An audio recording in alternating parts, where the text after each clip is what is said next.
Okay, and our WrestleMania Weekend preview continues with John Hernandez. John, how you doing? Good, Rich. How you doing? Doing well. So before we get into the Mania Weekend, the shows we're going to talk about, get some plugs out of the way. Let people know where they can follow your work, where they can listen to your work, where they can read your work, all that other good stuff. Hell yeah. I play, I write stuff for voicethewrestling.com. And if you like, I play in a couple bands called Timeshares, and I play for Maxwell Stern, a songwriter I'm friends with. And if you want to hear that stuff, just type those words into whatever streaming service you like, and you can hear me sing and play some guitar. There it is. Yeah. And that's all. Yeah. There's another Timeshares that's on like Spotify, isn't there? Because I feel like one time I went to, I think there might have been, like, because one time I remember, trying to look for your stuff, and then I was maybe the first time when you said you were in the band, and I think I clicked and I listened, and I was like, this is not what I thought he would do at all. Like, I kind of thought it'd be more, and then don't quote me on that. I might be wrong. I may have fucked up. But yeah, you should definitely get your IP on these guys and tell them, hey, hit the bricks, pal. Or they might have it before you, so maybe don't do anything and don't say anything. So how do you know whatever weird shit you heard isn't the right one? That's true. Because I eventually, you guys change. You guys really adapt. You're a very fluid band in terms of styles. Yeah, it was very techno-y, so that's why I was just like, oh, all right, like, cool. I mean, I'm fine with the money is. Yeah, I'm fine with it. I don't hate it. Yeah, I'll message those guys and let them know that nothing is worth calling your band Timeshares. You're just setting yourself up for decades of ungoogleable pain. Just get out now. That's great. All right, let's get to the Mania Weekend festivities. First, I'll begin with what I've been doing with everybody, kind of taking your temperature on what you're feeling with this WrestleMania Weekend. Are you more excited than usual? Less excited? Same excited? Somewhere in the middle? Where are you at with WrestleMania Weekend this year? Last year was like the year that everyone was like, WrestleMania Weekend's taking a dip, and I didn't really feel it last year. Last year I was pretty excited. This year I'm having a tough time. There's not that many shows I'm that excited for. I also have to go to a wedding during it, so I gotta hide in the bathroom to watch a lot of these shows. Phone under the table should work, right? I'm sure That's true. I'm sure girlfriends and other attendees will not care at all at that. Yeah, like no one's trying to talk to me at this wedding anyway. Well, then there you go. So that that's more excuse than ever. If I just show them wrestling's on my phone, they'll super not want to talk to me. Right. But I don't know, and I also, I mean, you could say this about every WrestleMania, well, the last couple of WrestleMania weekends, but I think I was very surprised at who got booked a bunch of times and who got booked once, twice, not at all. And I don't want to be a butthead and name anyone who got booked a bunch of times who I think maybe shouldn't have. But if I booked every single show at WrestleMania Weekend, it wouldn't look like this. For sure. Yeah, there are a few curious names there where and in our previews, we've discussed some of those people, and our only assumption is that like they didn't want more bookings, like they were just like, right? Nah, I'm good. I just want to do one match. I just want to do one show. I want to, But it also is like if you're going to Texas, like there are some people that are somewhat local that I'm like, you know what? Maybe that person, ACH, just wanted to work like one show or whatever and didn't really care that much. But then there's a few people. Particularly, there was a few women that we were reading, and I was like, they're going to go to Texas, work, one show, and then leave on like a Saturday. Like, what? Why would they? No, that seems impossible. That seems like it's just completely improbable that would happen. So I'm very curious on some of the booking. The only excuse I have is that they either were too expensive or they just didn't want to do multiple shows. But in some of these names, I don't really feel like the first part is a problem. So I don't know. It's very, very strange. Yeah, it's like ACH, I'm sure, has like his pick of the litter. I'm sure like some people can't afford him, but I'm sure if he wanted to work more, he could, right? But then there are some guys where it's like AC Mac's always at these big weekends, and he's always at the Effie show. He's got to just not want to do much else, right? Yeah.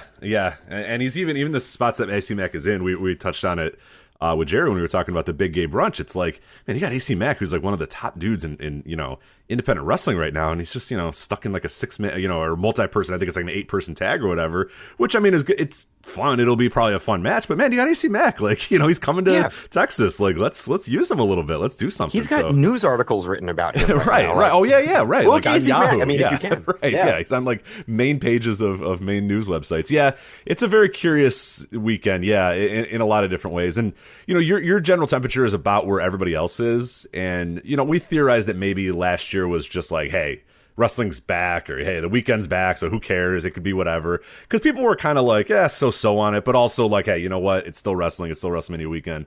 But people have been largely, that we've talked about, as we kind of work through the cards and talk about the matches, people do get excited, but there does feel like there's a general, like, the whole weekend itself doesn't feel as exciting as it maybe did in prior years, even if individual shows or individual matches or wrestlers or whatever do have you kind of hyped up. That's kind of been what it's been like for everybody I've talked to so far. Yeah. And, I don't think it reflects what the indies look like right now. Because I think this can get like conflated with like the talk about how some people think the American indies are on like a downswing still.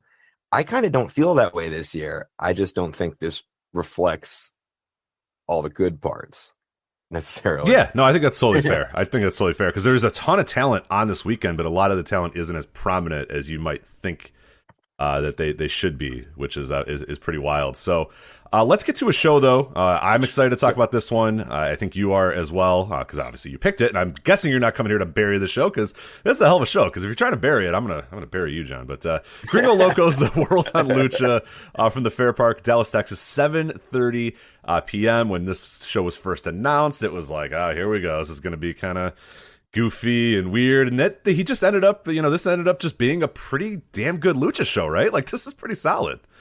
Yeah, I mean, I kind of I never know with these named shows who's actually booking it, but I assumed if Gringo Loco did have a hand in it, that he could get something going that would be pretty cool, and I think he did.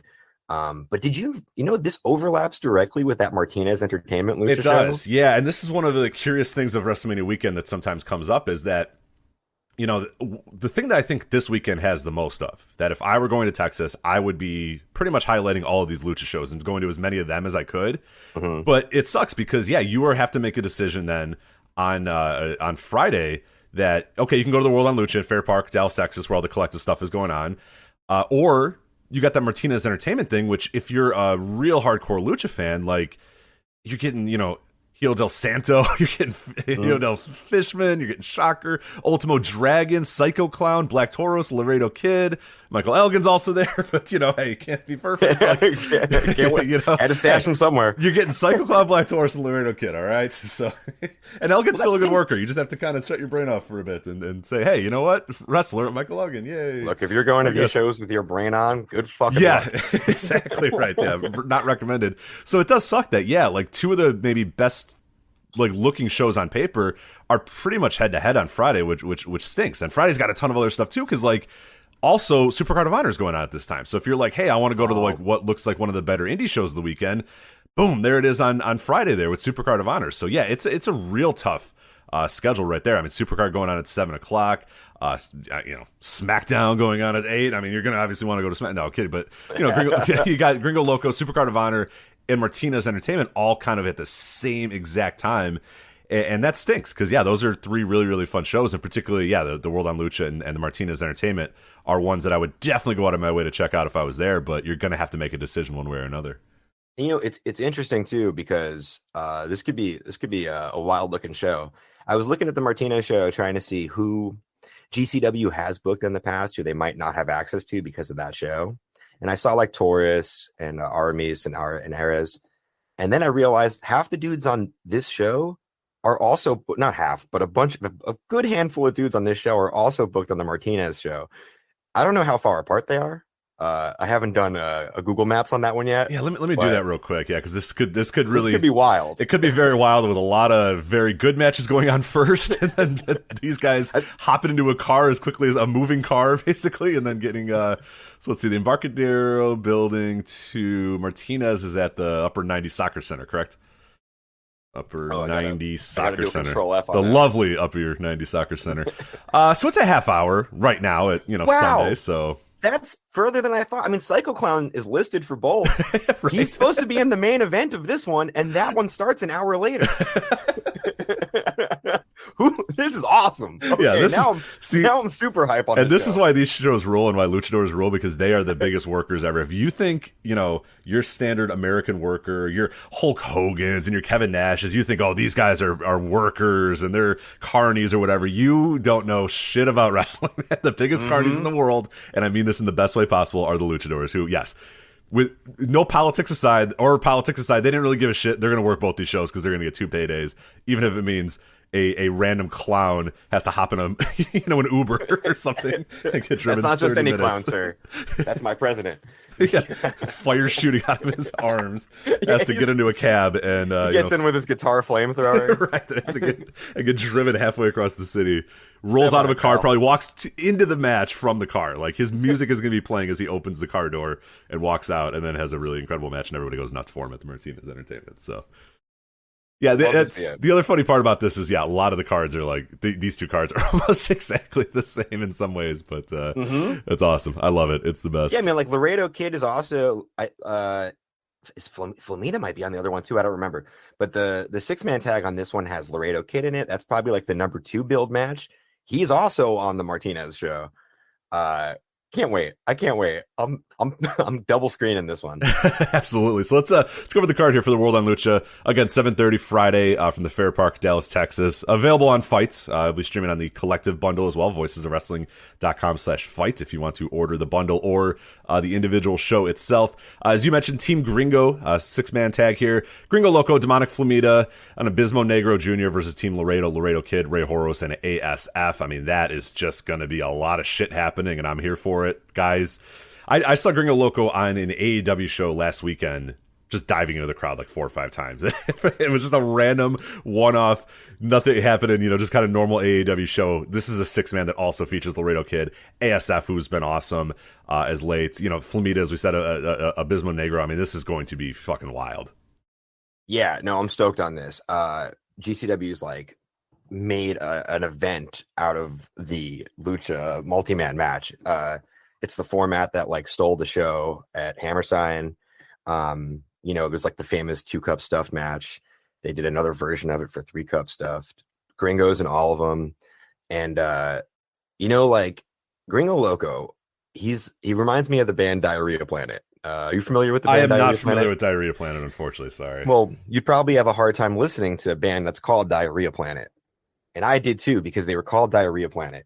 And Gringo Loco is called Gringo Loco, and he kind of has this like Guy Fieri with cornrows vibe. Very much so. But like, right? So I first started like paying attention to Gringo Loco when he was in MLW like 4 or 5 years ago. And I think Gringo Loco's like always looked like one of the best American dudes of this style in the world. And I don't want to think that because of all that shit I said. So in spite of everything he puts out there, I think Gringo Loco is so fucking good, and I'm glad he's in this spot now. And like you said, ASF, they started bringing him in when they did the split shows with Loco in Houston, and they've been highlighting him like every chance they get. ASF's been awesome. I imagine he'll be the centerpiece of this match too. This is going to be sick. It has to be.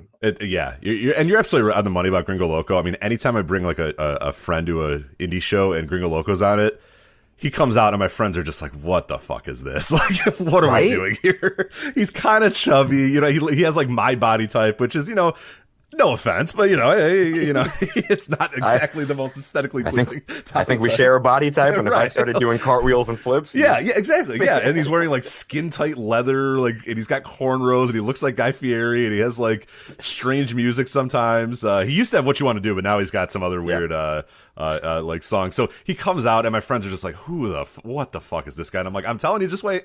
And every single time when they're done, they're like, that guy looks like a weirdo, but goddamn, he's great. I'm like, I told you guys. He's so good. Because then he gets in the ring and they're like, oh, look at this guy. And then he does like a backspring, a Sasuke special out of the ring, and it does it perfectly. And they're like, oh, all right. And I'm like, yeah, I know. It's wild. So yeah, it's something to be seen. So yeah, and I'm right with you that I think ASF is going to probably be the focal point of this match. I mean, it's in Texas, it's in his backyard. So obviously he's the young up and comer. So I imagine a lot of these guys are going to try to do whatever they can and allow the match to kind of be centered around him in some ways. But yeah, this is going to be absolutely wild. Looks really, really cool.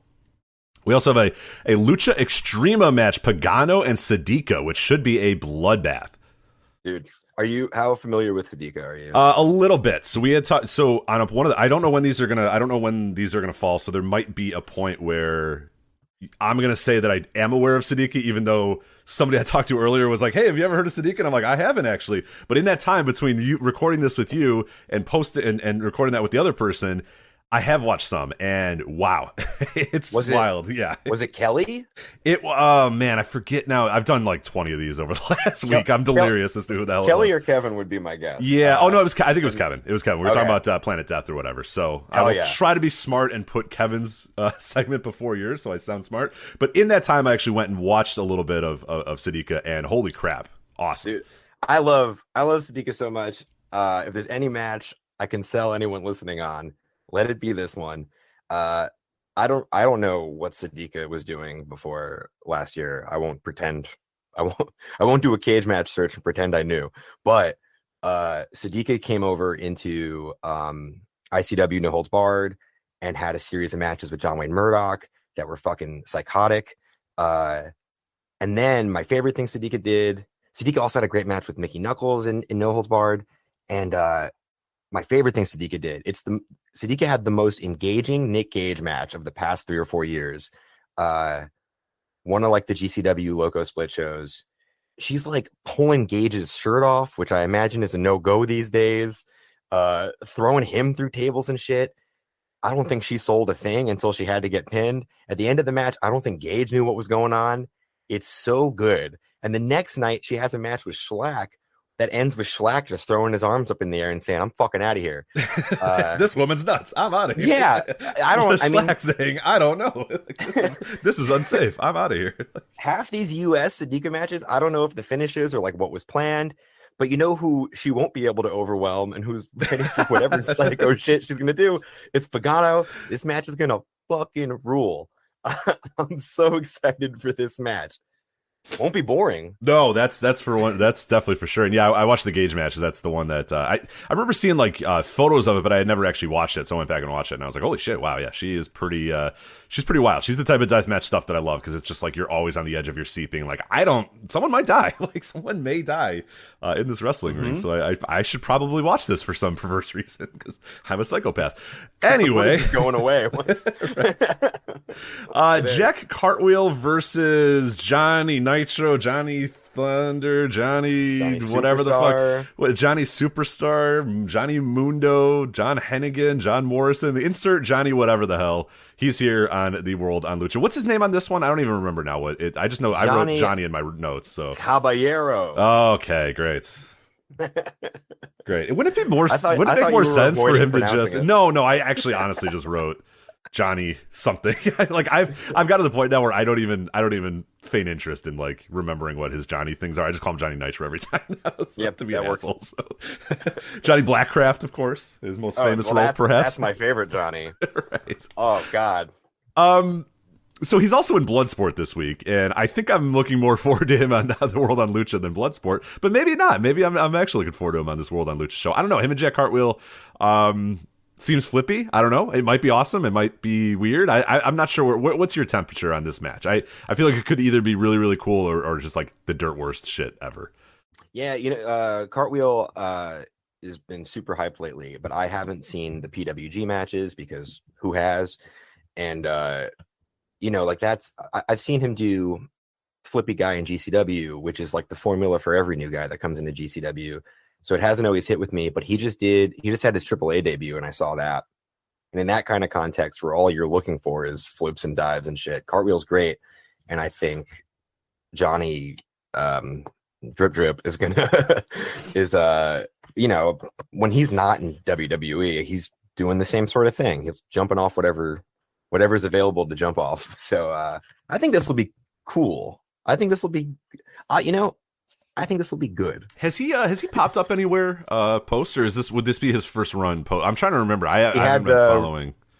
Johnny? Yeah. He had the Rey de Reyes main event against Vikingo. Oh, okay. Yeah. How did he look in that one? I don't think I actually saw that yet. So it was raining, so they take a minute to to get on. But once they're not afraid of breaking their necks, It's pretty good. They go off to whatever extent they can. Oh, Lucha's the best. Yeah, no, it rules. Incredible. All right, now this is a match that like I had to double check to make sure I had copy and pasted correctly. I'm reading this as Psychosis versus Tony Deppen. Is that correct? Yeah, it's the original Psychosis. Hell yeah, incredible. I didn't know. So I there's been a Psychosis too, and I guess. I didn't know this. I thought the original Psychosis stopped using the name entirely. He's been, what is it, like Nicho El Millionaire? Yeah. That's why I was kind of curious if this was actually Psychosis, because he has seemingly gone away from that gimmick over the last last few years. So what I gather is that he pretty much just, as long as he's not in AAA, he uses the name Psychosis whenever he's booked somewhere where he thinks people will care that Psychosis is there. That's from what I could tell. That's the only through line between dates where he's listed as Psychosis. So he's like 50 now. I'm sure he'll do some cool stuff. I like Deppen. We get to see Psychosis. Yeah, at the end of the day, who gives a shit? It's Psychosis, man. He's one of the best ever. So yeah, I'll never not be excited about seeing a Psychosis match. So incredible. Yeah. You think he puts the mask back on, or does he just go out as? I don't think he puts the mask back on. Maybe he comes out with the mask, takes it off or whatever. But I feel like, if he doesn't care anymore that like he's not even supposed to be using this gimmick and still just uses it, just wear the mask. Who cares, right? I mean, there's got to be people out there who are like, Psychosis, that sounds familiar, and then you see those horns on the mask, and you're like, that guy. Yeah, or it'd be he's great got to if at least walk out with it. Yeah, the WCW music too. Oh yeah. Yeah, I'm actually looking at a Psychosis mask as we go. One of the best masks of all time. I love that mask so much. So. There you go.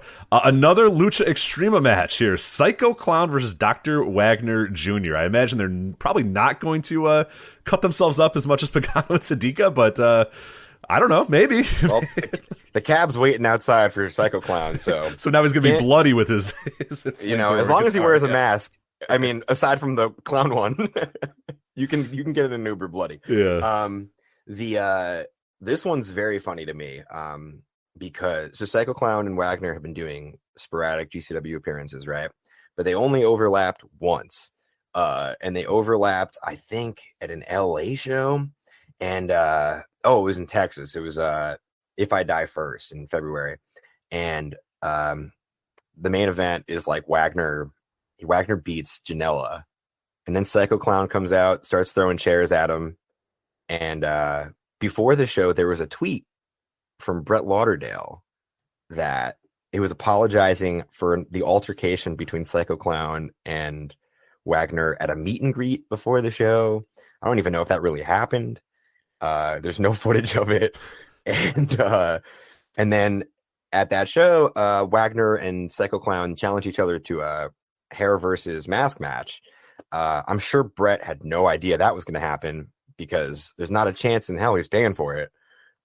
So this match will not be a mask versus hair match. But they really did everything they could to sell this match in one day back in February. I don't know. I mean, this probably, if you've seen the famous match between Psycho Clown and Dr. Wagner Jr., there's probably no real reason for you to watch this. But the thing I appreciate most about GCW is like, if I'm home, I could throw on a show. I don't know the card. And then maybe there's a mid-card match between Homicide and Dr. Wagner Jr. And I just go, wow, I'm watching Homicide and Dr. Wagner Jr. Right, yeah. And this match is like that. Like, I don't know. It's a weird place to see Psycho Clown and Dr. Wagner Jr. wrestle. I don't know if it'll be good, but it's cool if they got it. Yeah, I don't know if it's going to go last or open. Yeah, exactly. It's two of the biggest stars in Lucha over the last 15 years or whatever. And yeah, it's Psycho Clown and Dr. Wagner Jr. I mean, it is what it is. The other cool thing is like you got him in front of a WrestleMania Weekend crowd who's going to know all of Psycho Clown's bits. They're going to give a shit that the match is happening. Because sometimes I saw when Psycho Clown went against Effie at one of those shows in Atlantic City, and it was kind of like, I don't know, if you weren't like a AAA nerd, you just think like, oh, GCW booked a funny clown because the crowd wasn't that in on it. I don't think that'll be the case in Texas at WrestleMania. Oh weekend. No, yeah, and that's what I was going to bring up is that not only is it a WrestleMania weekend crowd where a lot of those people are hardcore, is that you're going to be in Texas, you're going to be in and yeah, he's a god there. I mean, he's a god anywhere in that area. So like, yeah, it's going to be absolutely nuts. I think. And that's a big reason why, if I was going on WrestleMania weekend, I try to go to as many Lucha shows as possible because I'm almost guaranteed to have a crowd that's hot, that's making noise, that's going nuts, that's having fun. You know what I mean? And these guys that are actual stars will be treated as such, and that sounds really awesome to me. So yeah, both Psycho-Clown and Wagner are going to come across like the biggest fucking deals in the universe, and really, in terms of Psycho-Clown, currently is the biggest deal in the universe, that universe at least. So. And since Wagner's been out of AAA, you don't even get to see him that much anyway. So it's right. It's cool to see him when you can. AR Fox versus Ninja Mac. It's like a weird kind of cross section of like the current era of like flippy indies and one of the legends of flippy indies. So I'm into this. AR Fox and Ninja Mac sounds awesome to me. Oh, I love it. I think Ninja Mac rules. As long as you know what you're signing up for with the Ninja Mac match. Then you can't go wrong. He's second. Well, he lost some weight. Before he lost some weight, he kind of had the Gringo Loco vibe. How are yes, he did. Yes, he did. How are you making your body do that? And AR Fox is only wrestled like 4 times in the last 2 years? Very selective these days, yeah. So anytime you're getting AR Fox, and it's not like he goes out there and gives half effort. I think he's a guy we talked about in another preview. At this point, I think his training school probably makes him more than enough money, and he's like, I'll get out of bed if it's like a good match, or I'll drive to Texas if you give me something good to do. But other than that, I'm good. I don't need the money. So yeah, anytime you're going to see him these days, it does feel special, and that's cool. Then like you're like, oh, AR Fox is there, cool. Well, it must be an important thing to him, and he must care. And so yeah, I'm excited to see what he does here because you're just not seeing AR Fox very regularly anymore.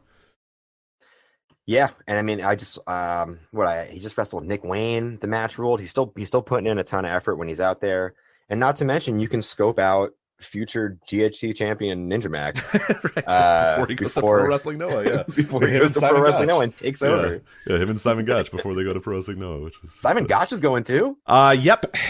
Just holy shit! This morning. Yep.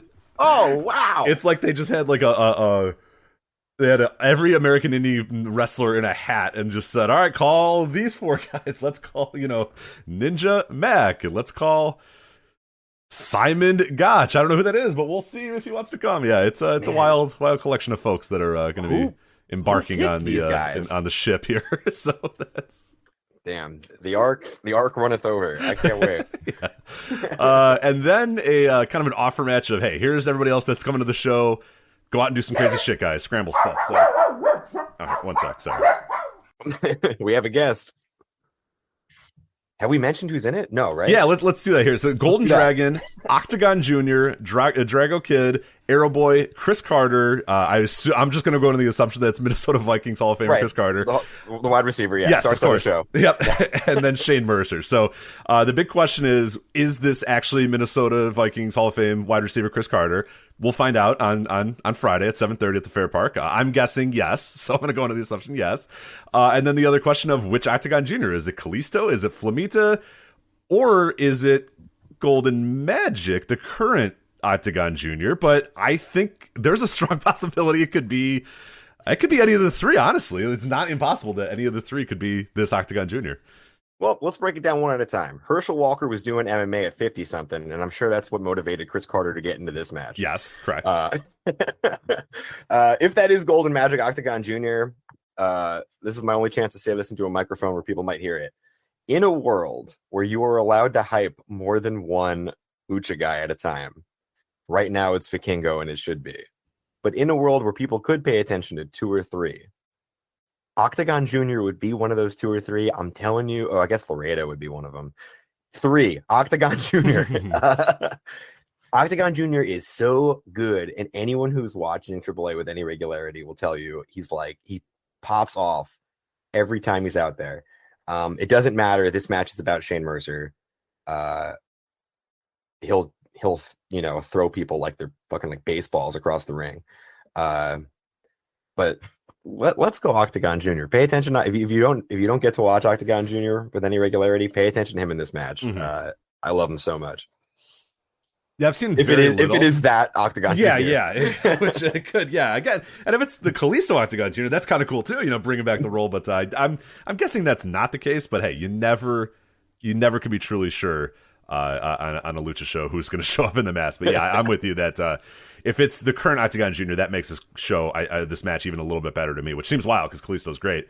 But yeah, of what I've seen of the Gold Magic version of Octagon Jr., fucking awesome and perfect for this role here, where it's going to be 10 minutes of guys doing shit, which, you know what? I'm for it. That's it's a show about lucha. The main event is going to be a bunch of guys doing shit. Air Fox and Ninja Max is going to be a bunch of guys doing shit, and I want this match to be a bunch of guys doing shit too. So do shit. Get your shit in. Let's go. That's awesome. So. Yeah, this is the dream match, the dream show for all these guys, where I'm not even almost thinking about them like throwing forearms or selling or anything like that. Screw that. Don't waste my time with that shit. Right. Jump off the ropes. Exactly. Do springboards. Do multiple springboards. I don't care if it even looks like a fight. I don't want it looking like a fight. I want multiple springboards. I want multiple Sasuke specials, multiple dives into the crowd. Let's get wild here. So yeah, that sounds awesome. And like you said, yeah, Shane Mercer just tossing these guys around. He can probably lift up like 3 or 4 of these guys at once and throw them into the crowd. Oh, absolutely. And I'm sure he will. Yeah, that's great. Yeah, I saw him at a GCW show lift up a set of bleachers. So that's, anything is possible with Shane Mercer. So. Oh, and also, I don't think we've mentioned, I think, is Hugo Savinovich calling this show? Yeah, so apparently he is announced as an announcer, so I don't know how that's going to work, because I guess he knows a little bit of English. I don't, like, what's his, does he know is he a full English speaker? I think he's fluent. I think he's a fluent English speaker. Because I know on the AAA shows, he'll, like, for a minute straight kind of speak English, and I'm not sure if that's, like, him making an attack, or if he, I assume he probably is full fluent. Yeah, I mean, whenever he does, I'm trying to think. I used to listen to his podcast sometimes, but I don't remember if he ever spoke English on it. Shit. Well, honestly, I know if it's even like half English, it's gonna be awesome because it's Hugo Savinovich. So yeah, I'm not worried. I'd actually prefer if he just went wow. Exactly. Even if he doesn't give a shit and he's collecting a check and he just yells the catchphrases, get that check, good. Man. Yeah. Let's go. I'm stoked. Put him in there with Kevin Gill. Yes, Kevin Gill and Hugo Savinovich. Let's choose violence on this this Friday night, man. Yeah, it's WrestleMania weekend. Let's get wild. Oh man, that show looks awesome. Cannot wait for that one. And then we'll jump ahead to the next night. It'll be Saturday late night, probably starting on Sunday morning, with my assumption that this independent wrestling show will not start on time at the Fair Park in Dallas, Texas. And it's Black Label Pro's Norm. What is your thoughts on how much of Black Label Pro have you checked out before we kind of go over this show itself? So I was Black Label Pro hasn't been running, right? God, I hope I'm right. No, they've been. I think they maybe ran. I want to say once during the pandemic, like once after quote unquote the pandemic, like depending on your definition of after whatever. I think let me double check on that to be sure. Yeah, okay. So they've run a few times. They ran in. Okay. A few times. Yeah, a few times in 2021. I've seen all these shows except for I just opened about Cage Match. I saw 3 Cup Stuff, which was a split with GCW. Yeah, I saw Ground Control to Filthy. Okay, so I have been watching. I was watching before, kinda, when I, casually, but I'm caught up on Black. There you go. You're all saying, and I didn't even know it. We need more companies to run 3 times a year because then we can all catch up and know what's going on. But Black Label Pro's Norm. That's also going to be at the Fair Park, Dallas, Texas. So they'll be aligned with GCW and the Collective. So if you want to stream it on Fight, you can do so. A pretty fun card. I mean, I give a lot of shit to Black Label Pro because a lot of their shows don't land with me as much. And there's a distinct possibility this doesn't land with me. But man, it'd be tough for this not to land with me because there's a lot of great stuff on this show. So I'm going in with a very open mind and hoping that these people are not tired from a very long weekend of wrestling and are here to really show out and have a great show, because you have the Faces of Fear. Yes, that Faces of Fear versus the Workhorsemen. That Faces of Fear. I don't care what they're doing. They could just stand in the ring and make faces, and I'm still going to enjoy it. So, I mean, that match is walking out at like 2:30 a.m. Lucky. Way past their bedtime. Way past Barbarian's bedtime. I know. Oh, dude, Barbarian. Way past my bedtime. So Barbarian saw Sting jump off the stands at the pay-per-view, wherever Sting jumped through that table, and he was like, I'm 63. I could do that. Yeah. Let's fucking. Meng was like, I used to kick that guy's ass. Yeah. Oh man, that sounds great. Yeah, I don't know what it's gonna be. I don't know what it's gonna look like, but I'm just here for it no matter what. Faces of Fear versus Workhorsemen. BLP Heavyweight Championship, Jake Something versus PCO. Effie versus Charlie Haas. Blake Christian versus Black Toros. Tom Lawler and Violence is Forever versus Matt Mikowski, Kevin Blackwood, and Davey Richards. Texas Deathmatch, Levi Everett, the Amish wrestler, and Big Beef. Texas Deathmatch between those two, incredible. Shazza McKenzie, Billy Starks. Anthony Green versus Alex Zane, and then Warhorse versus Big Damo. That's a hell of a card, man. Holy crap. It is. Is this the best? Is this the best card at WrestleMania non-owned by a billionaire division? Wow. Man, it might be. I mean, Right? Jake something to PCO sounds cool. Sounds great. Blake Christian and Black Taurus right up my alley. Mm-hmm. I mean, even it sounds. Look absurd. at that 6-man tag. Look at that 6-man tag. Yeah, the 6-man tag is Davey Richards, Kevin Blackwood, Matt Mikowski, definitely guys of Davey's heart. Versus Tom Lawler. I mean, Tom Lawler and Davey Richards getting in the ring together. Awesome. Dom and Kevin Koo and all those guys sounds great. And then honestly, even the Texas Dev match. Because I love Levi Everett. Not even ironically. I think he's awesome. So. I do too. I love Big Beef. I just Shout saw out Big to Beef. Andy Labar. Big Beef's his top guy. Dude, I saw Big Beef at AEW a couple weeks ago, and he tore the house down. I mean, people came out and people were kind of laughing at him at first, and when he was done, he got a standing ovation at the end of that match. So yeah, him and Levi Everett in a Texas Death match sounds awesome. Steel shows, especially like big dumb matches like this. He did an ICW, like one of like the Pit Fighter shows, and that's his match with Depp in there is probably like my favorite Pit Fighter match I've ever seen. Big Beef rules. That's gonna be great, and he's great in death matches. He did a run of like street fights and death matches and Limitless against Rip Bison. Those were great. I'm stoked for that match. And what is it? And if you took that 6-man tag and you split that, say hypothetically, you split that into 3 singles matches, combine them any way you want, you've got half of a great show right there. Yeah, for sure. Like every name, and that's great. Anthony Green and Zayn. Anthony Green, Green and Blake Christian both came out of those NXT stints looking better. Green's been killer in Limitless. I've watched his whole like run since he's been back there. Taurus and Blake Christian. So like you and Joe used to hate Christian and GCW because he would just do flippy stuff and then he would go elsewhere and show he could have real matches. Now I don't like most of Christian's GCW stuff because he's such a big deal there that they give him like 25-minute matches. Yeah, right. He won't have that with Black Taurus. No. Black Taurus has got a busy weekend ahead of him, and he's not here for just a random American, back and forth kick out of finishers match. He's good. Yeah. It's not what he's interested in. Yeah, not interested. But they're going to have to really try to make this show not good. This is going to have to take a lot of effort. They're going to have to get in the back and say, guys, don't have a good show. Let's have bad matches, bad finishes. Let's go out of our way to make this bad. That's the only way that this show doesn't rock. Because, this is pretty good. I mean, Effie and Charlie Haas has the potential to be really, really horrible. But sure. I don't know. Like, I guess I'm going to go with an open mind because, the rest of this stuff looks... I mean, Jake Something and PCO sounds great. PCO is probably very hungry to do something stupid. And Jake Something's awesome. PCO at 2 a.m? Yeah, something's wild's going to happen. Yeah, we've seen that. And it's never not awesome. So... I'm super excited about this show, which I don't say rarely about a Black Label show, but there's not much I hate on this show. I think everything is solid. Like I said, they literally have to go into the back and say, hey guys, make sure everybody sucks as much as humanly possible. It's the only way we're going to, I mean, let's not rule it out. Yeah, I mean, let's not rule it out, but that'd be really stupid and really hard to do. So yeah, I'm into this. This looks really, really awesome.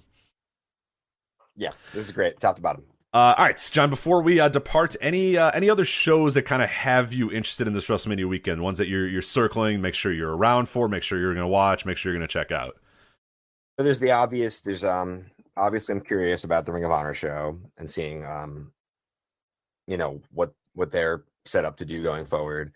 The one that I think some people don't have circled that might be worth looking at is the JCW versus LA Fights show. At 11 on Friday in the morning.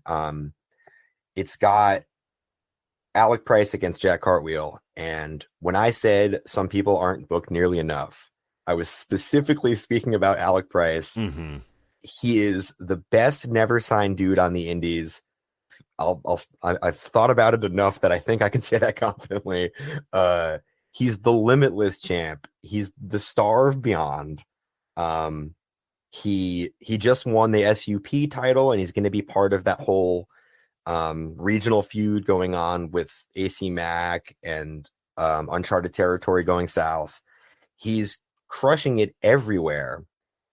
And this is one of only 2 bookings he has, but Him and Cartwheel is a real cool match. Two of the most hyped guys in the indies. But watch that match if you watch nothing else from this show. Got Radrick and Kevin Blackwood. Blackwood did end up getting some cool bookings. I love Blackwood. Radrick is on Planet Death. I should bring that up. Cole Radrick, some people were bummed that he's doing death matches now. I don't know if he's going to make a regular thing out of it, but Cole Radrick had a death match last month. That's like one of my 3 best indie matches of the year. Big Vin versus Juicy Finau. I don't know. See a couple butt cracks. Almost guaranteed butt crack. Yeah, that's. You guys are into butt cracks. That's the best match of the weekend. Yeah, that's definitely going to be your match. So. And Planet Death is probably going to be fun. Akira Cole Radrick is the show on Planet Death. Akira's listed on a couple shows with no match. Last I saw. I love Akira. I hope Akira gets a really good, has a few really good showings. Akira is one of those guys that does mostly death matches, but he's really capable of a lot more. So I got my eye on him. And, Lindsay Dorado and Black Taurus and the Zicky Dice show. There's a good match or two everywhere. Yeah, and I think that's the thing that I've definitely noticed with this Mania weekend is that, is it like... are you going to be able to sit down at X time on X day and be like, boom, here we go. This is going to be like the show of the weekend. This is going to be the best thing ever. I mean, there's a few shows that you probably can do that with, and it's definitely less than a lot of the other years. But there's a lot of really, really good stuff. You're just going to have to be a little judicious, bounce around a little bit. Maybe you're going to have to watch, a couple different shows to cobble together like a really, really good, totally cool, fun, great weekend. But that's okay. That's fine. And that's kind of where WrestleMania weekend is these days with so many shows running, so many different companies, so many wrestlers split, so many different ways that, you're going to have to, unfortunately, watch a few different things to try to get everything all together. But honestly, it's not the worst thing in the world. So, yeah. Oh, and you know what? One more I'll mention. Busick against Deppen at Spring Break Part 2, because I've kind of felt like since Busick was gone, wherever he went, Deppen was kind of felt like the spiritual successor to Busick more and more. Mm-hmm, mm-hmm. So that's going to be a cool dumb match. Dumb in the good way, yes. The endearing way. yeah, for sure. No, I'm with you. That sounds it's a pretty fun weekend all told. I mean, it's doesn't have the oomph, the cachet of past WrestleMania weekends, probably not, but I think it's still wrestling, man. At the end of the day, it's still wrestling. There's going to be a lot of good wrestling this weekend, so I'm definitely here for it. But John, thank you so much for helping us preview. Before we go, do you want to get your plugs out of the way where people can follow you, listen to you, all that other stuff one more time? Oh yeah, go listen to Timeshares. The techno one. I'm in that one. Yeah, so I don't know what I did. I fucked up. No, you're there. It's the normal Timeshare. So I don't know what I did. It's my fault, not yours. So. Listen, Rich. I've searched my own band on Spotify enough to know that we're listed higher than a techno act. If I'd be going fucking balls to the wall to get rid of that techno act if I needed to. Max Stern, I play guitar for Max Stern. Maxwell Stern is what he's listed as, I think, everywhere. Listen to that. That stuff's really pretty. I write for Voices of Wrestling, and you can follow me on Twitter at Old John Hernandez. There you go, John. Thank you so much for helping us preview WrestleMania weekend, and you have a good weekend yourself. You as well. Take care. And we continue our WrestleMania weekend preview coverage with Ricardo Galleos. Ricardo, how's it going? Woo. I'm doing good, Rich. Thank you for having me. I'm very excited to talk about a little WrestleMania weekend. Yeah, absolutely. And the last WrestleMania weekend that felt real, you and I were both there in New York. And it literally feels like 9 years ago, but it was only somehow 3 years ago. It seems absolutely impossible that it was only 2019 that was. But we had a fun adventures in New York. But it was a great weekend, a fun weekend, and I was glad to spend a little bit of it with you, Sue. So it was cool.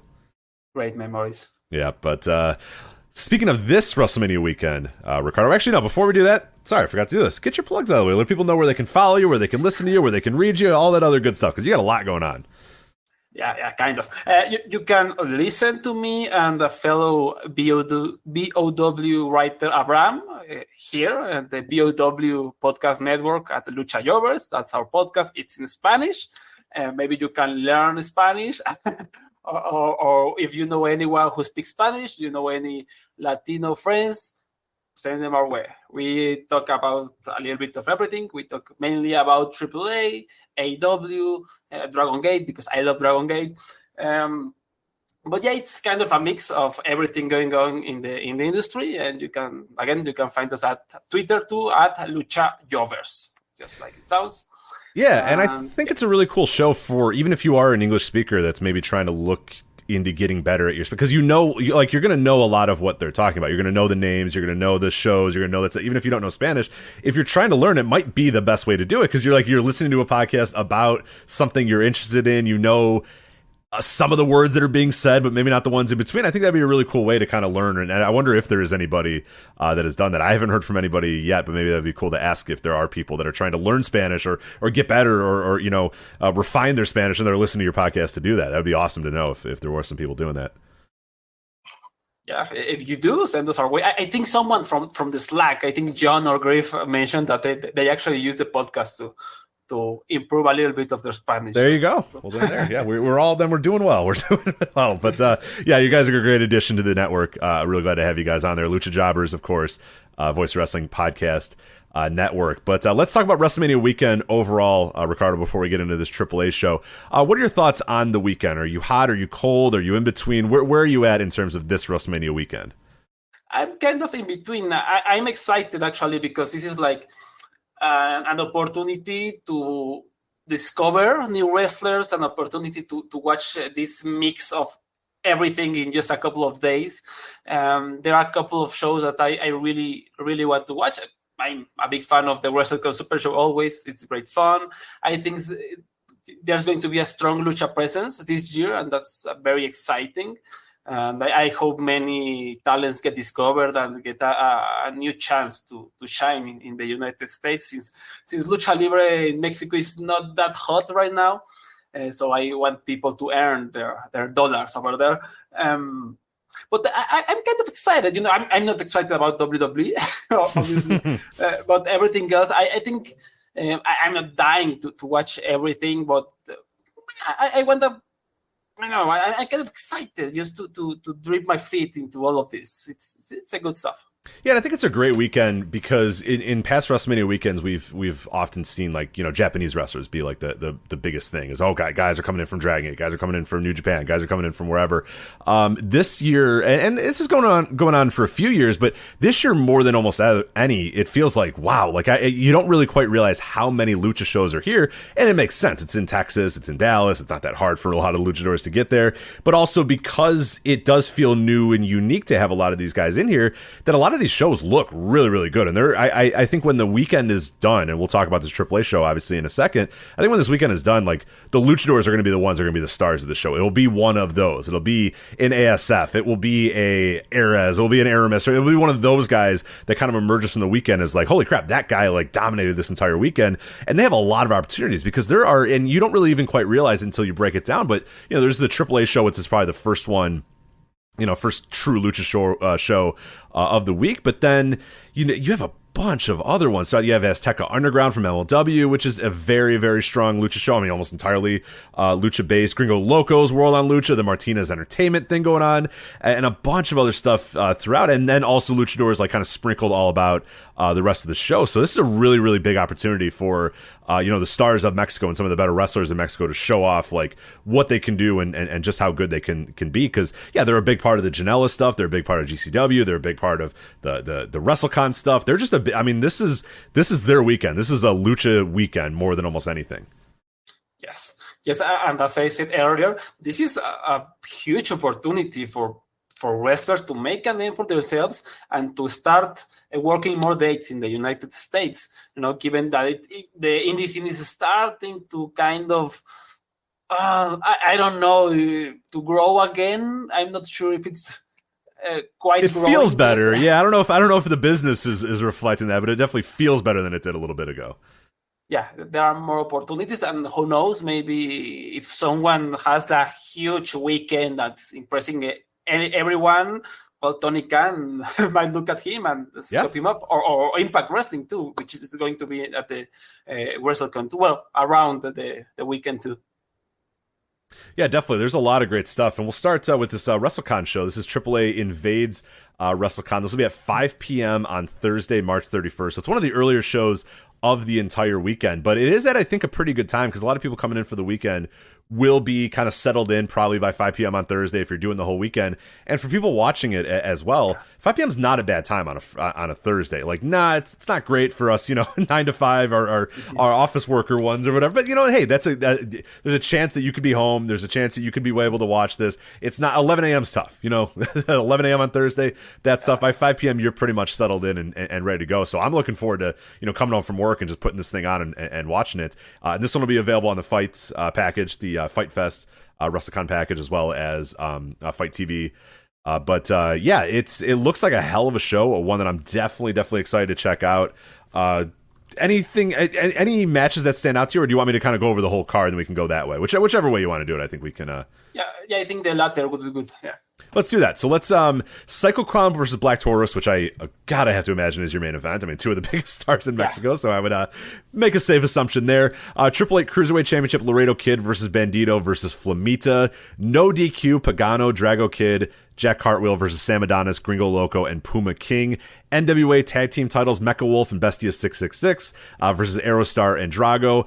Octagon Jr., Aramis, and Mr. Iguana versus Arez, Abismo Negro, and Fabi Apache. And then Taya, Nina Hamburguesa, Microman versus Rey Scorpia, Mini Abismo Negro, and La Hydra as well on that. So, yeah, as we mentioned, let's start with Psycho Clown and Black Taurus.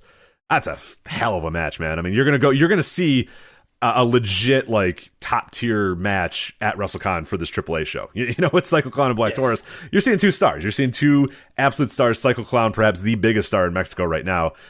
You're going to see that at WrestleCon. If you're just at the Fairmont Hotel in Dallas at 5 p.m. on Thursday, you're going to see Psycho Clown. That's pretty cool.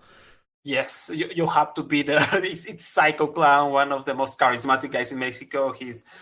He might not be bell to bell the greatest in-ring technician, but he's so charismatic and he knows exactly what he's doing. That's why he's the ace, and he understands exactly the company he works for. And I really admire what he's doing because he's the ace of AAA. He's earning good money, I imagine. Yeah, he could just stay there, be comfortable, keep going through the motions of AAA, never-ending cycle of mediocre booking. But no, he's actually going to GCW. He's doing all these dates in the United States, trying to get out of his comfort zone, trying to make a name for himself in the US. And I really respect that because not everyone does that. At least in the lucha world, many people are kind of. I feel that many luchadors are afraid to do that job, and Psycho is really reaching out for the opportunity. And this is a big one. Again, as you said, Black Taurus is awesome. He's like the god base. And he's going to do a tremendous job. And it's not that often that we see, at least in Mexico, that many Psycho Clown singles matches. And he's pretty good. And again, Black Taurus is quality. He's always quality.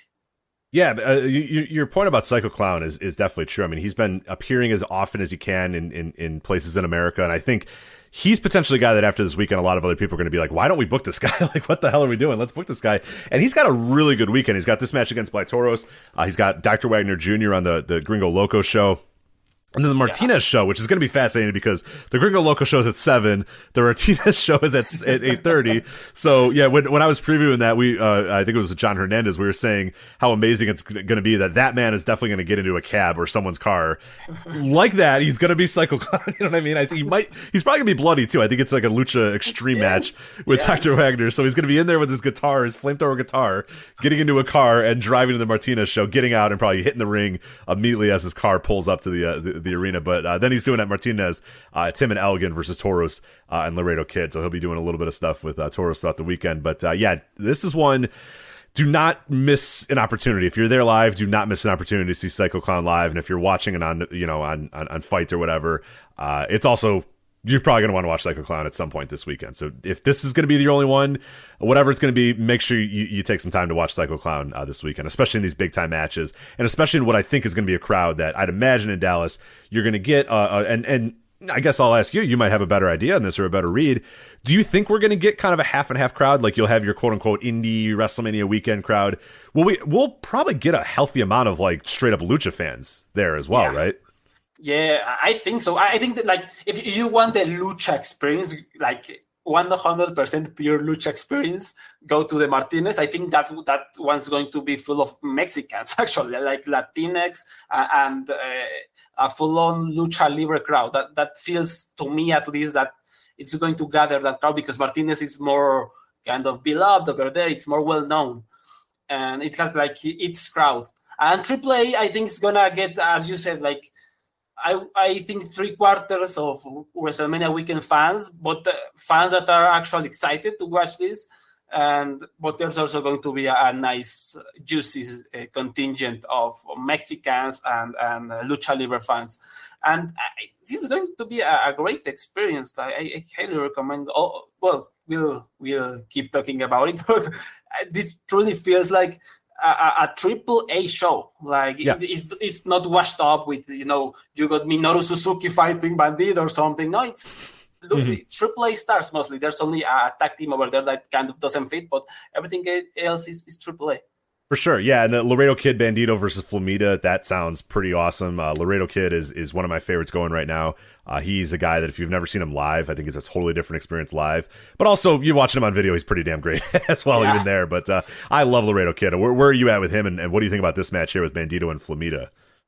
I love Laredo Kid. I think he's been the best wrestler. I mean, Hijo del Gringo is awesome, and he steals all the gift, but I might say Laredo Kid's a little bit ahead of him just of how consistent he is always too.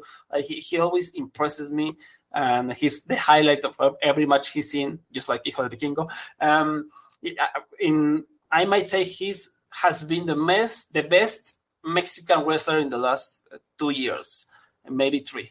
That is wrestling in Mexico because Phoenix is like in God mode. Oh yeah, he's a different level. Yeah, he's in a different level entirely for sure. But that match that looks really good. This one I wanted to talk about a little bit too. Octagon Jr., Aramis, Mr. Iguana versus Rez, Abismo Negro Jr., and Fabi Apache. So now this is kind of an interesting one here because I read a lot of the names there and I go, oh my God, there we go. That looks great. Octagon Jr., crazy good high flyer. Aramis, crazy good high flyer. Mr. Iguana, just an insane high flyer as well. Rez, Abismo Negro, all that, all those guys are very well known for just having crazy, get your shit in, 20-minute, just insane back and forth, crazy flying things you've never seen before. But I found the Fabi Apache inclusion a little interesting in that sense that, like, I'm not saying that I don't like it. I'm saying it's kind of just interesting. What do you think about that? And maybe should I be more, hopeful of what she's going to do in this match? Yeah, no, don't get your hopes up. Oh, man. I think she's going to work hard, but Fabi Apache is always like this 50-50. You might get work hard, Fabi Apache, I'm going to outwork everyone, or you can get Fabi Apache, I'm not going to take shit from anybody, I'm not going to work with anybody. So don't get your hopes up. Maybe she's there to do a sort of comedy angle with Mr. Iguana. You never know. I think it feels like, how do you say in English? Like, metido con calzador. Like, it's a little bit forced. Yeah. Yes. Where do we put her? Just put her in this spot, because it seems like you have a lot of, 5 out of those 6 are like very well known for just like having their crazy nuts matches, and that's not to say they still can. It's like Fabi Apache is going to bring the whole match down, but it does feel like this would have been a pretty cool showcase to just grab another one of those just crazy luchadors. But I don't know, maybe it probably will still rock. I mean, God, look at the names in that match are just awesome. Yes. And that crowd. There's going to be a crowd that for sure those guys are going to come out, and most of those people are not going to know who they are, but by the time they're done, they're going to know who fucking Mr. Iguana is. You know what I mean? Like, they're going to go nuts for him and go nuts for those guys. So that's going to be fun to watch a bunch of people, and Octagon Jr., a lot of people probably have no idea or haven't really ever seen him, and he's going to blow some minds as well in this match. So that's at least what I'm looking forward to, is just this is going to be insane. I just thought it was kind of weird that Fabi was in there, but I don't know. We'll see. It should still be pretty solid. So I don't love it either, but maybe it's a cool opportunity for Lucha fans to see Fabio Apache. Right. Maybe they're trying to say, hey, look, here's a crazy, insane match, and hey, here's Fabio Apache. You should check out as well. So, NWA Tag Team titles here. This one's a little strange in that Mecha Wolf and Bestia 666 are there defending their NWA Tag Team titles, which they're defending these titles like 20 times this weekend. Everybody's booking these guys for some reason, but hey, good for them. Versus Aerostar and Drago. What do you make of this match? Yeah, this is like the one that doesn't seem to fit that much because Mecha Wolf and Bestia are not like super AAA constant wrestlers or regular wrestlers, better said. But this should be fun. I mean, I'm not a fan of Mecha Wolf, but people love him for some reason. He's very, very popular in Mexico and in Puerto Rico. Obviously, he's from there. And he keeps getting all these bookings for a reason. And he's kind of exciting. He has all his, high-flying stuff. And Aerostar and Drago are awesome. Maybe Aerostar will do one of his crazy stuff. He will, jump from a balcony or jump from the ceiling of something. And that's going to be a crazy cool live experience. And Drago is weird. I feel like I haven't seen much from him, or AAA hasn't. I don't know. Drago feels like he's in a limbo right now, but he has great chemistry with Aerostar, so that would probably make this a pretty exciting match. Also, it's not the most exciting one at first sight. Yeah, and then the no DQ match. It's interesting it had to be no DQ here because it doesn't strike me as a match that needed to be no DQ, but I think it has a chance to be pretty interesting.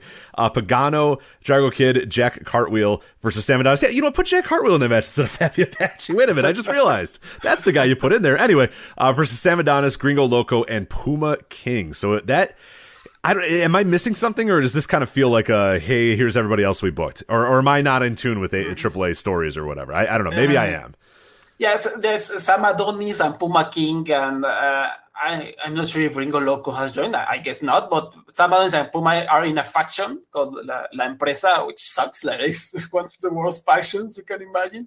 Their matches are horrendous. Like, they have their last two matches have been worst match of the year contenders. Sam Adonis is so bad. He's not great. Yeah, he's good at getting heat, but other than that, then the bell rings, and then not great. Not great at all. And Puma King hasn't been very impressive either lately. I've never been a fan of Puma King, but lately, since his rudo style has been so dull. But my saving grace that Gringo Loco is there, who is awesome, who is a great base. And on the other side, you have Drago Kid, who is not the greatest of high flyers. He's a junkie, like 21, 22 years old kid. Also was known as Astrolux before. And he's very athletic. He's a thin, small high flyer. And he's probably going to do cool stuff with Gringo Loco. And Pagano is there. So if Pagano goes both to the wall, this is going to be a great live experience. If Pagano just decides to bring fire and tables, you are going to see stupid shit in this match. That's what I'm trying to say. That's a good way to put it. Yeah. Pagano is dumb, and Jack Cartwheel, I haven't seen much from him, so I couldn't say anything. But Pagano, let me put it this way. If Pagano doesn't go both to the wall, this match could be horrendous because everyone is not great. But if he does, this is going to be fun. This is going to be a brawl, hardcore, stupid match. Perfect. Yeah, that's a great way to put it. But anything else on this AAA show that kind of stands out to you or you wanted to touch on before we just talk about some other stuff this weekend? Rich, you buried the lead. You buried the best match of the card. Oh, did I? Yes.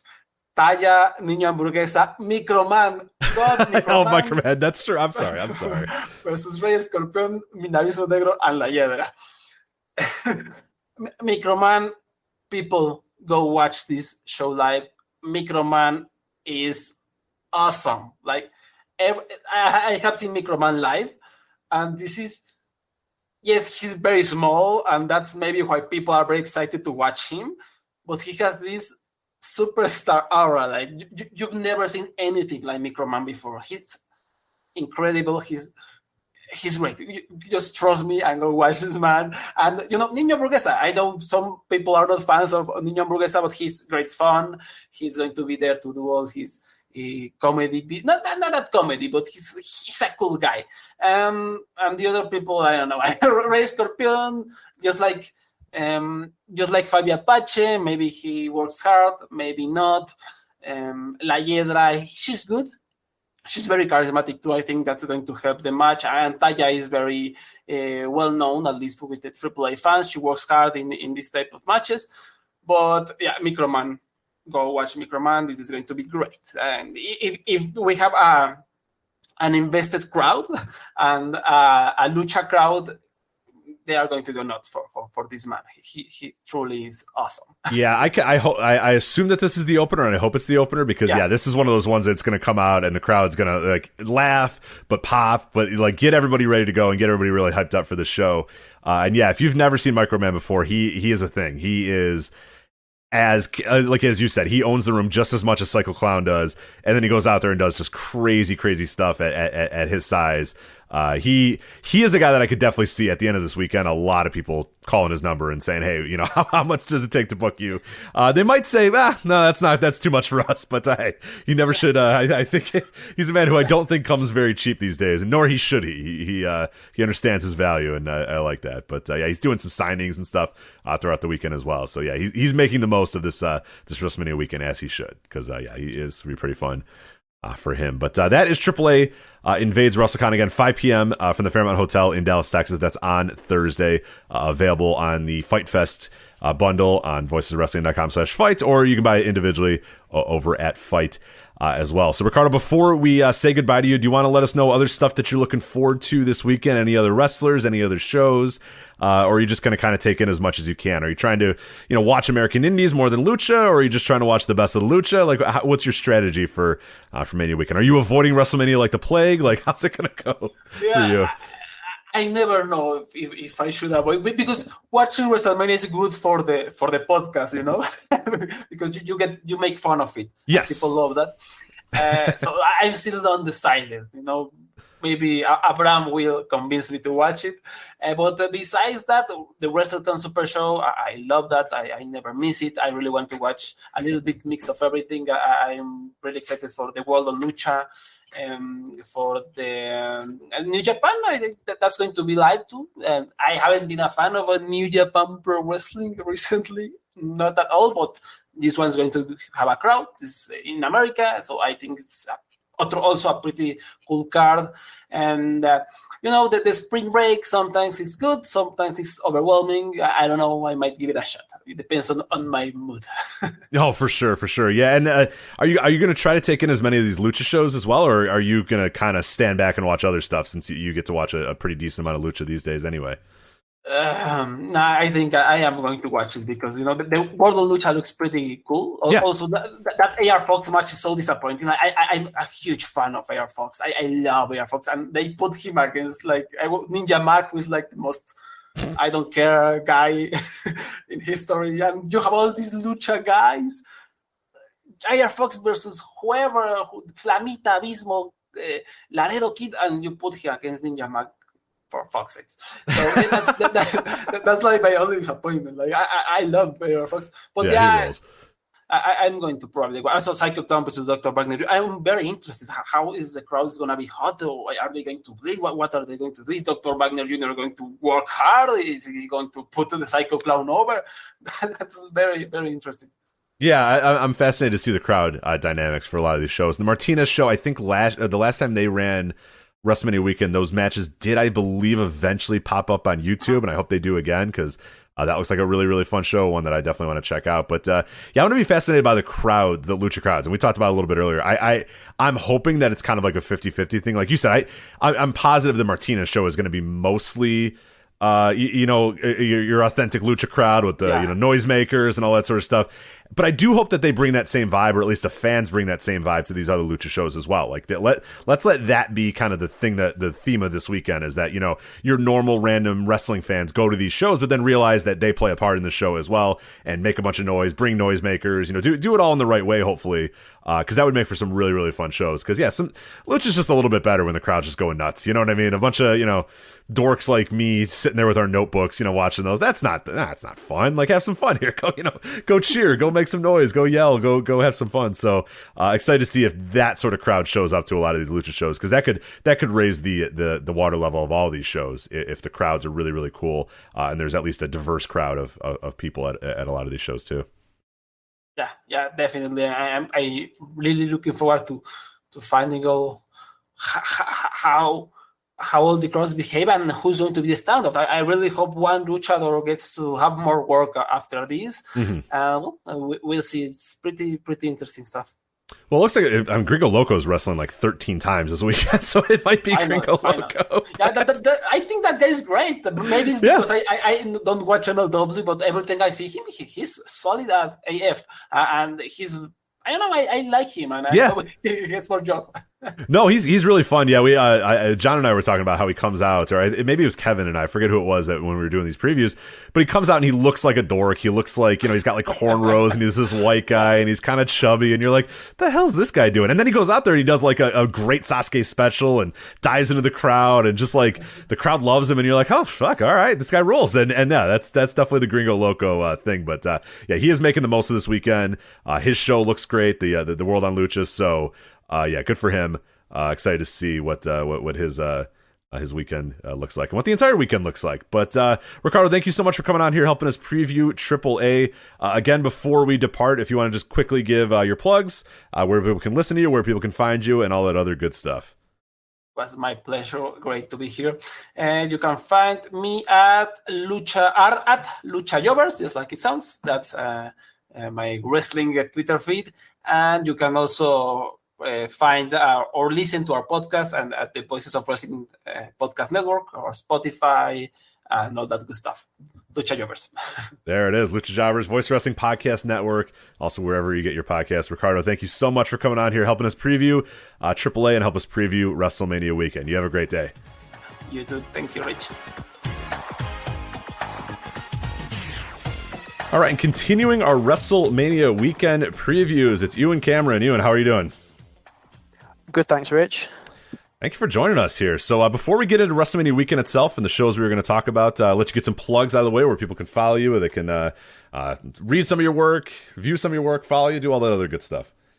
I have nothing to plug. This is my first time on audio for Voices of Wrestling, so this is sort of like a debut for me. But in terms of debuts, like if this was an AEW debut, it's probably more likely to be like Tony Nese rather than CM Punk. Oh man! Oh. No, sorry, Tony Nese. But, yeah, no offense to Tony. I hope he gets a push soon. For sure, yeah, I love Tony Nese. But nothing to plug. No. Yeah, you write some stuff at Voices of Wrestling, so you can check it out there. But yeah, that's. Let's get into. So before, I've been asking everybody this question before we get into the shows that we wanted to talk about specifically. But what's your feeling on WrestleMania Weekend this year? Is it something you're looking forward to? Is it something that you're looking forward to less than usual, more than usual, about the same as usual? Where are you overall on WrestleMania Weekend right now? Well, I mean, as we all know, AEW has killed the Indies, so that's a joke. Yeah. No, you got it. Some people might. Yeah, there are people angrily saying, "Yeah, right now." But yeah. No, I mean, I think people have said that it's not as packed as it usually is. Like, I'm definitely missing Kaiju Big Battle. Yeah, you're right. Big man. There. You're the first person to mention that, and I completely forgot about that too. No Kaiju. Yeah, damn. And also with, I remember when DDT had a show there, and that was really good. And we don't really have that sort of representation here this year. But you know, when spaces are made, there's other people that are sort of coming to fill those spaces. So yeah, I mean, I'm excited to see some of the sort of the smaller shows with, you know, wrestlers that no one's heard of, and you know, see what they're made of. The one thing I will say is though, there is something that I always get scared about at WrestleMania Weekend, which is sort of wrestlers trying their best to get gift so they can be on Reddit. And I always worry that this is eventually going to end in like a serious injury. Yeah. So I'm hoping this isn't going to happen. I'm hoping like people like these indie wrestlers like get over by being a holistically a good wrestler rather than doing something ridiculously dangerous for Reddit upvotes. Yeah, for sure. Yeah, and it's a strange media weekend in a lot of ways because, like you said, the international flavor isn't quite there as far as like Japan or elsewhere. You're getting a lot of international flavor from Mexico, which definitely is a little bit different than a normal Mania weekend. And most Mania weekends, it was like Japan would be like, hey, here's this, a bunch of dudes from New Japan. Here's a bunch of dudes from DDT. Here's a bunch of dudes from Dragon Gate. Like that always used to be the thing. And it's kind of interesting this year that it has gravitated more towards, it being in Texas, which is probably the right move for sure. Is gravitating a little bit more towards the Lucha end. But one of the shows we're going to talk about, and I don't want to jump ahead, but I do think that Impact, this may be their best weekend they've ever had in WrestleMania weekend.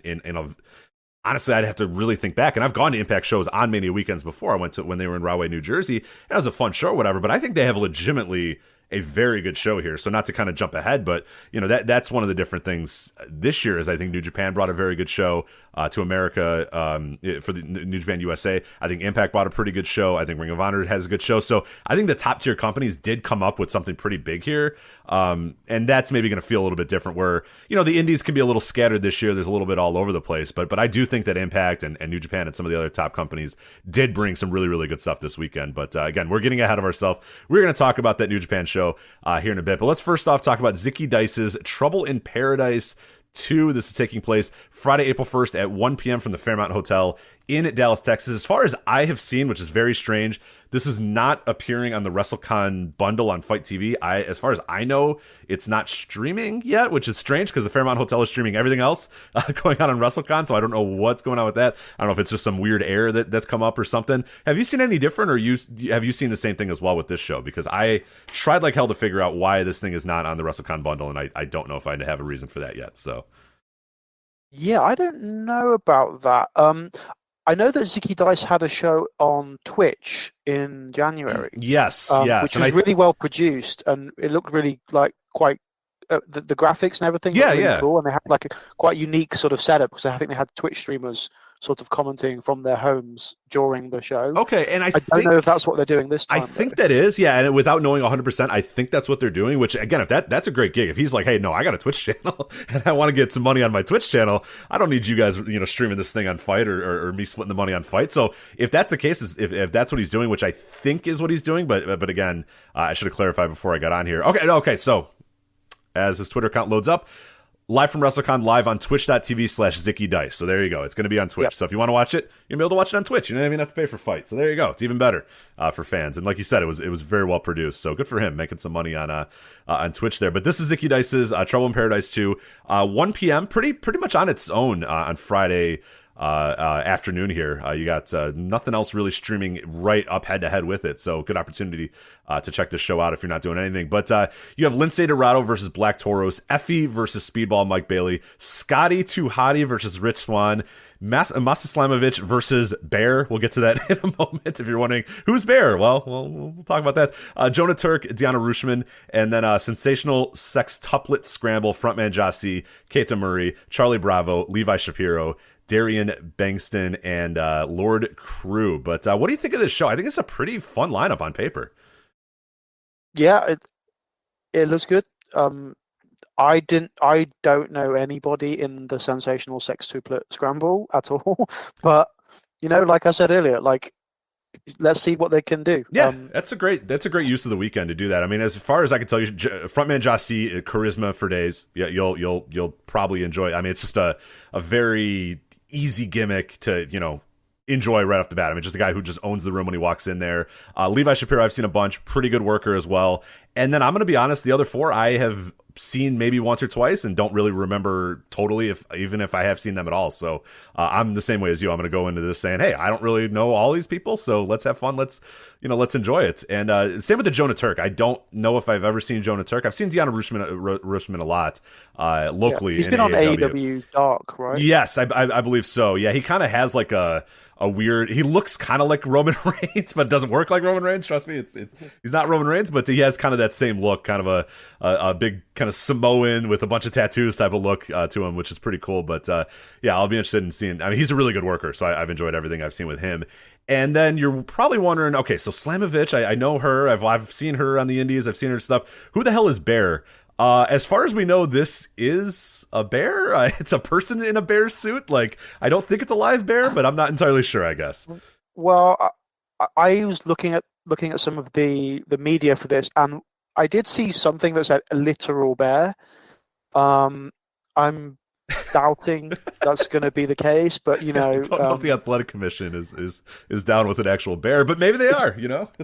But this is good. I think it's good marketing. Like, it's getting people talking, and then if it turns out to be, Zicky Dice in a Winnie the Pooh costume, like, we already got their money, brother. So, right, exactly. You don't even need money. They're not on Twitch. Yeah, I already got your eyeballs. Yeah, I already got your eyeballs. Maybe I got your, you subscribed with your Amazon Prime account or something. But yeah, it is. It's a thing for sure. I'm definitely interested in seeing, will this be a literal bear, or will it be Zicky Dice in a Winnie the Pooh costume? It's fine. Either way, Master Slamovich is probably going to beat the hell out of it. So whatever, if it's a bear or Zicky Dice, I think this bear is going to take some bumps, and Slamovich is going to look great doing it. So that's interesting. And then yeah, Rich Swann versus Scotty 2 Hotty is just there will be dance moves. Well, some will be better than others. But well, Rich, I know the phrase "dream matches" is overused. Yes. And it still is. I mean, this is the epitome of what WrestleMania Weekend is kind of all about. Like, it is this sort of two generations. Rich Swann, like, I love him. He's one of my favorite wrestlers. I think he's one of the greatest. Like, he's one of the best in the world right now.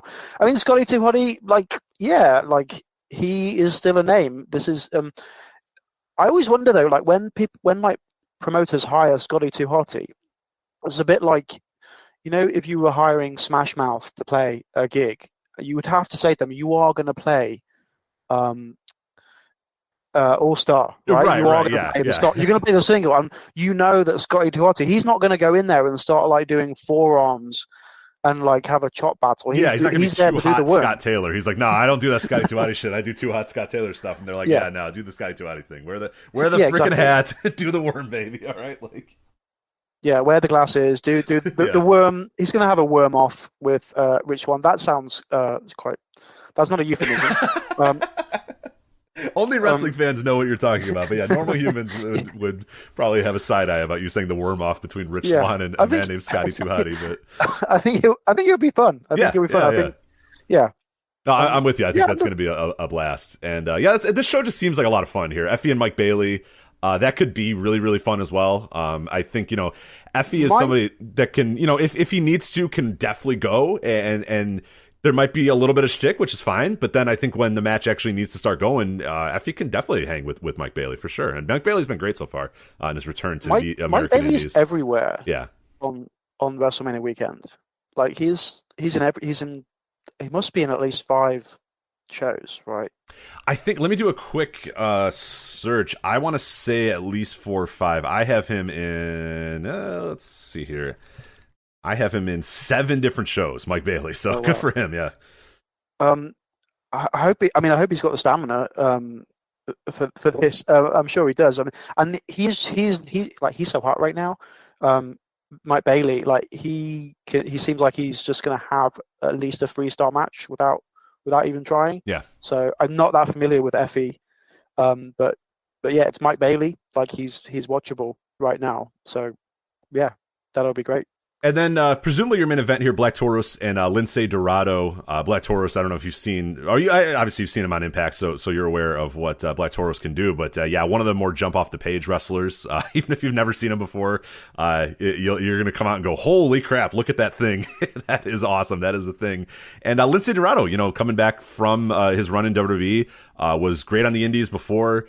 Was solid in WWE. You just never saw him unless you were watching, weird shows that nobody watches. And yeah, I'm interested to see where he sounds like a guy that's hungry to prove that he was done wrong. And this is a great opportunity to go out there and prove that he was done wrong and go out there and have a great weekend and have a great match here with Black Taurus. Yeah, exactly.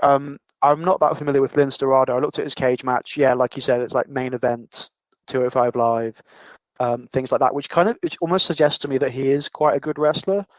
Yeah, and Taurus is great. Like, he had a really good match with Josh Alexander last year. He just had a really good one with Jake Something last month, I think. For someone his size and his bulk, like the moves he can do, yeah, really does. He does like a suicide whirling candy, which is amazing to see from someone from his size. So yeah, I think so you're saying you think that's going to be the main event? I'm not sure. I guguess maybe Slamovich versus Bear could be the main event. I don't know, just because Black Taurus is kind of a pretty big deal, a pretty big star. So okay. I don't know. I thought it was going to be Swan versus Scotty 2 Hotties. Yeah, you know what? I guess there's a bunch of main event possibilities here. Yeah, I don't know if I have a good read on it, but. Well, there you go. If you're listening to this and you're debating whether to watch it, there's at least 3 main events here. Yeah, 3 main event-worthy matches. Main events in any building in the world. So there you go. But, and also, like, I'm in the UK, so time-wise, if this is on at 1 p.m. American time, then this is going to be like a nice evening match. Yeah, it's everybody that we've talked to. Everybody we talked to from the UK and Ireland, they all want to talk about the shows that are on at like 11 and 1, and I totally get it, because you're like, hey, these are like normal ass times for me. Some of these other shows are going to be wild times for me, which I imagine Friday, April 1st, as we move on here, Impact Wrestling at 9 p.m. So what time is that for you? Are you going to be watching this one live, Impact, or no, this is going to be like absurd time? Yeah, right. Yeah, that's going to be like waking up early, sort of. I might wake up very early to watch parts of it. There you go. So that's going to be from the Fairmount Hotel in Dallas, Texas. This will be available to watch in multiple places as well. And this looks like, honestly, one of the best shows of the entire weekend to me. This will be on the Fight Fest package, voicewrestling.com/fight. It'll be on the WrestleCon package they have. But it's Impact Wrestling's Multiverse of Matches, again, 9 p.m. on Friday. A loaded Friday lineup as well. Friday has a ton of stuff going on. You have ROH's Supercard of Honor at 7. You got the Gringo Loco Wrld on Lucha show at 7:30. And then now this Impact at 9 p.m. Real quick, I'll go over the entire card, then we can kind of go one by one as we talk through it here. You have the Good Brothers versus the Briscoe Brothers. Jay White versus Chris Sabin, Tomohiro Ishii, Eddie Edwards, Deonna Purrazzo versus TBA, the Always Dangerous, to be announced, Ultimate X, Trey Miguel, Jordan Grace, Willie Mack, Mike Bailey, Rich Swann, Vincent, Alex Shelley versus Mike Bailey, Jonah and Josh Alexander versus Moose and PCO, Mickey James and Nick Aldis versus Matt Cardona and Chelsea Green, and then Fatal 4-Way for the Impact Tag Team titles, The Influence, Savannah Evans, Tasha Steeles, Decay, Havoc, and Rosemary, and then Giselle Shaw and Lady Frost. So I talked about it a little bit earlier when I was previewing. I mean, this is, to me, far and away the best Impact show that they have ever had on a WrestleMania weekend. I mean, this is legitimately a pay-per-view level show from Impact that they're just throwing up there on WrestleMania weekend, and I'm here for it, man. This looks awesome. Yeah, I mean, I think it really speaks to like their current roster and like the sort of the wrestlers they can draw on at the moment, like how strong this card is. And there's quite a few wrestlers on here that are sort of that work with Impact that aren't on this card, which again, like someone like Steve Macklin, for example, isn't here. Ace Austin, Taurus, they're not on this. They to me, they're really good wrestlers as well who should be here. But then there's so many good. There's so much good wrestlers that Impact have been able to draw on for this that, yeah, it's loaded. Yeah, and what's cool about this is, anytime Impact has come to WrestleMania weekend, a lot of times they will rely on nostalgia acts. Like when I went to go see their match in New Jersey, it was, Sabu was there, and Rob Van Dam was there, and like they've always kind of decided, we'll book our normal show, but we need a little bit of juice to kind of get people. They just kind of decided, hey, let's just put on the best show we possibly can with the best talent that we have. And yeah, they're using and borrowing from New Japan a little bit here, but that's fine. Like, that's what you do a relationship for. That's why you build and cultivate a relationship, so you can use these guys. And yeah, I think if you're going there this weekend, if you're watching it streaming live or whatever, I think at 9 p.m. on a Friday, I mean, there's almost no other choice here of what you're going to want to watch. And what's cool about that is, there is some stuff going on at 7. The Supercard of Honor is going on at 7. Gringo Loco's show is going on at 7:30. Presumably, those will either be done or ending or just about wrapped up. And then otherwise, from 9 p.m. on, you really don't have much else going on Friday. Everyone else is kind of backing away, and Impact's kind of on their own. So I would say, yeah, if you're watching wrestling at Friday night, in America, you got to be watching this Impact show, man. This is one of the best shows of the entire weekend. But you, anything else? Anything that's kind of stands out to you on the show that you're really particularly looking forward to? Well, looking just running down the card, like we've got this sort of run of 3 matches. So it's Jay White versus Chris Sabin, Ishii versus Edwards, and then Shelley versus Bailey. And to me, that's like the main course. Yeah. Of the card. Like it's you know what you're going to get with that. It's going to be great.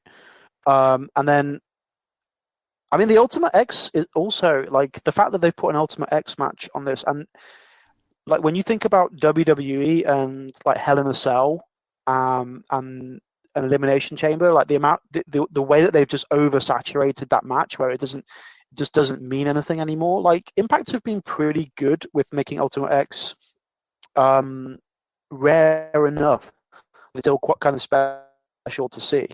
And I also want to say, for the people that are questioning why Jordynne Grace is in that match, I think she really deserves to be there, because the women's Ultimate X match at Hard to Kill, even though Grace didn't win that, she was very much an MVP of that match. She was taking some kind of insane bumps during that match at Hard to Kill, and she's really a sort of an engine in Impact in the last few years. Yeah, she's been pushed as such. Like even if you sorry, I was just gonna say, even if you're like looking at that and going, you know what, no, if you watch Impact, like she's definitely belongs in that match. Like she's pushed as man or woman does not matter. She is pushed as, you know, one of the top stars of the company, and somebody that should be involved in big time matches like that. So yeah, I have no problem with it. Yeah, and I mean, and also the Honor versus TBA is going to be quite interesting. So for me, like the Honor is one of the best women's wrestlers in North America. I think this is going to be interesting because obviously she's holding the ROH belt, and that is now property of someone else in the wrestling world. So and there's an ROH show before this. Yeah. So I know that I think that the ROH now would want to get that belt off her, but how that's going to work, and whether she's going to make an appearance at the ROH show before is something that is being maybe talked about, but I don't know. I don't know how it's going to work. So she could end up losing both belts in one night. I'm kind of thinking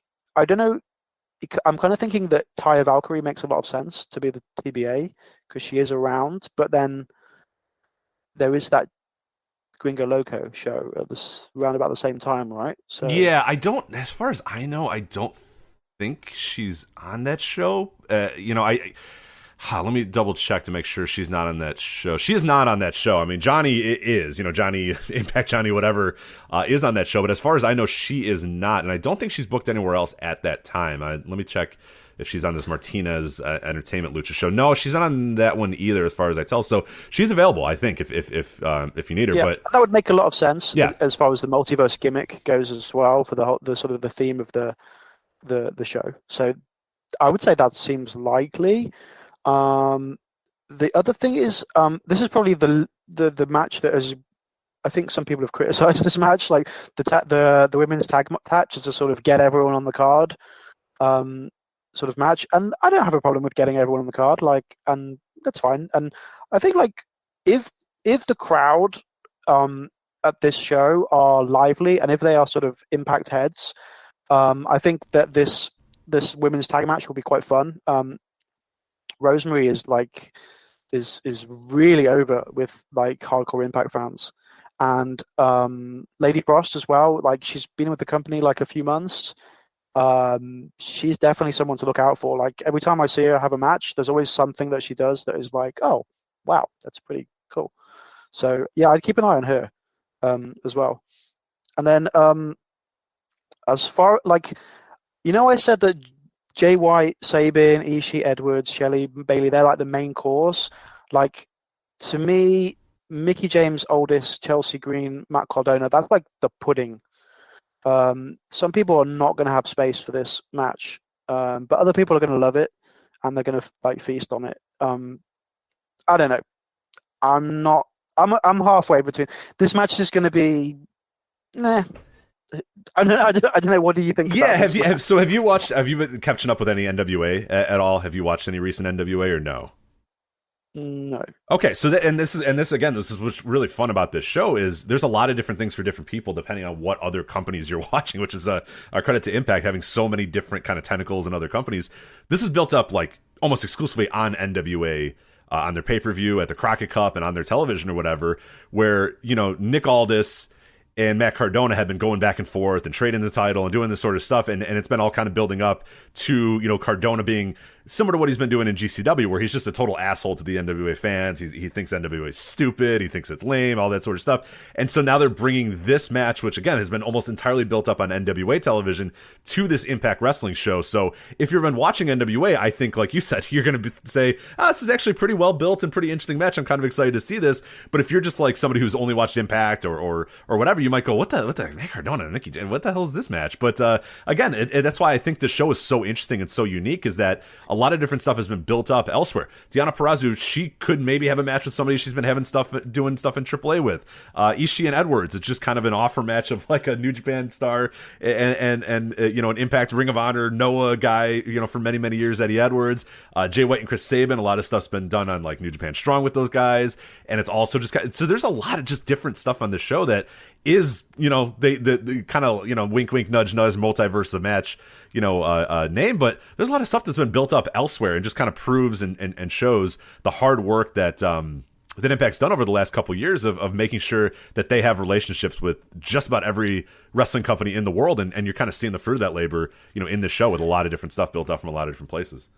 Yeah, because I remember when Billy Corgan said very specifically, he said, we're open to working with any wrestling promotion except Impact. Like, he specifically said that like a few years ago. Yeah. So I think it does show a lot. I mean, I think Scott D'Amore like deserves a lot of credit for what he's done. Like, he doesn't often get mentioned in conversations about like the best promoters in wrestling, but I feel like him and probably a few other people that I don't know the names of behind the scenes of just to build up the Impact brand and not sort of reforging these relationships with NWA, with New Japan, etc. Yeah, all credit to them. Yeah, the reputation of Impact from where it was. I mean, hell, even when I went to that New Jersey show, like I said, that was kind of peak sort of trash TNA at their, you know, it was still Impact. I think it was Impact at the time or whatever, but it was still just kind of like they're kind of trying to figure out their identity, figure out what they are. The rubble of the Russo era, the rubble of the Bischoff Hogan era, the 17 different people owning the company back and forth, and now for the last few years they've been kind of boringly stable. It's been like, yeah, you know, it's just Scott D'Amore building up all these relationships. These wrestlers kind of building back up, and yeah, it's been kind of cool to see them, you know, get back to where they were, you know, during the first Scott D'Amore era when they first kind of, you know, got themselves a pretty good reputation. We're working with a bunch of different companies all over the world. We're working elsewhere. It's cool to see them, you know, and it was not easy. It took a long time, a lot of build to get there. But yeah, they're now at a point where it's like their reputation is so much better than it was, you know, 5 years ago, a decade ago. And they now feel, especially, and I think this weekend is a great representation of where they've come. And it's like, hey, look, here's just a pretty damn good wrestling show with a lot of good wrestling. It's pretty low on you know, dumb stuff, quote unquote dumb stuff, and it's pretty big on just like, hey, here's a bunch of great wrestlers having great matches, doing great stuff. Here's some well-told stories. Here's some, you know, they have top talent. You know, at this point they have, you know, independent talent, top talent internationally, and they've all kind of been able to do that via hard work on their own and via building up those relationships or building back those relationships. Most of these relationships are ones they had and then destroyed them for one reason or another, and have little by little had to build them back up. So that's a credit to them for sure. Well, you know, I enjoy some Outlaw Mud Show stuff as much as the next person, but yeah, I do also agree with you that it's good to see quite a serious card that they've put on for this. I also, just the other ones to talk about was the Briscoes and the Good Brothers. I actually didn't watch a lot of ROH, so I'm not that familiar with the Briscoes. But obviously I know that they have really good reputations for being good workers. Now, a lot of people like sort of kind of down on the Good Brothers as sort of wrestlers in matches, but like actually, if they want to go, they can go. And they had a really pretty good match with God at a recent Impact show. Yeah. So this could be something. This could be something pretty good. And then the other match is Moose and PCO versus Josh Alexander and Jonah, which I imagine will main event.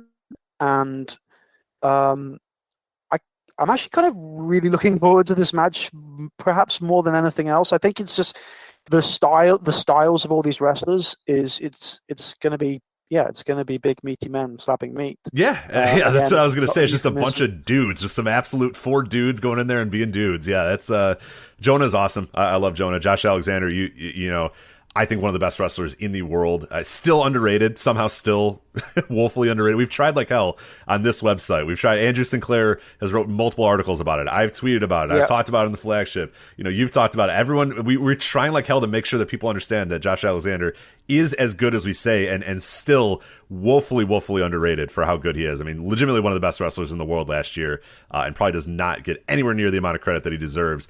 Him and Jonah, that sounds like an awesome team. And then Moose and PCO is just like a fun. Yeah, I can't wait for this match. That's a really fun match between those guys. And I think you're probably right. It might be Good Brothers and Briscoes, but if I was booking it, I'd probably put Jonah and Josh Alexander as your main, just because I think Josh and Moose stand out as kind of your Impact stars. But yeah, we'll see when the show actually goes. This is definitely a forwarding the stories that for Rebellion next month. So yeah, and I'm quite interested to see Moose go like sort of facing off against Jonah, because whatever happens at Rebellion, I can see Moose versus Jonah being a pretty good matchup in the future sometime. And Moose is a guy who is, I think, he's never really had a reputation as being this great wrestler, but when he has a big match, he really steps up and he really like goes beyond what you imagine he can do for a man like his size. So I think I'm PCO. Please don't kill yourself. He might. I don't. You could try. You could try to convince him, but he's got a lot of bookings this weekend. He's in a bunch of different stuff, so there is a possibility that maybe he does have to chill it out just because he is going to be booking elsewhere. But he is also PCO, so I mean, you can only warn him so much. I mean, he's probably still going to try to kill himself. So it is what it is. I think that'll be a pretty awesome match. And yeah, I think it has to be the main event. I can't imagine it. I mean, maybe Deonna versus T-Bay could main event as well. And Impact have been pretty good about like having the women main event and it feeling quite natural and organic. So that could also be the main event. But yeah, I imagine that Moose, PCO, Josh Alexander, and Jonah are going to main event this show. But again, this is Impact's Multiverse of Matches, 9 p.m. on Friday. We'll be streaming on Fight TV, voiceofwrestling.com/fight. Also part of the Fight Fest WrestleCon bundle as well. So yeah, that seems like an awesome show to make sure you're checking out and make sure you're going to be able to watch live because yeah, it's pretty stacked. And I'm pretty excited about it. So before we bid you adieu, Ewan, any other shows, matches, wrestlers that you're going to be kind of watching for this weekend or anything else that kind of caught your eye this Mania weekend?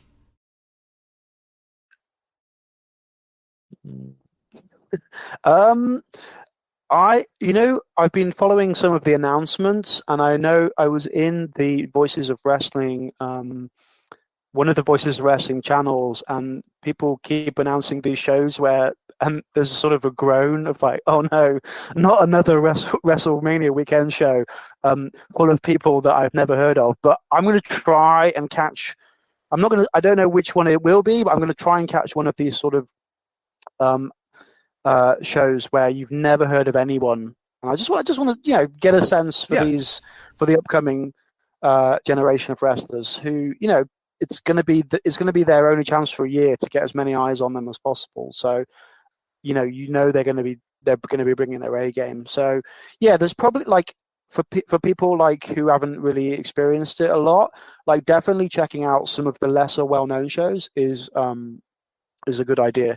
And I think the Mark Hitchcock Memorial Show looks quite good as well. Mm-hmm. I think I can't remember the match, but there's a match with Jonathan Gresham, Ace Austin, and Black Taurus as one team. Yeah, it's Ace Austin Black Toros. It's a really random team. Yeah, it's Ace Austin Black Toros, Jonathan Gresham versus Michael Oku, Ray Horus, and Laredo Kid, which it's a lot of really good wrestlers in one match. So I would imagine that's going to be pretty wild. Yeah, I'm going to definitely try and check that one out as well.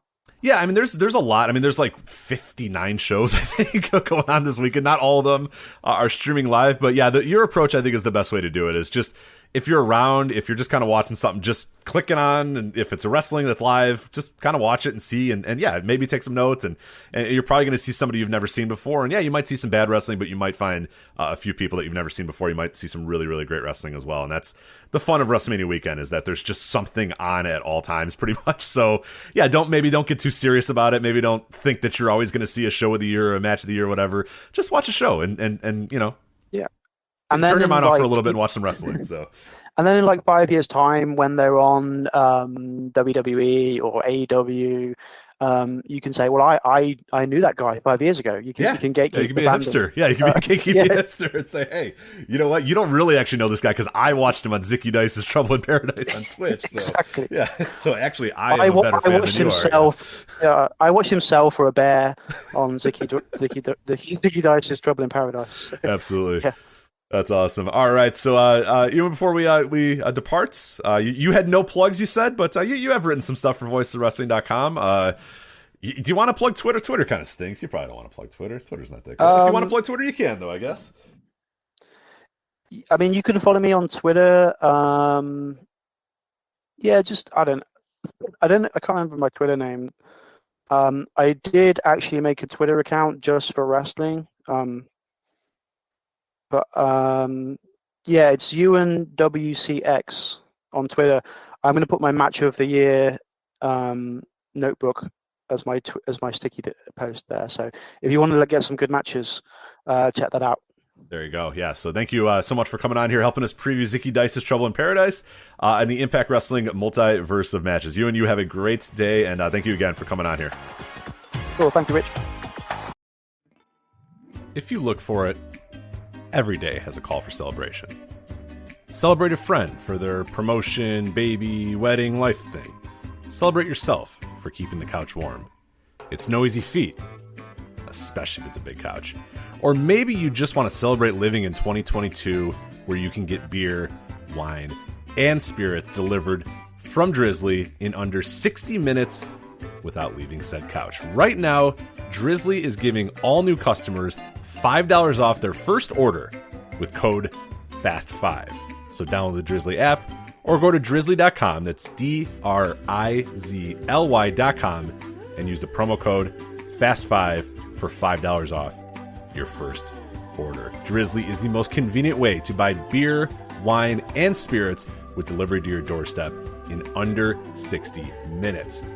Drizzly is the #1 app for alcohol delivery because the convenience of home delivery. In under 60 minutes, you get it when you need it, and you can conveniently shop across stores, so you can choose from a huge selection of alcohol, wine, spirits, beer, anything you possibly need. Get exactly what you want, when you want, and you can also shop across multiple stores to compare prices and find the best deals for what you're looking for. So again, new users to Drizzly are getting, all new customers, every new customer, if you're a brand new customer, you're going to get this no matter what, $5 off your first order with the code FAST5. So you download the Drizzly app or go to drizzly.com, that's DRIZLY.com, and use the promo code FAST5 for $5 off your very first order. Drizzly, the #1 app for alcohol delivery. Again, download the Drizzly app or go to drizzly.com, DRIZLY.com.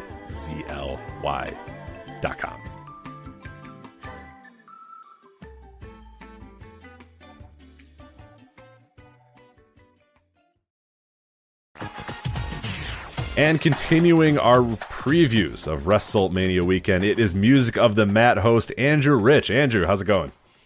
Hey, Rich, how's it going? It's good. I'm good, thanks. And I know we're doing this after a long time away from each other. I think 10 whole days since the last time we talked on the Flagship. So yeah, nice Rich, to reconnect. Yeah, I've Andrew Rich, not fatigued, the opposite. I need Andrew Rich back in my life. I need some more Andrew Rich discussion. So we're going to do that here in talking about WrestleMania Weekend. And you, in a weird turn from where most people went, decided to just talk about good shows, which is strange because A lot of other people are like, "Oh, this show looks terrible. I can't wait to talk about it." And you were like, "I'm going to talk about good shows with good wrestlers on it." So that's a weird stance that you took here, but I appreciate it. It's bold. It's a bold stance. It's funny because when you put up the sign-up sheet for all the shows, I was at the movie theater watching The Batman.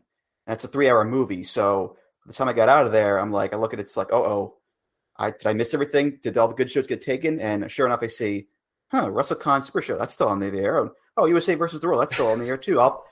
I guess I'll do them. If no one else wants to do them, I'll take them. So yeah, why not? So here you are, doing good shows. Weird. Anyway, before we get into extra WrestleMania weekend itself, I'll let you get some plugs out of the way. I mentioned you are the host of the Music of the Mat, so if you want to plug away a little bit about that, where people can follow you, where people can listen to what you do, and all that other good stuff before we dig into the minutia of WrestleMania weekend here. Sure. So yeah, the Music of the Mat, a wrestling music podcast here on the lovely VOW Podcast Network. It's available Apple Podcasts, Google Podcasts, Spotify, all your favorite places. Comes out every other Tuesday. Most recent episode I did was with Neil David. I did a New Japan grab bag with him. A lot of fun. You can follow the show on Twitter at Music of the Mat. You can follow me on Twitter at Andrew T. Rich. And all my writing is at voicesofwrestling.com as well. There you go. All right. So let's talk about WrestleMania weekend in general before we dig into the shows that you wanted to talk about. What's your temperature on Mania weekend? Are you looking forward to it more than usual, less than usual, about the same as usual? Where are you at right now with Mania weekend? I think compared to last year, a little bit more, and that's because the actual big name shows are kind of back this year. You got ROH back, you got New Japan running again, you got WrestleCon shows, AAA. So in terms of that aspect, I'm a little bit more excited than last year.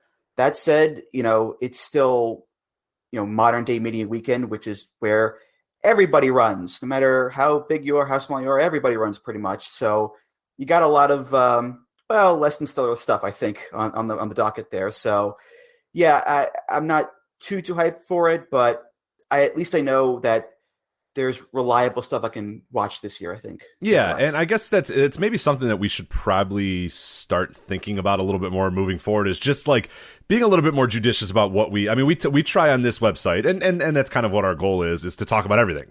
And for most people, that's not their WrestleMania weekend experience. Is like knowing, like most people do not know that, like half of these shows are existing on this weekend. Most people probably just know the big time shows. But we try to, obviously let everyone know everything that's going on, every single match, every single wrestler, everything that's going to be there.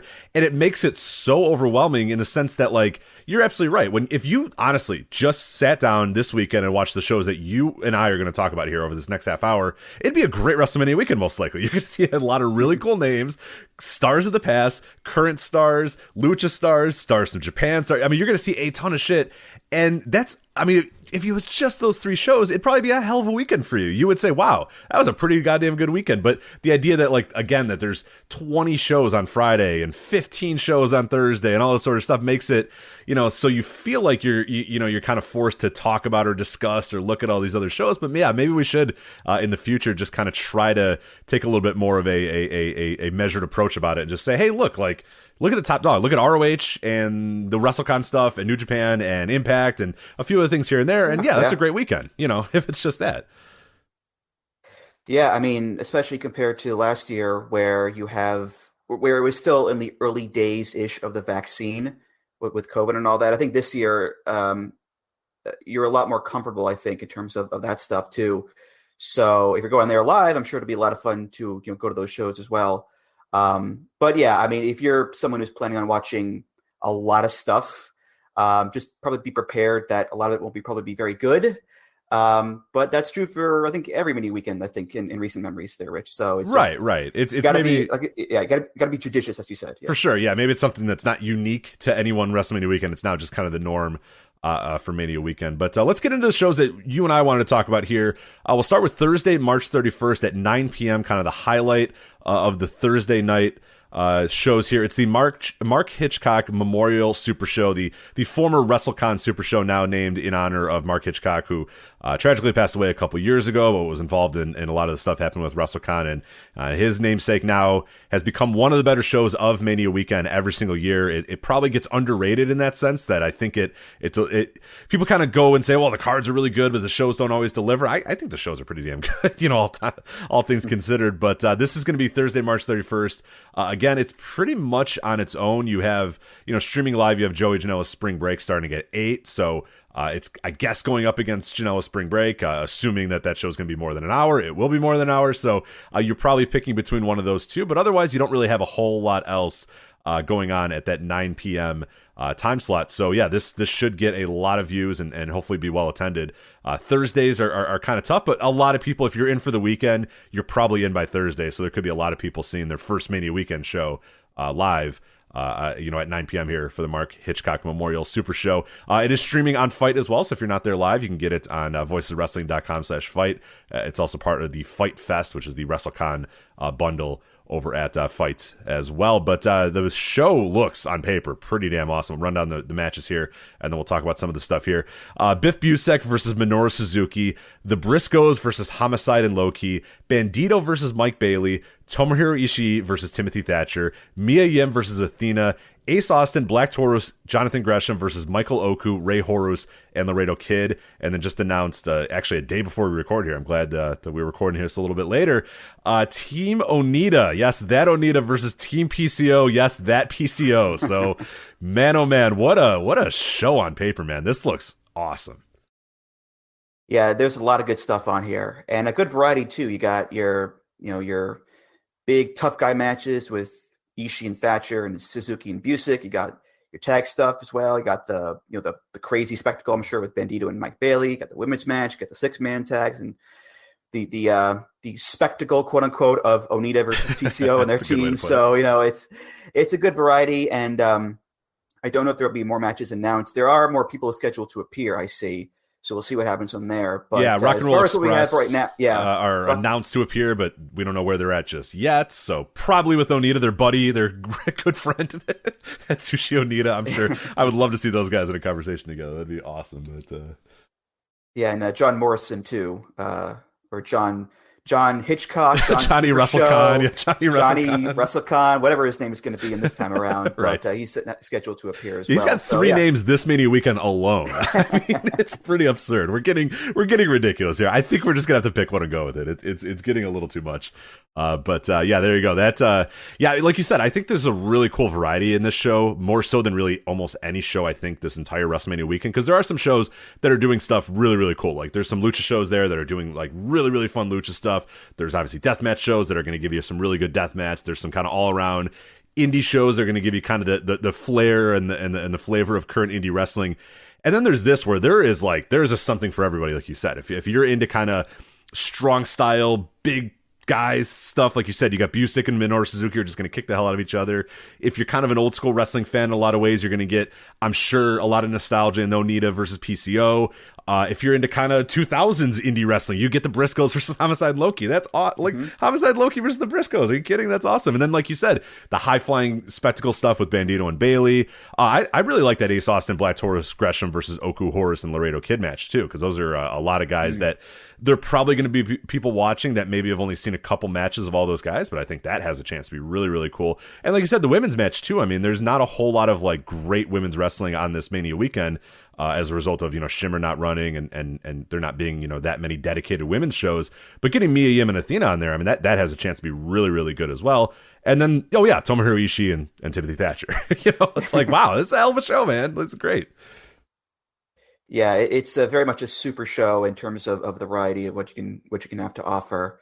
And again, it's a good time slot too, because not much else going on really. Compared to, I think, Friday, which is just an insane day, with all those shows running. So, yeah, I'm looking forward to this show a lot, especially with all the matches announced. Yeah. Yeah, unfortunately, the chances of you getting like spit on or hit by Karen Jarrett is pretty low this year. It's not zero. It's not zero. We don't know that she's not going to be there. But it's on my bucket list, Rich. On my bucket list right there. One day. It's not that hard. One day, baby. One day. Andrew, all you have to do is go to a show where she's at, and there's like a 60% chance it could happen. So don't lose hope, Andrew. Don't lose hope. There is still time. But anything else about the Hitchcock Memorial Show, or should we move on? Not much. I mean, what you see is what you get. A lot of really cool matches, a lot of first-time matches as well. Biff and Minoru Suzuki is going to be a first-time match. I believe Ishii Thatcher, first-time match there as well. And, I got to say, Ishii is a guy, along with like Mike Bailey as well, two guys who are going to have a great weekend, I think, because Ishii has, he has Dickinson, he has Eddie Edwards too. And Speedball has Bandito. He's got Davey Richards, which we'll talk about soon. And he's got he's going to wrestle Alex Shelley in the Impact show. Yeah, I think he's wrestling PCO on spring break. So yeah, he is everywhere. That man is taking full advantage of his new visa, making up for lost time. Yeah, I'm wrestling everybody everywhere. Yes. And good for him because he's one of the best around, I think. Yeah. So he's definitely making up for lost time, and he's going to have a great weekend. And I think Ishii too with his slate of matches as well. So this show is definitely one to watch, I think, for sure. And then we'll move on to Friday. As we said, Friday, April 1st, there is just an ungodly amount of stuff happening this week. It's insane. It's absolutely insane. Pretty much all time slots completely full. Just a stupid amount of stuff happening here. But we're going to talk specifically about Friday, April 1st, 5 p.m. from the Fairmount Hotel, also the site of WrestleCon as well. This will be on Fight TV, also on the WrestleCon bundle, the Fight Fest bundle on Fight as well. But it is New Japan Pro Wrestling's Lone Star Shootout. And when this first got announced that New Japan was running here, I mean, there was a little bit of like, hey, you know what? Cool. It's going to be the New Japan USA guys mostly. It'll be, and like this card still has a lot of that flavor. It still has a lot of the New Japan USA flavor to it. But I think there's a lot of really fun stuff on the show, even with that kind of heavy New Japan USA flavor. I think they did a good job getting Ishii in.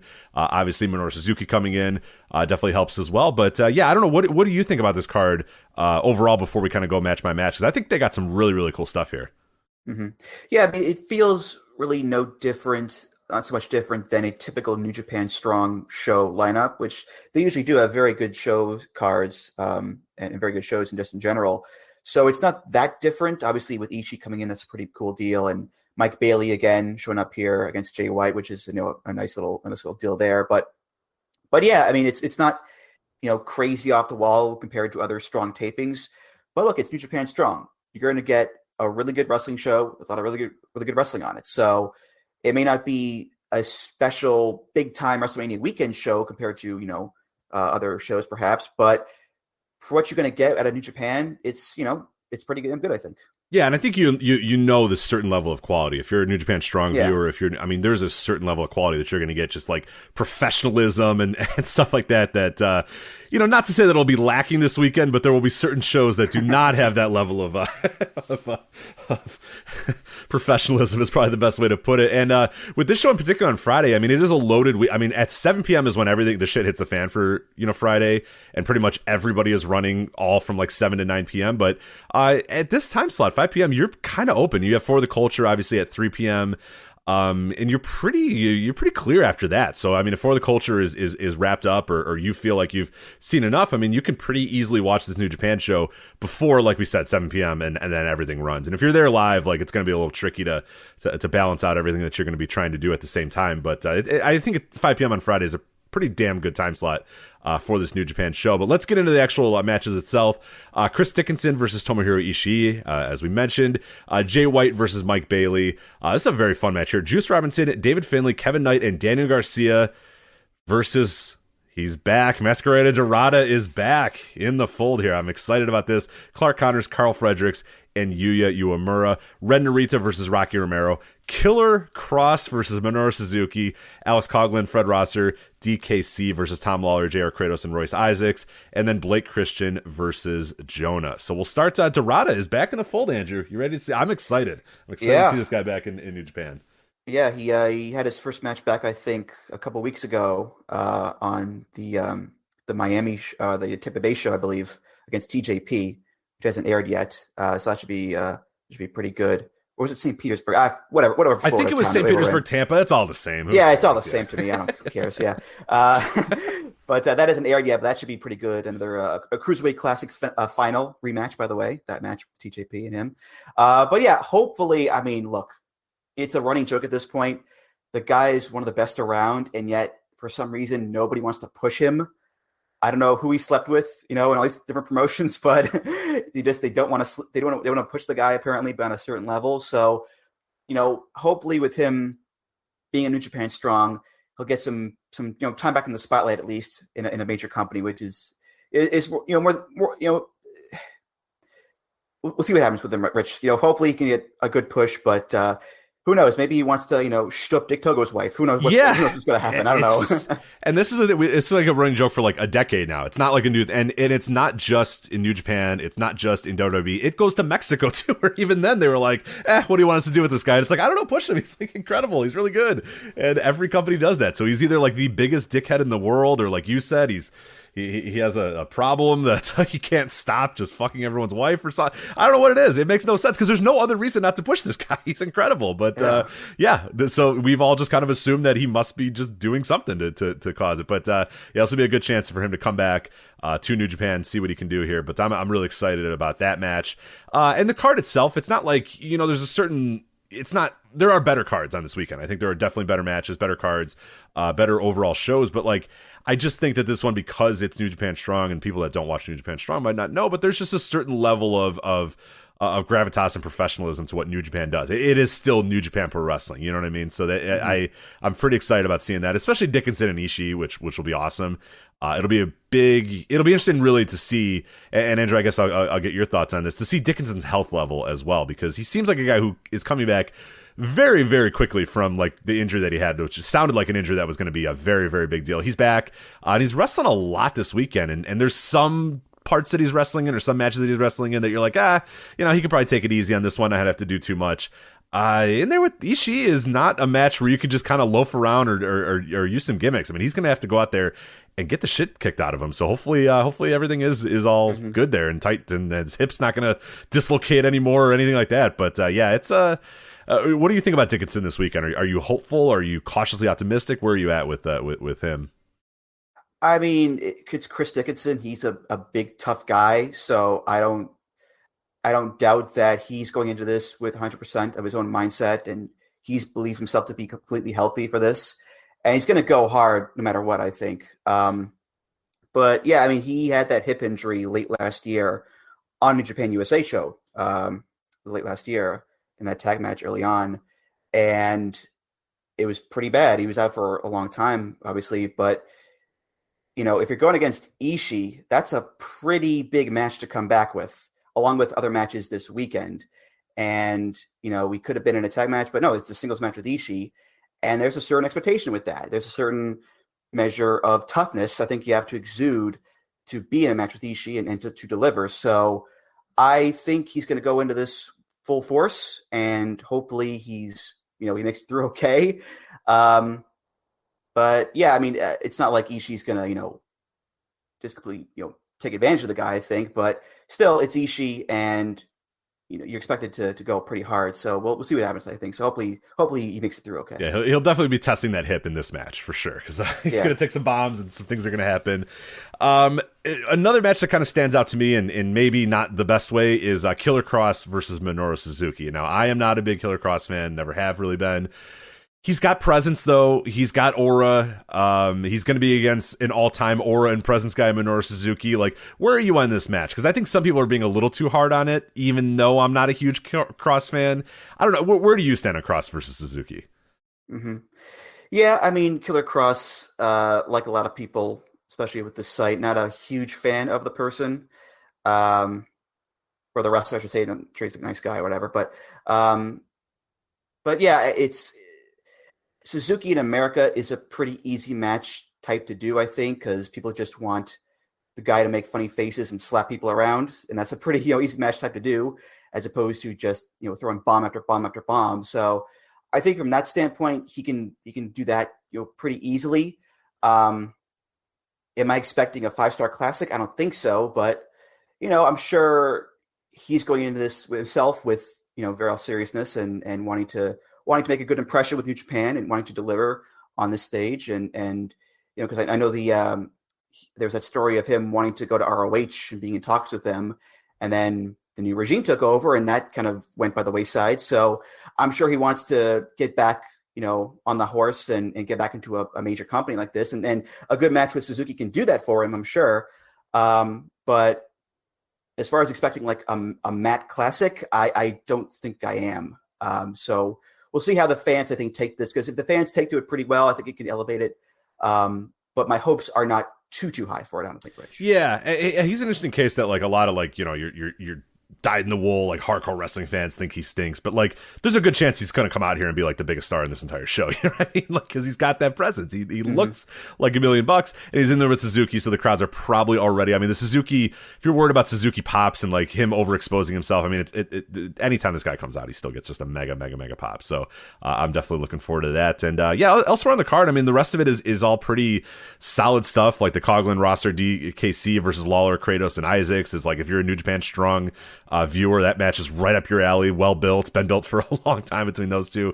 I actually like Blake Christian and Jonah as well. It's a bit of a potential styles clash, but I think in a good way, a styles clash of Blake Christian, doing his high flying, doing all the stuff that he does well, and then Jonah being the big monster that he is. I think that's got some potential to be pretty fun too. Mm-hmm. And we should note that those two matches in particular are just for the live crowd, because those are being taped for New Japan Strong. The top 5 matches are airing live on Fight, so just be aware of that. And then they'll appear later on demand on New Japan World. So if you're going to the show live, no problems there. Go see the whole thing. But if you're watching at home, it's just those top 5 matches. Dickinson Ishii, Jay White Bailey, the Juice Robinson, Dorada tag match, and all that stuff. Narita Rocky and Cross Suzuki. That's all airing on Fight. And then the live 2 matches are just for the live crowd for Strong. Right, so, yeah. So if you're buying the show just to watch Blake Christian and Jonah, maybe don't. Yeah, maybe just wait a while. Yeah, maybe just wait a bit. But thanks for pointing that out. That is a key. But anything else about this New Japan show? Not much. I mean, again, it's what you're going to get out of Japan. Just a lot of solid wrestling matches, and I think with Dickinson and Ishii and Jay White Bailey in particular, those could be pretty damn great, I think. And Narita Rocky Romero, that could be really good too. Yeah, there's a lot of really good stuff on here that you're guaranteed to get at minimum good. So I think it's going to be a fun show in that regard. And then we'll move on to Saturday, April 2nd, a little early here, 11 a.m. Fairmont Hotel in Dallas, Texas. WrestleCon's USA versus the World. It's early in WrestleMania weekend speak, because some shows go very, very late. So if you're attending Joey Janela's spring break, that might not end until 3 or 4 a.m. Impact's got their midnight show as well. And there is a lot going on this Saturday morning as well. NXT Stand and Deliver, the RIP takeovers on NXT's. Now you have an 11 a.m. show at the American Airlines Center in Dallas. Effie's Big Gay Brunch also taking place from the Collective. Texas Mania is starting to run now on the Saturday as well. But plopped in the middle of all of it is WrestleCon's USA vs. the World, again from the Fairmont Hotel in Dallas, Texas. This will also be appearing on all the fight packages over the Fight Fest package, WrestleCon package, and voiceofwrestling.com/fight. But WrestleCon USA versus the World, undisputed British Cruiserweight Championship match, Michael Oku versus Rich Swann, Davey Richards versus Mike Bailey, Rachel Ellering versus Jessica Troy, the Warrior Wrestling Lucha Championship, Sam Adonis, La Hiedra, Mr. Iguana, Golden Dragon, Fight Panther Jr., the Work Horseman versus Bandito and Rey Horus, Calvin Tankman versus Big Damo, and then Gringo Loco, Flip Gordon, and Caleb Conley versus Arez, Aramis, and Arrow Boy. What do you think about this USA versus the World show before we kind of, hone in on a few particular matches here? I think it's a pretty interesting card.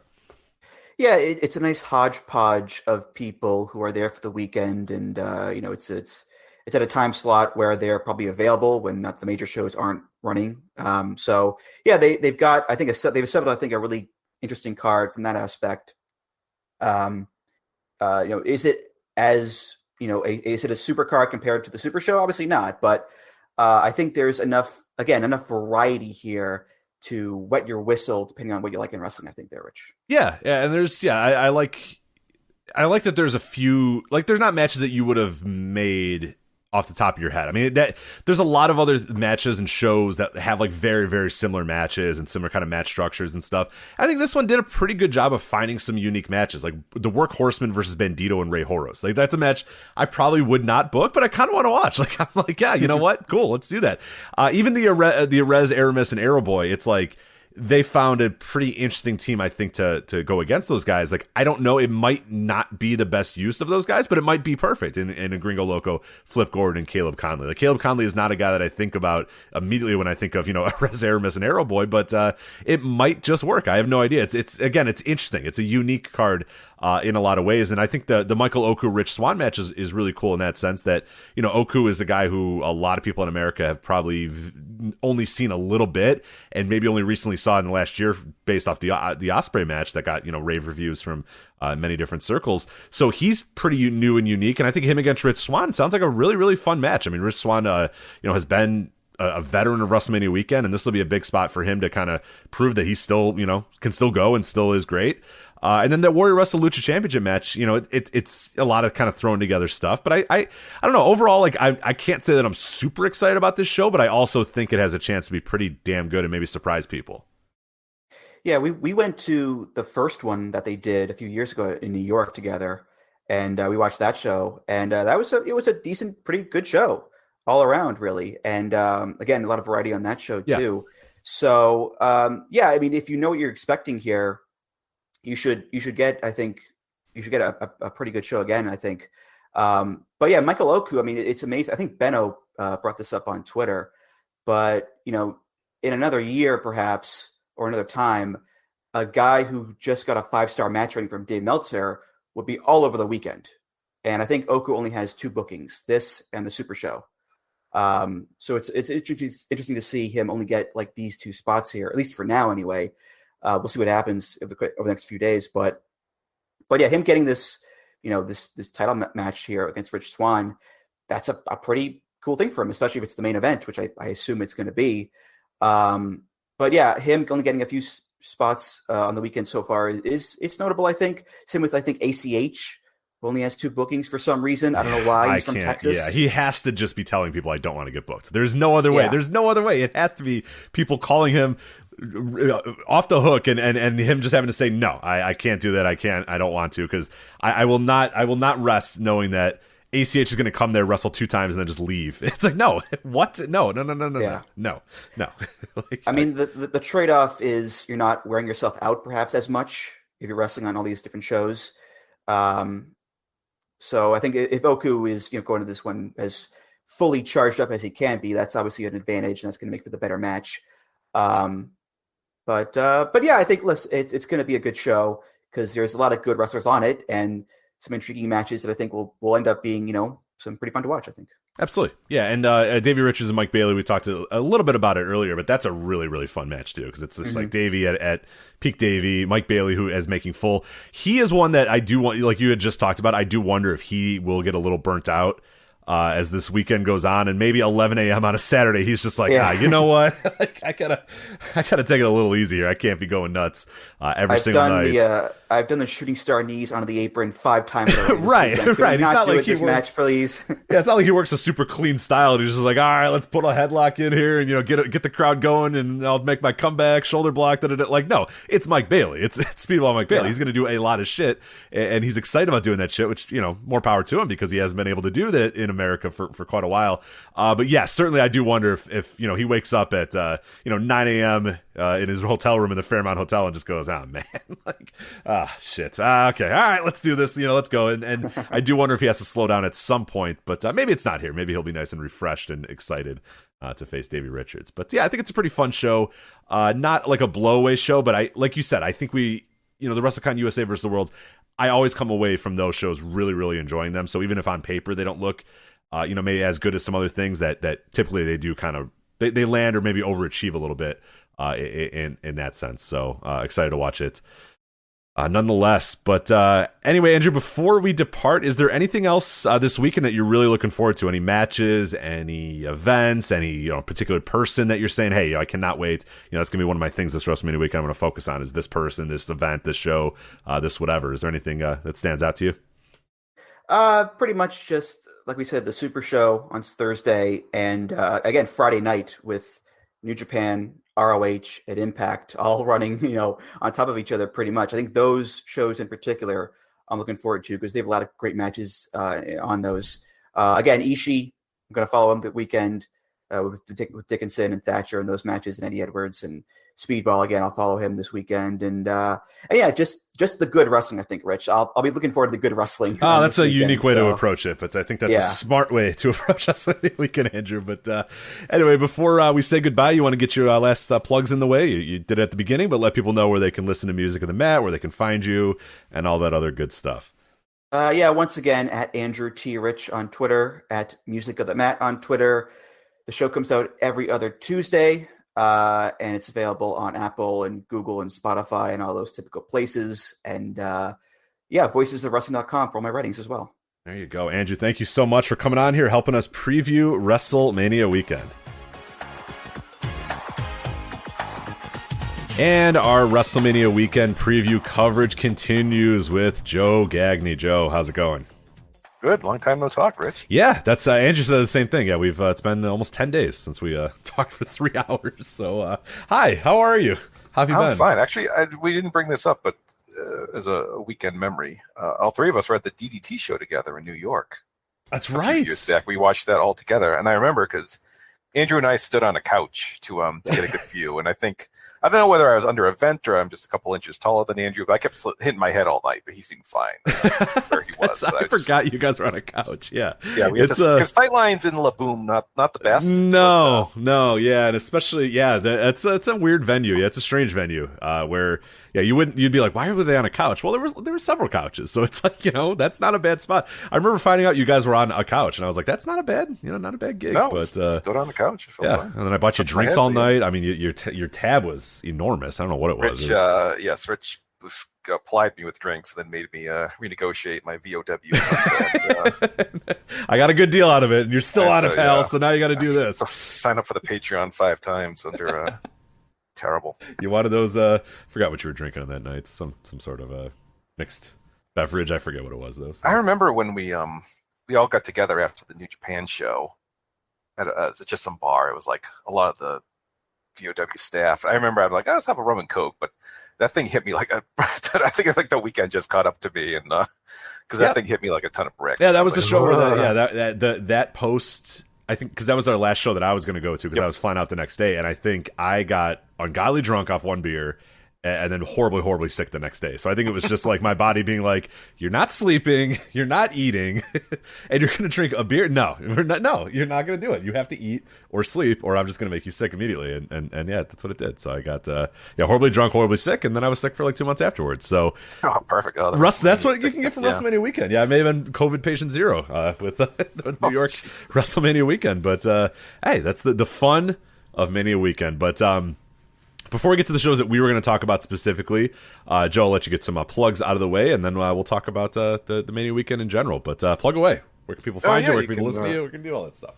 Yeah, the 5-star match game is the main subject right now on the VOW podcast. It's the Wrestling Trivia Podcast. We have, I think, 25 episodes out right now. Another one coming soon, I promise. Talking 2000 Indies Wrestling. But yeah, they're all shows dedicated to a singular topic. They're pretty evergreen, so if you find something you like, you can listen. They're all great fun. Rich has been on there. We've had a ton of guests from the VOW staff and the world of wrestling. So definitely check that out. And Twitter is Joe Gagne, Gagne. So follow me for whatever. There you go, 5-star match game. I'm undefeated. I believe on those games. I'm not gonna look it up. No, Joe, we got too much else to do. We have too much else to do. I'd love to but I'm pretty sure I'm undefeated. But we'll go on. Anyway, WrestleMania Weekend. Let's overall. What are your thoughts on Mania Weekend this year, Joe? You're one who has been to WrestleMania Weekend in the past. Are you pretty excited about it? Iffy on it? Down on it? Where are you at with Mania Weekend this year? No, I'm kind of like, well, I guess I'll check these shows out. I guess I have to. I'm not going anywhere. I got nothing else to do. So, yeah, no, it's just, I don't know if it's a lot of it's been brought up before. There are other kind of destination weekends now in the world of wrestling. WrestleMania isn't the be all end all, and I don't know. It's just not grabbing me the way it has in years past. Yeah, and it's interesting you say that because we've had a few people mention that exact thing, that they that maybe for the first time ever, because of All Out and because of AEW, that now there does feel like there's other event weekends, and that it doesn't feel so much like, oh man, everyone's got to bring their best, their top matches, their A game to this weekend, because no, like they can do that in Dallas, in Las Vegas in May for Double or Nothing. They can do it in September in Chicago for All Out. So it does feel like we have more event weekends, whereas Mania Weekend isn't the kind of the be all end all that it was even a couple years ago. So that is an interesting thought that a bunch of people have brought up that might give you kind of different overall thoughts on the weekend. But for the cases of this podcast, we are going to talk about the world of MLW, which, Joe, as you know and everybody knows, never stops, and it will not stop for WrestleMania Weekend, because they have two shows here. Thursday, March 31st, MLW Intimidation Games. I don't know. I always say Imitation Games for some reason. I don't know why I want to say Invitation Games. That's a different show. That's not going to be that good of a show. That one, MLW Intimidation Games from Gillies in Dallas, Texas. That's going to be at 7 p.m. on Thursday, March 31st. It's pretty clean in terms of other shows going on at that same time. You have the AAA show that's at 5 p.m. in the Fairmont Hotel. You got a little bit of time. It's in Dallas, Texas. I mean, it's not too bad. I mean, I don't know how far Gillies is from the Fairmont, but I imagine not too far. So there's a possibility you can watch your AAA and then go to this show, because then there's really nothing else until 8. Spring break going on at 8.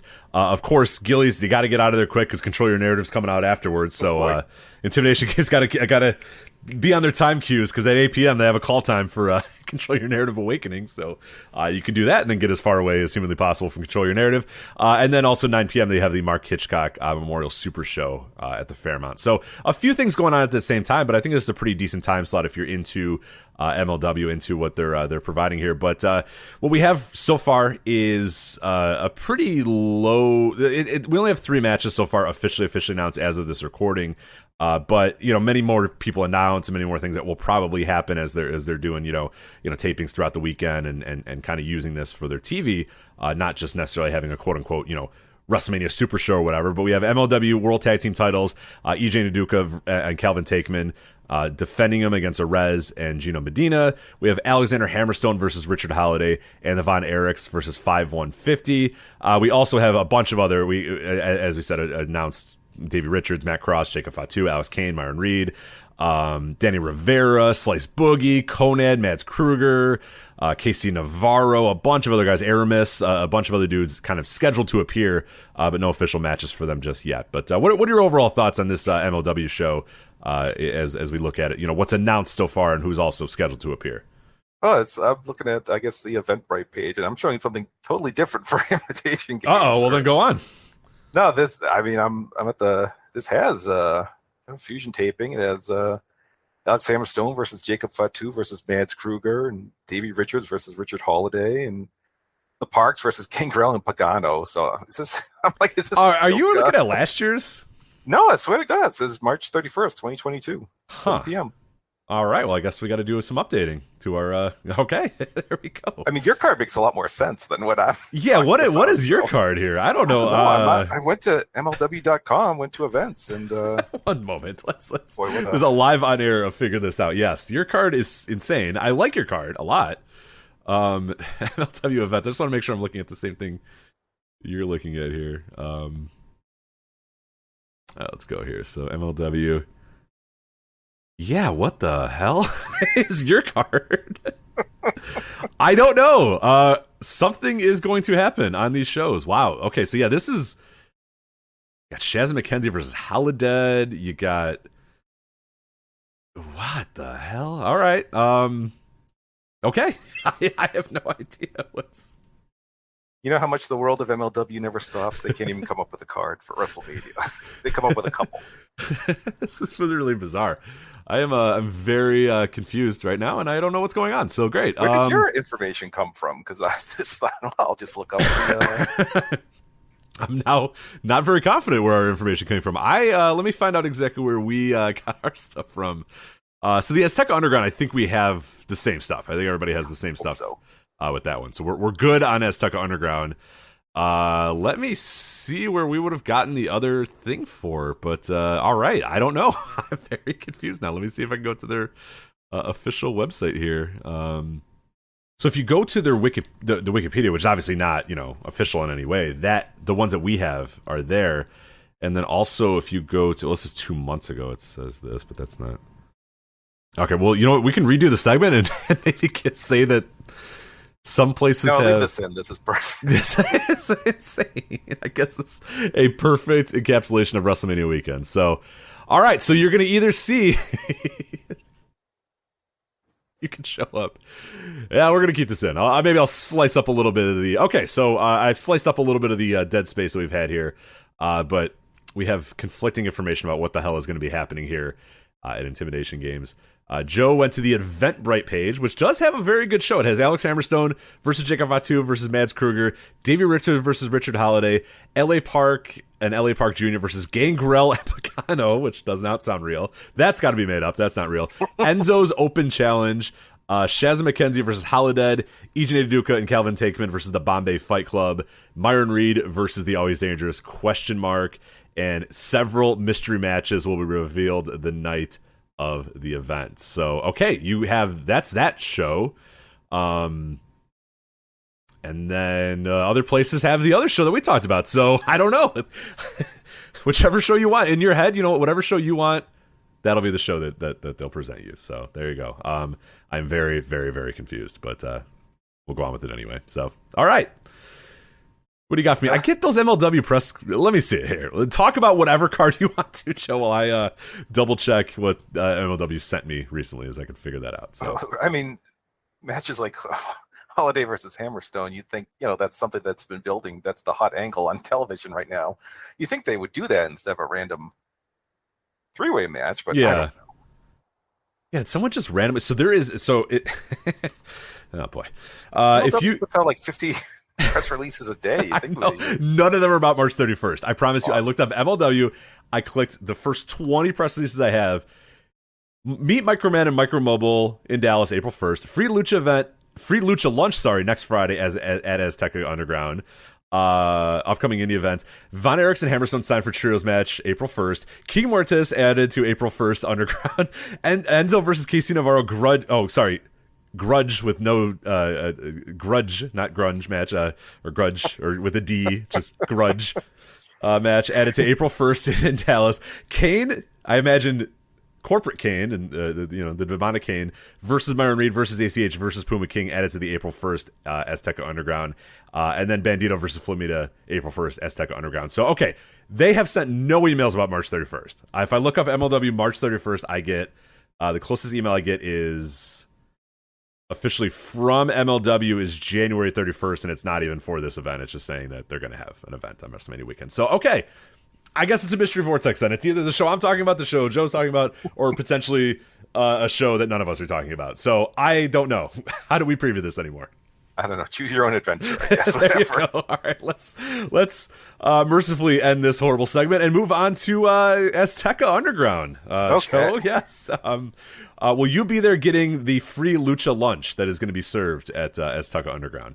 Yeah, I can't wait for LA Park to cut me in line and just take all the food. What's even funnier is they did a skit where Los Parks opened up a restaurant, and then like a customer complained, so they beat him up. So that doesn't make me terribly intrigued in having a lunch here. And well, you better enjoy, because it says, quote, the chef will prepare a variety of sizzling tacos served on soft flour tortillas. Here's your choices of tacos, sir. Spicy sausage with egg and smoked cheddar. Smoked bacon and onion with potato and egg. Brisket with roasted pepper, cilantro, and queso fresco. And then a skillet queso with house tortilla chips, fresh salsa, pico de gallo, and sour cream. So if you have a first or second row ticket, you get a free lucha lunch. The rest of you assholes... actually, you get nothing. No, this is not available to any other ticket holder. So buy your first row or second row tickets, or else you're starving while the guy next to you or in front of you is eating a brisket with roasted pepper, cilantro, and queso fresco taco.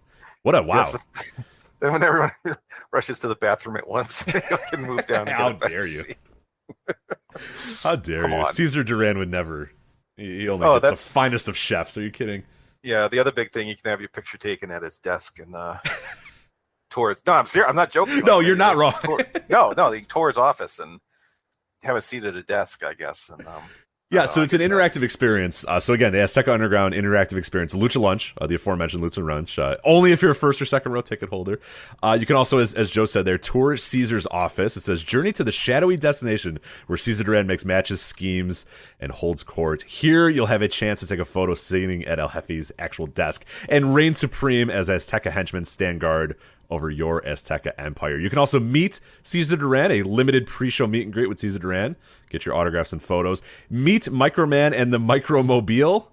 Meet the world's greatest wonder and take a photo with Microman in this limited pre-show meet and greet.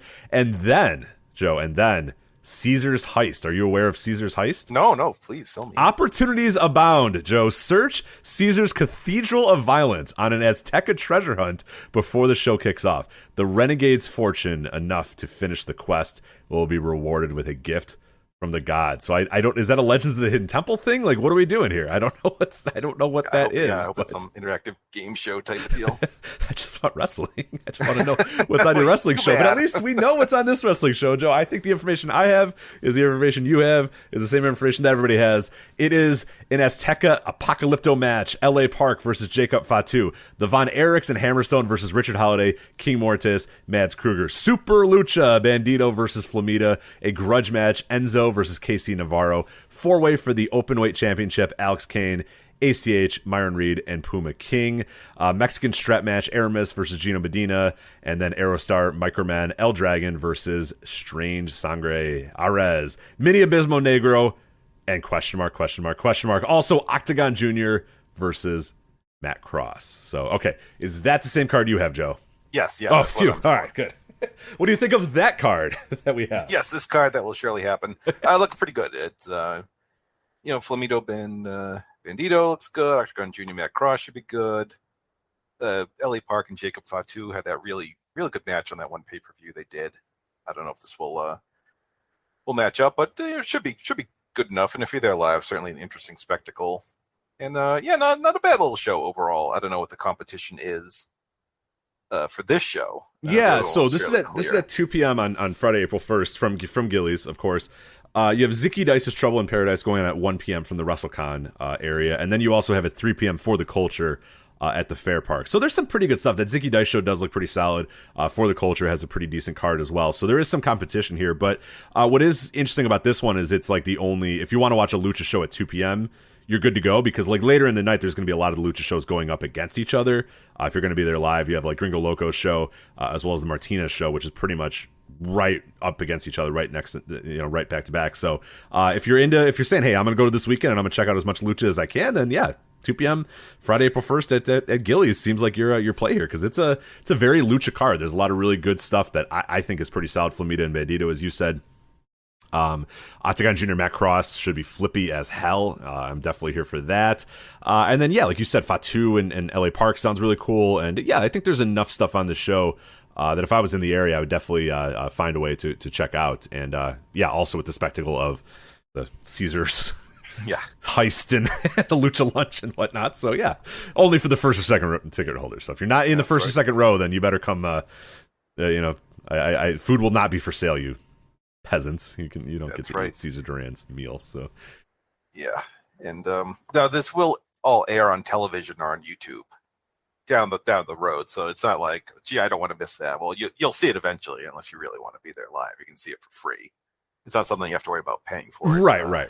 Paying for a show, just something to consider. Yeah, and also I forgot to note here, also scheduled to appear is Alex Hammerstone, 5'150", Davey Richards, Von Erichs, LA Park Jr., El Hijo de LA Park, Savio Vega, and a few others. They doubled up when they have scheduled to appear. Most of those people are also in cards as well, but those ones at least are not on the card. But yeah, that looks like a pretty interesting one, and at least we know what is going to happen, which is apparently better than the first show, which is going to be a bit of a mercury vortex of sorts. But they definitely put a lot of advertising behind this Azteca Underground show, so looks pretty good. And I think they didn't mention this, but I see it on their they didn't mention it in their email, but I did see it on our list, and I was able to find a graphic as well. Holodead versus Chick Tormenta is also going to be on the show. So all right.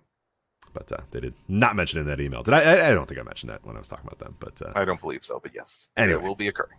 That is also occurring. So that is the world of MLW, and it is always look, they're in massive litigation right now. They're busy. They don't have time to be booking all these shows perfectly. They're a shadow amongst whatever the hell tree quote Jeremy McDivitt tried to bury them with. Anyway, Joe, what else on WrestleMania weekend has got you excited? Are there any other shows, matches, wrestlers, or whatever that you're looking forward to checking out?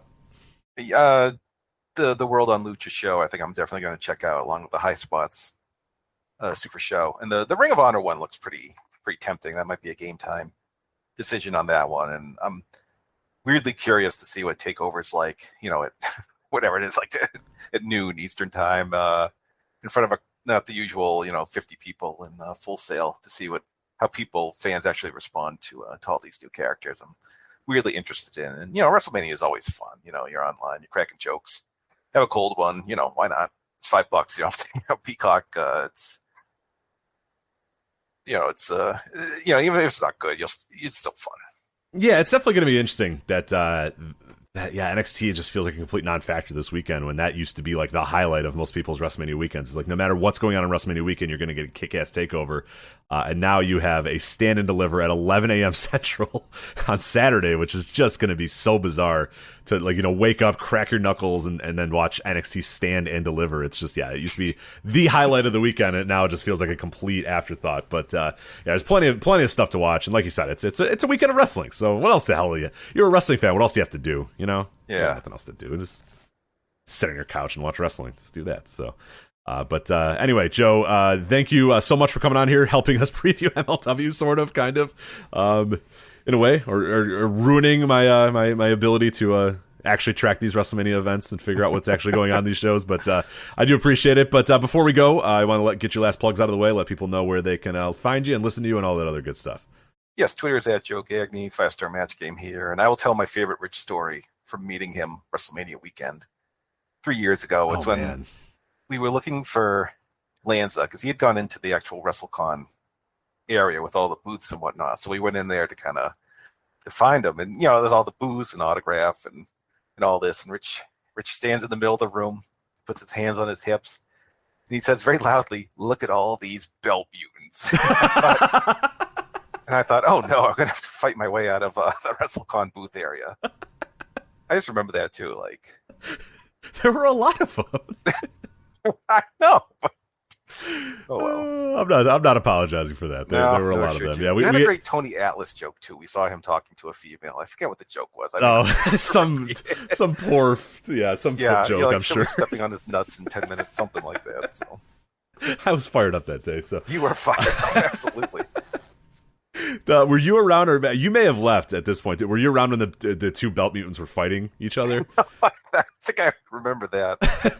So they were in line, I think, to get like Jake Roberts' autograph or something, and something happened. I don't know why. I don't know what started the fight, but essentially the one guy threw down his like suitcase full of belts and said, "Man, we're here for the same reason, all right?"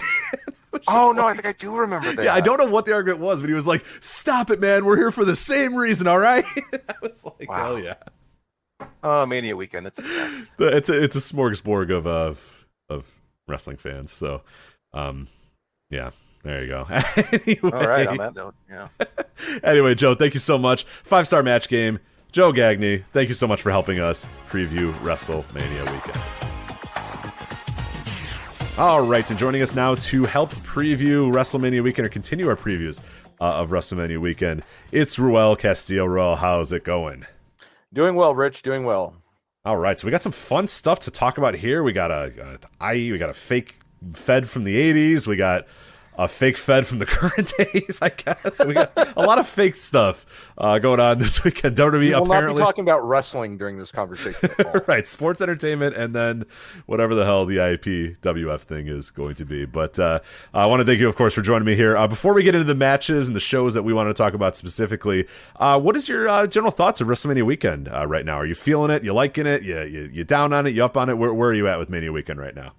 I mean, this does not feel like any sort of WrestleMania weekend that would have crowd attendance. This feels pandemic-ish, even though we're trying to pretend that we're far past that in the world of WWE wrestling and WrestleMania. but it certainly doesn't feel like the grandest spectacle of them all.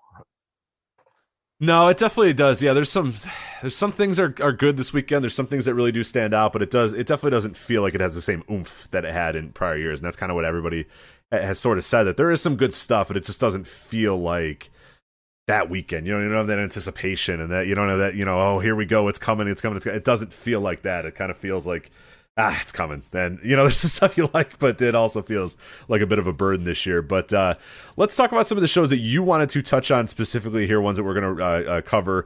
We got the IPWF. This is Impact Wrestling's kind of wink, wink, nudge, nudge territory wrestling thing. WWE had I forgot what their thing that they had on the network was, their wink, wink, nudge, nudge territory thing. Well, this is and Impact's. We had the early days of Power as well. Yes, yeah, which is also like in earnest wink, wink, nudge, nudge as well to 80s territory wrestling. This one going on at Saturday, April 2nd, starting right after midnight, so it'll be late Friday night into early Saturday morning.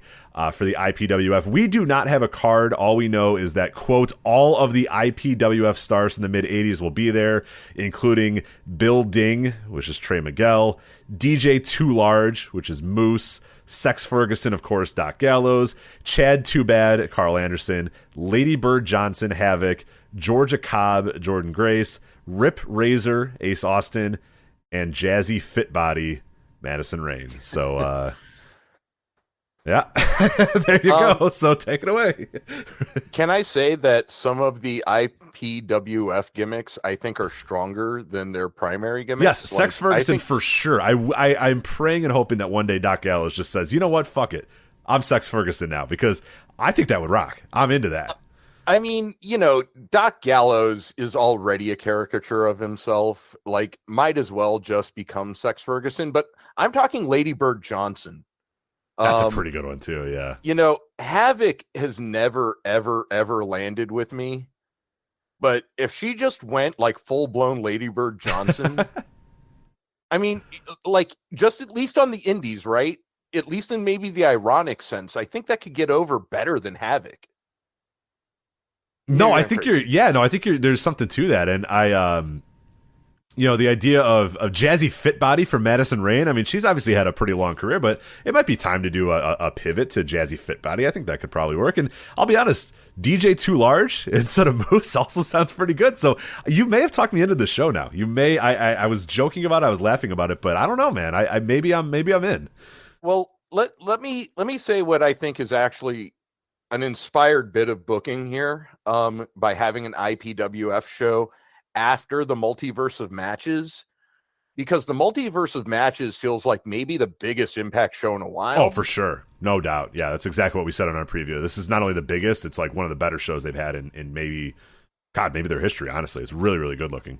Yeah, the strength of their card is incredible. And I think that this is a great, like, exhale from the Multiverse of Matches. First, this isn't in canon, right? So you don't really get to know what happens in the aftermath of the Multiverse of Matches. You still got to wait. You got to salivate over that. But you do get a taste of some of the lighter side of Impact, and you get to decompress from such a huge, heavy card with something fun. I think that, and completely lighthearted, but a love letter to wrestling. I think that actually it's a good idea for Impact to do it this way. Yeah, for sure. I've kind of, you've sold me on this, because I was a little down on this, and now I think you've done a pretty decent job of selling me on just especially at night. Like, you're probably burnt out. You've probably seen a shit ton of wrestling already that day. It might not be a bad idea to sit back. And we don't have Kaiju Big Battle to be the, like, hey, get high or get drunk and watch like a waffle face off with a raptor, a velociraptor or whatever. So, right. But now you have this. Now you have Sex Ferguson and Jazzy Hotbody or Jazzy Fitbody. So yeah, they're Lady Bird Johnson. So yeah, I guess I'm seeing it your way a little bit. For the action, you can just absorb it for the ambiance, for what it is. And I don't think there's many shows this WrestleMania weekend that kind of embody that quite as well. There's a few, but I think that surprisingly Impact managed to pull one off. They did. I think they have a pretty good overall weekend, all things considered. But with the multiverse of matches, which again, like you said, is probably the best show they've put on in quite some time. Definitely the best WrestleMania weekend output. As somebody who's been to Impact WrestleMania weekend shows, and they're not always great. So this this one does look pretty awesome. But so bright and early. So if you're going to IPWF, it's going to be a pretty tough ask for you to wake up then at 11 a.m. on Saturday, April 2nd for whatever this NXT Stand and Deliver is. What a fall from grace for NXT, which is usually for the last 5-6 years a guaranteed takeover was going to be the show of the weekend. If it wasn't the show of the weekend, it'd be in the running for the show of the weekend. You were going to get at least a match of the year. You were going to get NXT's biggest show of the year. You were going to get something massive. You're going to see title changes and all this sort of stuff on takeover. It's going to sell out the building. It's going to be the hottest crowd of the weekend. And now here it is at 11 a.m. on Saturday. Tickets are barely moving. They're creeping along here for NXT Stand and Deliver, main evented, of course, by Dolph Ziggler and Braun Breaker. What is happening? Well, we had this conversation last year, and the snowball that was at the top of the hill is now the avalanche coming down towards us of anything that we as wrestling fans loved about NXT is gone. And NXT Stand and Deliver, kind of the WWE offering of the real wrestling fan show, that's not what this is anymore. What I will say, though, is it's probably the closest thing to a wrestling show that WWE is going to offer all weekend long. Because what we're going to talk about is not even wrestling adjacent, I want to say. But this will kind of pretend to be wrestling. But this is going to be like maybe early, not even early aughts, like Reign of Terror WWE, when you still care enough about the stories because they start well, and then you curse them for burning you at the end with a bad finish or a bad payoff. That's what NXT is going to be now. You're still going to find certain things that are like, you know what, that might be good. That might be a decent angle. I might like that. And then you're going to be like, oh no, they lied to me. They burned me. And NXT fans are going to feel that way for a while until NXT is exactly like Raw and SmackDown. Yeah, and then you just stop caring. You just give up. You bring up a good point though, that like on paper, it's not a takeover. It's not branded as takeover. It's on at 11. It's not going to have a super hot crowd. But it's still, at its core, is still a pretty decent wrestling show. But like you said, there's always that worry that like you're not going to get exactly what you got with classic takeovers. But you are getting Tommaso Ciampa, Tony D'Angelo. Tony D'Angelo in his 11th match ever. So if I'm comparing this to like some of the WrestleMania weekend NXT shows from years past, it absolutely doesn't stand up. But if I'm comparing NXT's show this year to WrestleMania, quote unquote, Saturday or Sunday, this is going to be the closest thing to wrestling. Oh yeah. Oh, I'd much Rather watch this show for sure. Mandy but it's Rose. Still going to be garbage. Yeah, no, it still has a lot of chance to be terrible. Fatal 4-way NXT Women's title here. Mandy Rose defending against Cora Jade, Io Shirai, Kaylee Ray. We have NXT Tag Team titles: Imperium versus MSK versus the Creed Brothers. One of, I believe, 15 like triple threat tag team matches this weekend. There's so many. WrestleMania has like 3 of them, and every show just have a tag match with 2 teams. What are you guys doing here? Come on. LA Knight. What's tag team wrestling? Man, I know. LA Knight versus Gunther. Gunther making his WrestleMania weekend debut. I'm sure this man has never wrestled ever before on WrestleMania weekend. It's Gunther. Never heard of him before. My God. And then ladder match might here. Be a good talent. Yeah, he looks like a lot of potential, this Gunther guy. And then 5-way ladder match for the NXT North American title. Carmelo Hayes, Grayson Waller, Santos Escobar, Solo Sikoa, and then we don't know the final person. I guess we'll find that out in NXT. We are recording this the day before this week's NXT, so it'll either be one of A-Kid, Cameron Grimes, or poor old Roderick Strong. So, yeah, I don't know. The ladder match. It's a ladder match. Yeah, it is. The one I saw was like Aleister Black and Ricochet and a bunch of other guys. But hey, this one has Grayson Waller and A-Kid, so that's cool. Dakota. Yeah, I don't know. You're right that it's not. It's as far as a wrestling show goes. It is definitely a professional wrestling show. It's just it has elements of a show you would normally like, but it also it's definitely lacking that oomph. It doesn't feel like an NXT takeover. This is definitely the feeling of when, you have guys like Rob Van Dam and Jerry Lynn on your roster, but you're seeing them job out to like an Orlando Jordan. Yeah. Great comp. So that's what NXT is becoming. That's what I'm talking about when I say you might find something cool in NXT or an angle that's kind of worth investing in or giving it a chance or watching it play out for a few matches. And then it's going to burn you because they're going to book someone completely irrelevant to be strong, or they're going to put someone who actually has talent as just some sort of auxiliary or feeder talent to some body guy that can barely move. Yeah. Get into it. LA Knight and Gunther. Gunther, man, what are we doing with Gunther, man? Oh god, come on. Well, Gunther still is chopping the living hell out of people on television.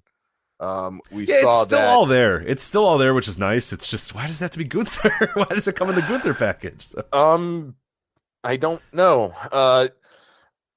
And it's NXT, right? So like I could understand maybe if Walter were transitioning to SmackDown or Raw, and it's like, okay, he needs a rebranding, so he is now Gunther, like poor Pete Dunne.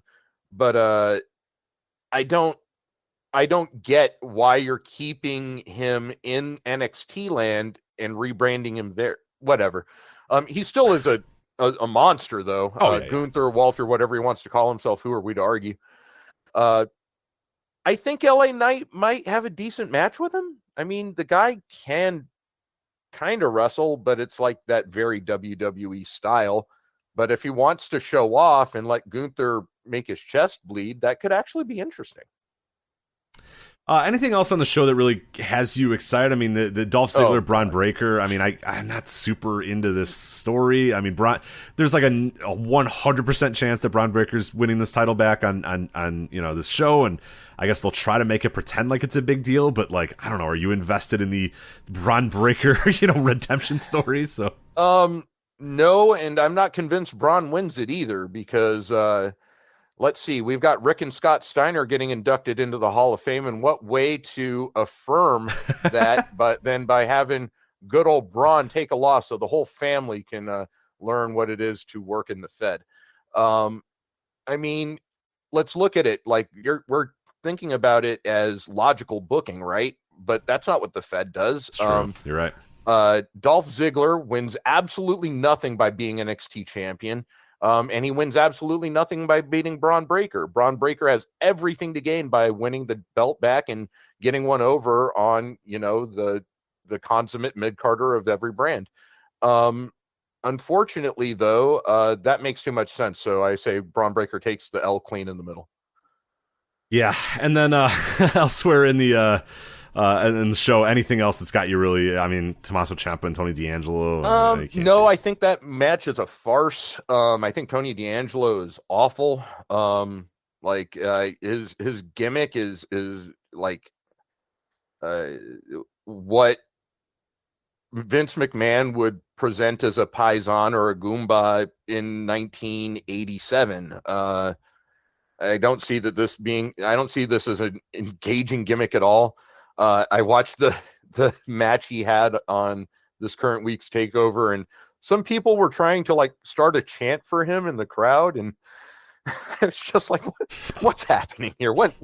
Who is this for? Like who is this over with? I don't know. Yeah, okay. No, I'm not actually invested in anything that NXT has to offer me, but I did try to look at this show from the perspective of a WWE fan. And if I'm the kind of person who tries to unironically say, hey, the wrestling that WWE has to offer is better than, like, say, AEW or Impact or New Japan or what have you. And then, of course, they're going to have NXT matches in their back pocket.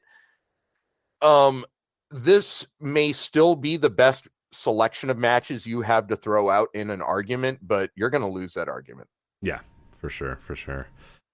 All right, so that's get into that NXT Stand and Deliver. If you're not excited, then on the Peacock on Saturday, April 2nd, I don't know what's going to get you excited, but that is only the morning, because the nightcap, of course, is WrestleMania Saturday, WrestleMania Season 38, Episode 1. Stupendous two-day WrestleMania in history, Night Rich. 1 of the most stupendous two-night WrestleMania in history. WrestleMania Saturday, WrestleMania 38, Night 1, WrestleMania whatever the hell you want to call it. It is quite the show. It's Becky Lynch and Bianca Belair for the Raw Women's title. Rey and Dominic Mysterio versus The Miz and Logan Paul. Drew McIntyre versus Happy Corbin. The Usos versus Shinsuke Nakamura and Rick Boogs for the SmackDown Tag Team titles. The New Day versus Ridge Holland and Sheamus, just in a tag match. A singles match with Seth freaking Rollins versus the always dangerous to be announced. Mr. McMahon is going to announce Seth's opponent on the night of the event. And then finally, I'm scratching my chin trying to figure out who it's going to be. I hope it's absolutely not who we all think, and it's just like some other dude, and WWE has completely missed the mark. There's like a 70% chance that's the case. Right, they just think it's some other guy, and they're like, I can't even think of who it could be, but they would think, oh no, nobody wants Cody, they want this guy. And it's like, that guy comes out, and everyone's just like, oh, like they've totally missed. Gore. It's Rhino. Yeah, it's Rhino. They just completely missed the whole boat. They're like, what is that? Like, totally just lost track of the Cody story completely. That actually, I'd love if that was actually the case. And then Charlotte Flair versus Ronda Rousey for the SmackDown Women's title. And Ro, I mean this completely honestly and earnestly. If this wasn't my quote unquote job, I wouldn't watch a fucking second of anything on the show. Not a second of anything on the show. Maybe the Seth Rollins versus TBA just to see if it's Cody. And then if it was Cody, I'd turn it off anyway. Maybe I'll watch the match. Okay, I'll watch Seth versus TBA. Everything else, literally zero interest in watching any other thing on this night one. Am I just super jaded, or I don't know? What is your take on night one? At least? I've got. Let me say the nice take first. Yes. I think it was our colleague Sean that you review night 2 with. Correct. Yep. I'm going to say that I believe that I have the better night, unequivocally. Ooh. Okay. So here's what he said. He said night 2 has the possibility to be more absurd, and that is why he's going to like night 2 a little bit more. He said night 1 is probably better wrestling, but more boring, whereas night 2 could get absurd with Johnny Knoxville and McAfee and a bunch of other stuff. Does that... I mean, he's right, but I think like night 2 is the bigger obscenity to wrestling. Like, I think night 2 is like the bigger blaspheme.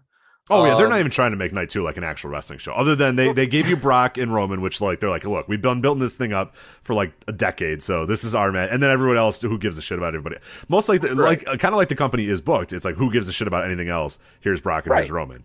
Correct. I'll say that the potential for just the most meme-worthy crap to come out of WrestleMania, especially out of WWE, absolutely 110% exists on night 2. I would say that night 1 at least resembles, hypothetically, how you would book a WrestleMania with these things that you call matches, and the people competing in those matches are sometimes wrestlers. And that's pretty much what the show consists of. Now, call me crazy, call me old-fashioned. I don't know what night 2 presents. Brock and Roman. Well, right, but I mean, like, what kind of show is it? Is it is it a quote-unquote sports entertainment? I'm not sure that is. Like, it's more like a true variety show, like Vince always talked about. Like, you know, Rowan and Martin are going to do yo-yo tricks and stuff after this. I don't know. It's a thing. Yeah, it's definitely, you're right. It's an absolutely absurd show the second night. It's barely resembles wrestling. Like, most of the matches are not even. They're just like side. It's all publicity and maybe like instead Variety of a squared mentions circle, us. It should be 3 rings. I Yeah, think. right. It's pretty absurd. And then it's all kind of leading to Roman and Brock and the hope and the pray that like Variety writes about, Johnny Knoxville or something like that, or Sports Center talks about McAfee. It's totally a night for that and for that only. But you have a wrestling show, kind of. Let's give the largest and most powerful wrestling company on the planet their due. I suppose we should talk about the actual card of night 1. God help us. What are you looking forward to, Real? What's got you excited on night 1? Okay, there's 2 things I actually want to talk about. The first is actually Drew McIntyre versus Happy Corbin. That's not where I thought you were going to go. All right. No. I wanted to throw everyone for curveball. Yeah, go ahead. I parachuted in to the last 3 weeks of WWE, or the last week of WWE television, the last 3 shows. Which, for the record, I did not make him do that. He did that on his own. I not advised, not recommended. He did that completely on his own. So I felt like I owed it to the listeners. I owed it to you. I owed it to WrestleMania Weekend to at least know what the hell I'm talking about, in some vague fashion. So I wanted to kind of see some sort of build, and in watching SmackDown, and Raw for that matter, and NXT, I noticed there's a thing. Nobody is a heel nor a face. It is odd. They all exist in this weird, like, they say the things that should be heelish or face-ish, but everyone's like even, Right. Happy Corbin is a character. And I'm going to tell you, I think Happy Corbin is the babyface. According to the video package I saw, he got everything taken away from him. He was basically working on SmackDown homeless. I don't know how that works. I imagine he's still on contract, drawing a paycheck, but, let's try and give some sort of nod to kayfabe, even though WWE pisses on its ashes. This man was a literal homeless person, but, on TV, on SmackDown, on a weekly basis. And then he got it all back. I mean, through gambling, but he got it all back. I mean, that's Horatio Alger, right? Rags to riches. That is, according to Hoyle, a babyface character arc. The company's totally lost the plot. And if I were we want to see this guy who came from rags to riches get his fucking ass kicked by the guy who's got a sword. All right. Well, and if we were to hear what Drew McIntyre has to say, he has zero respect for Happy Corbin. No. Yeah. Happy Corbin is beneath him. He has no skill. He is without merit. The sort of things, as I understand, even a heel won't do, because that's kind of burying your opponent and doesn't draw eyes to the match. But, a bad heel would probably say that. So I feel like Happy Corbin deserves to get Drew McIntyre's respect and should win that match. He's not going to win. He's not going to win that match. And of course, so he's hard. looked as the heel, but he's one of the only wrestlers on any roster that actually has a character that feels like it's either face or heel, and that is what it is. It's ridiculous. But I'll be rooting for Happy Corbin as I don't watch night 1, or I'm sorry, WrestleMania Saturday. So the Seth run, I mean, obviously we all kind of know where that's going to go, but it's I also don't want to go that way, because it is this company, and I would feel like a complete idiot if we spent like 15 minutes breaking down Cody, what they're going to do with Cody, how they're going to debut Cody, and then, like you said, it's fucking like Rhino or Hornswoggle or something. You know what I mean? Like, that's not impossible, which is ridiculous. Well, let's talk at least about the Seth angle of it then, because what the hell is his character? Is it the Joker? Okay, yeah. So is this the first time you've seen Seth recently?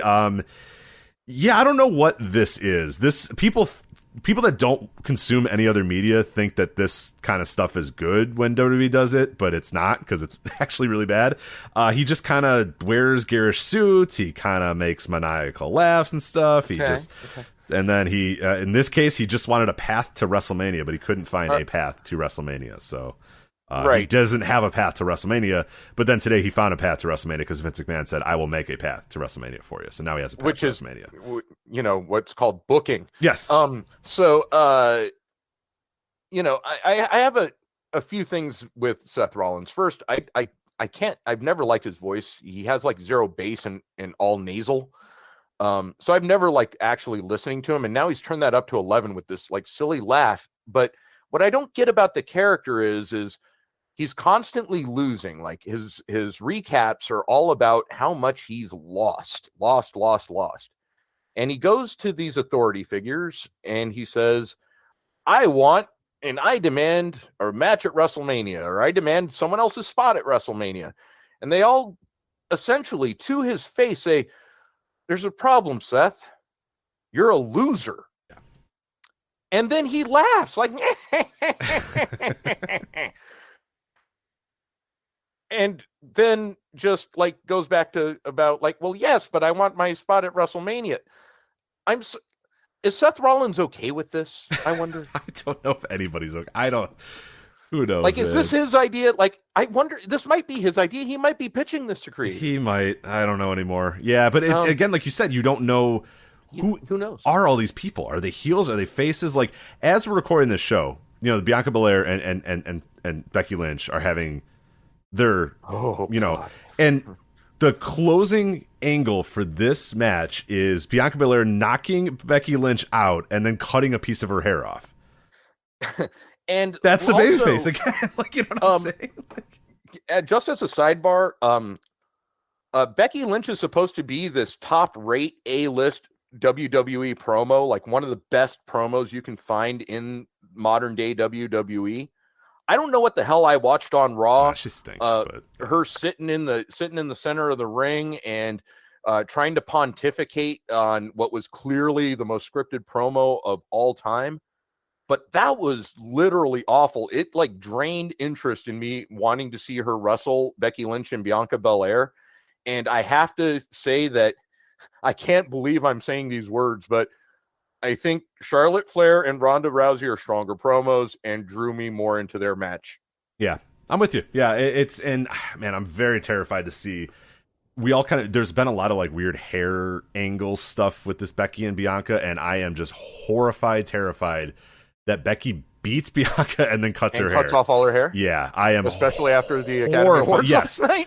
I am horrified by that thought of that. Vince didn't watch the Academy Awards and has no idea that happened. But somebody could pitch it to him, and he's going to think it's the greatest idea ever. Oh, of course. And he will have no idea the context or anything going on. But exactly. Yeah, I am horrified about that happening.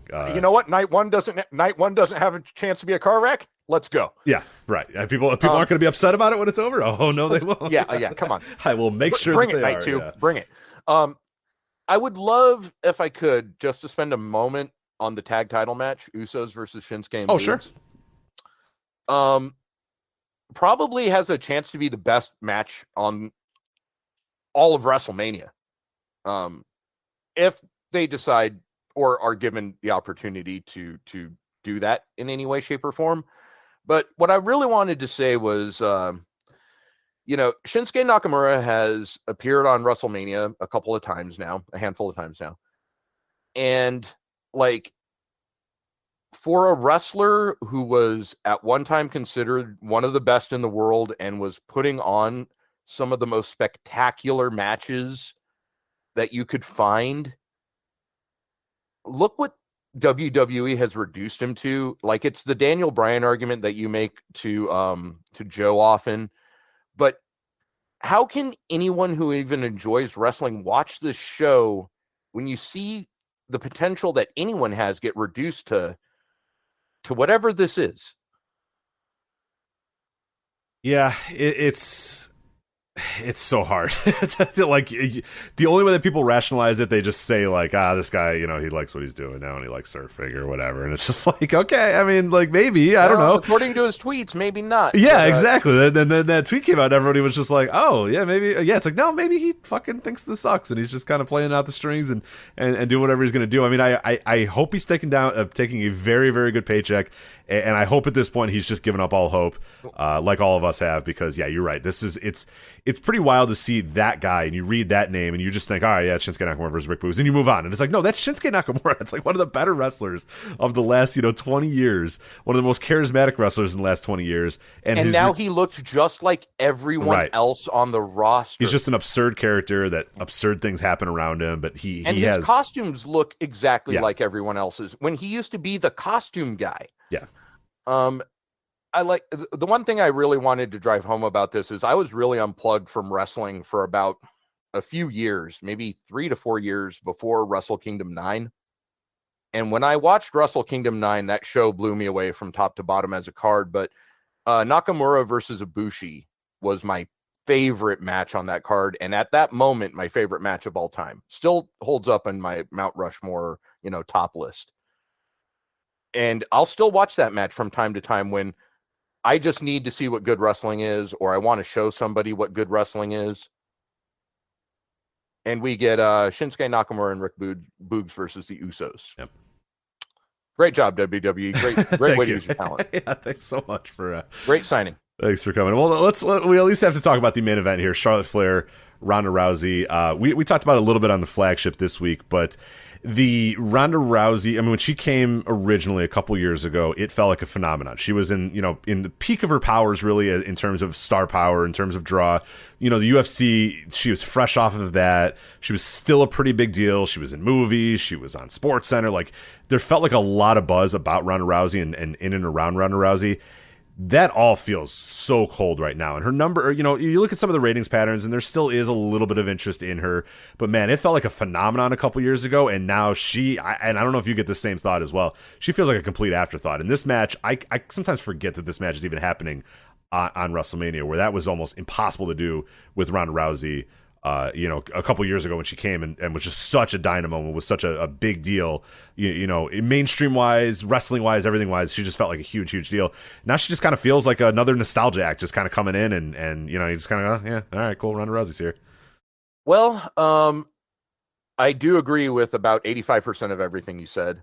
The only place where I'll differ is, having watched SmackDown, it feels like maybe Ronda's still in the top tier of SmackDown stars, but she should be Brock Lesnar, and they should have booked her like Brock Lesnar, and they didn't. And this is where we're at. Yeah. First, when Ronda left, she left a lot of fans of WWE with a bad taste in their mouth regarding her. She badmouthed them pretty hard. I'll say that, it's not like she said anything that was untrue. The fans did turn on her, and the fans did kind of make things hard on her during her first run. But, she did seem like she became a bit of a mark for herself in her retaliatory tweets and public comments. So, there was no rehabilitation when they brought her back to get that out of anyone's mind. And it wasn't like Ronda was gone that long. It was only a handful of years. But in addition, when Ronda comes back, she's a loser. Everyone's beaten Ronda at this point, including Charlotte and Becky. So I don't feel like there's anything that special to her. When Brock came back, it was a long time absence. Hardly anyone had ever beaten Brock ever. Yeah. And when Brock was booked, every time he was booked as Brock frickin' Lesnar. And that's why he's the biggest act ever. No matter if he only shows up 6 times in a year or 60 times in a year, he'll move numbers. If they would have booked Ronda that way, like the real life star that she is, they could have had something. But for whatever reason, they chose not to. Yeah, they just kind of feel like at this point they're just booking her because we don't have to do a whole lot with Ronda because it's Ronda, and it's like you guys might need to do a little bit with her. Like the first time you didn't. The first time she was still kind of a hot commodity. At the first time she was still a big star. But yeah, it was some time away, and like you said, it didn't end in the best way.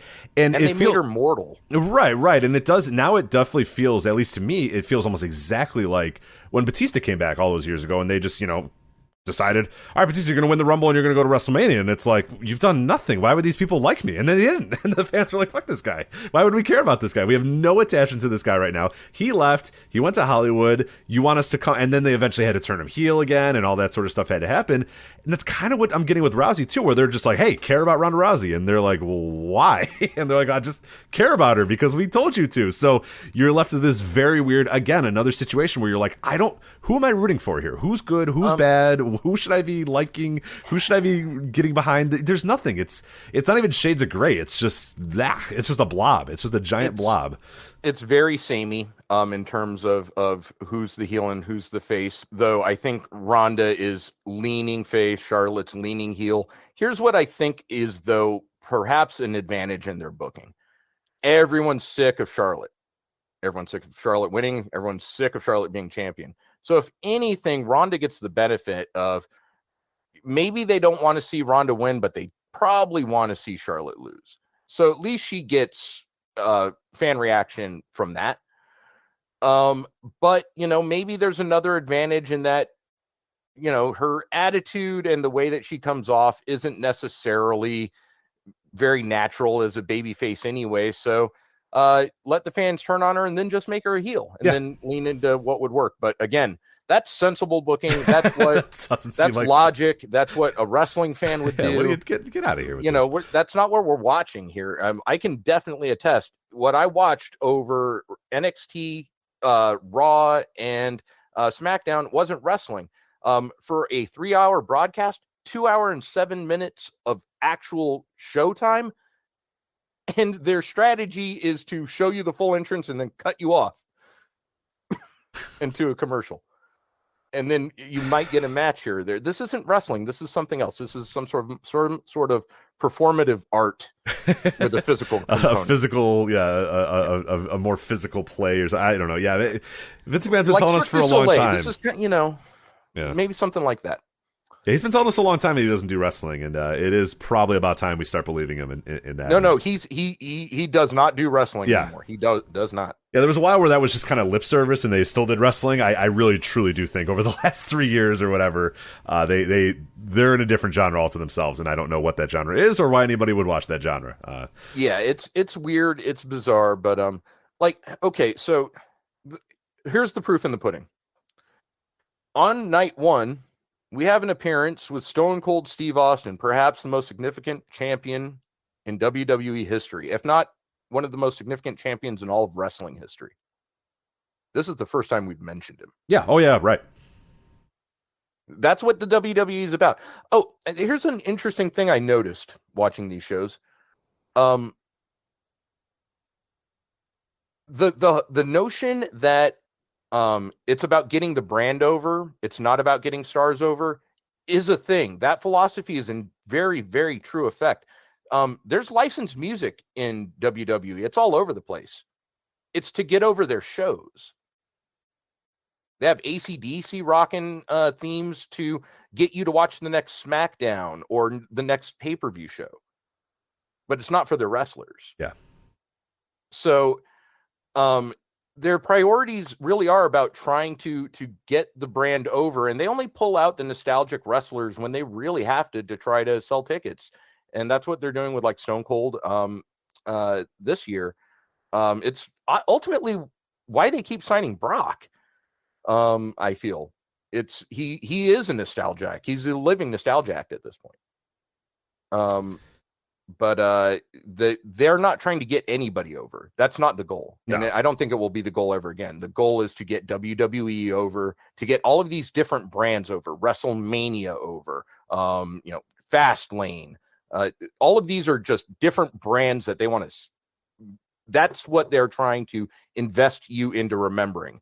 I remember SmackDown having AC/DC and all other a bunch of other licensed music playing to get me hyped for the show. I can't even remember the themes to any of these other wrestlers. No, yeah, they're completely innocuous. That happened with me at Royal Rumble. I had people over for the Royal Rumble, and like, you know, some random like would play, and they're like, "Who's this?" And I'm like, "I have no idea. I have no earthly idea." And then, you know, Madcap Moss would show up, and I go, "Oh yeah, Madcap Moss." And they're like, you know, none of these themes were there's nothing that you would ever remember. And yeah, it is kind of funny we forgot about the Stone Cold thing, and it's so weird because they're doing this weird thing, and half the people are like, yeah, it's Stone Cold's return to the ring, and like those people are kind of buying into what WWE is saying, that this is his return to the ring. But then people are like, well, this isn't really, is this a match? Because if it's a match, then yeah, that's significant, and that's you know, something to be said. But if it's just him coming out and, you know, he's going to hit Kevin Owens a few times, Kevin Owens is going to hit him a few times, then he's going to stun him, like,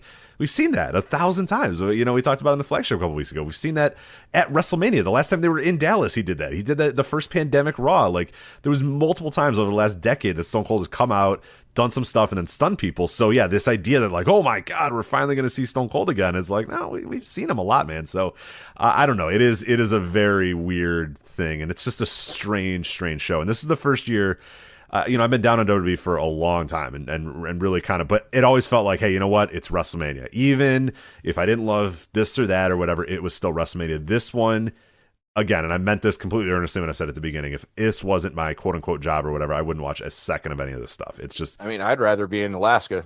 Yeah. No, I'm going to be very glad to go, oh, darn, no internet connection. Yeah, we do. No, I'll unplug the router. You know what I mean? My wife will be like, hey, don't you want to watch WrestleMania? No, there's no internet here. We can't do it. You know, like, can't. If you really want to think of what's really depressing, what's the best case scenario with this whole Stone Cold thing? It's a match with Kevin Owens, right? Yeah. Mm-hmm. Well, how far has Stone Cold Steve Austin fallen that, you know, you're hoping for maybe a match with KO? Like, no disrespect to Kevin Owens. He's a fine wrestler. I've watched him since, you know, days at PWG and the JCC with no air conditioning. But like, this is Stone Cold Steve Austin we're talking about. Look at his resume of people that he's faced off against at WrestleMania. And you think that this mid-card match is worthy? Right. Or yeah, and that's what I mean. If this is his true quote unquote comeback, and it's his comeback match or whatever, I mean, this guy, his final match was in a world title match with The Rock. You know, the cap off to their incredible, you know, multi-mania, multi-year, multi-generational, you know, feud. And now, like, we're supposed to, yeah, like you said, we're supposed to get excited about his comeback against Kevin Owens on a random, you know, the second hour of night one of WrestleMania 38 or whatever. It's just like, why? No, that's not. If he's coming back, like, that's a big fucking deal. That diminishes Stone Cold. It diminishes the Stone Cold brand and the character. I would feel, even if he dominated KO in that match, which probably isn't what would happen. You know, but to your point, you know, his final match was against The Rock. What's part of The Rock's resume? Oh yeah, he's the guy who kind of put Hogan aside and took the torch and was the one that had a torch to pass to Cena, and Stone Cold was his nemesis. I'm sorry, KO, you're not anywhere close to that pantheon. And I would find it I hope that Stone Cold doesn't wrestle him, and I hope it's just an appearance on KO show, and, you know, toe kick, stunner, 2 beers, double birds. Yeah, honestly, at this point, I'd rather that. Yeah, the idea of him making like a legit comeback in this weird way where they're not saying it's a match and they're not saying it's a comeback. And if you go to the Wikipedia page, it's like not listed as a match because the Wikipedia editors are smart enough to realize it's not a match. But then they, you know, WWE will say it's his return to the ring or whatever. And you're like, what does that mean? And it's just, you just can't say that he's going to have a match. And because it's not going to be. It's going to be something different or something weird or something unique. And it's just very, very strange and very weird. And like you said, it diminishes Stone Cold Steve Austin, which, Jesus Christ, how could you do that? It's Stone Cold Steve Austin. Like, don't do that. Like, how desperate is WWE to put people in that building, and that they're willing to, you know, squeeze whatever's left of one of the last commodities they have. Yep. Mm-hmm. And it's very telling. But anything else on night one that you wanted to touch on, or have we done it? I think we've you know, kicked them while they're down hard enough. What I would say though is that it's sad that it's come to this. That, like you, I don't watch WWE product anymore. I actively avoid it, and I haven't watched it since the last time we had a review together. Watching it was in some way worse than last year, and I wouldn't want it to be this way. There were times when WWE was my favorite wrestling to watch, and it's not that anymore. It hasn't been that in a long time, and now I've got so much else to watch that I don't have to give them a single minute of my time, and it's sad. I don't necessarily want to bury WWE, but I have to because it's the only way I can have fun with it. Otherwise, it's just too depressing. Well, there you go. Get into it. Night one of WrestleMania there. Oh, man. Before we depart, things you are looking forward to this WrestleMania weekend. Is there any matches, any shows, any wrestlers, anything overall that you're looking forward to this Mania weekend, digging into and just having a good time with? I think Impact is swinging for the fences with the multiverse of matches. I think anyone who doesn't watch that show is kind of shortchanging themselves. I also want to watch the ROH show. I want to see the first kind of Tony Khan led ROH show, even though, he's kind of doing it and has said as much more out of obligation than anything. But I think that will kind of be a milestone for what will be the Tony Khan ROH era. And why not be on the ground floor of that? No, I'm with you. Yeah, that's a really interesting show to see what it is going to be exactly, what the approach is going to be, how different it's going to look than old Ring of Honor, or if it will look the same. And yeah, I'm right with you. That's probably my most, maybe not the show I'm looking forward to the most this weekend, but the show that I'm definitely interested in watching the most, in the sense that, like, I just want to see what the future of Ring of Honor is going to be and what the vision is for whatever this new Ring of Honor is. Or is this just kind of a holding pattern and then, eventually they burn it all down and build it back up? Or I don't know. Yeah, I have no clue. And I can think what makes it pretty interesting. And from another aspect too, I think the lucha all over the weekend is pretty damn cool. There's a lot of great lucha wrestlers all over the place. A lot of great lucha shows and just a lot of really cool talent that got some bookings here. So definitely looking forward to all that stuff. Much, much more than I am looking forward to WrestleMania Saturday or WrestleMania Sunday. So, Wrld, before we depart here, do you want to get some plugs out of the way where people can find you, where people can follow you, any of the other good stuff before we say goodbye? You can follow me at Capo Castillo on Twitter. You can find my work on voicesofwrestling.com.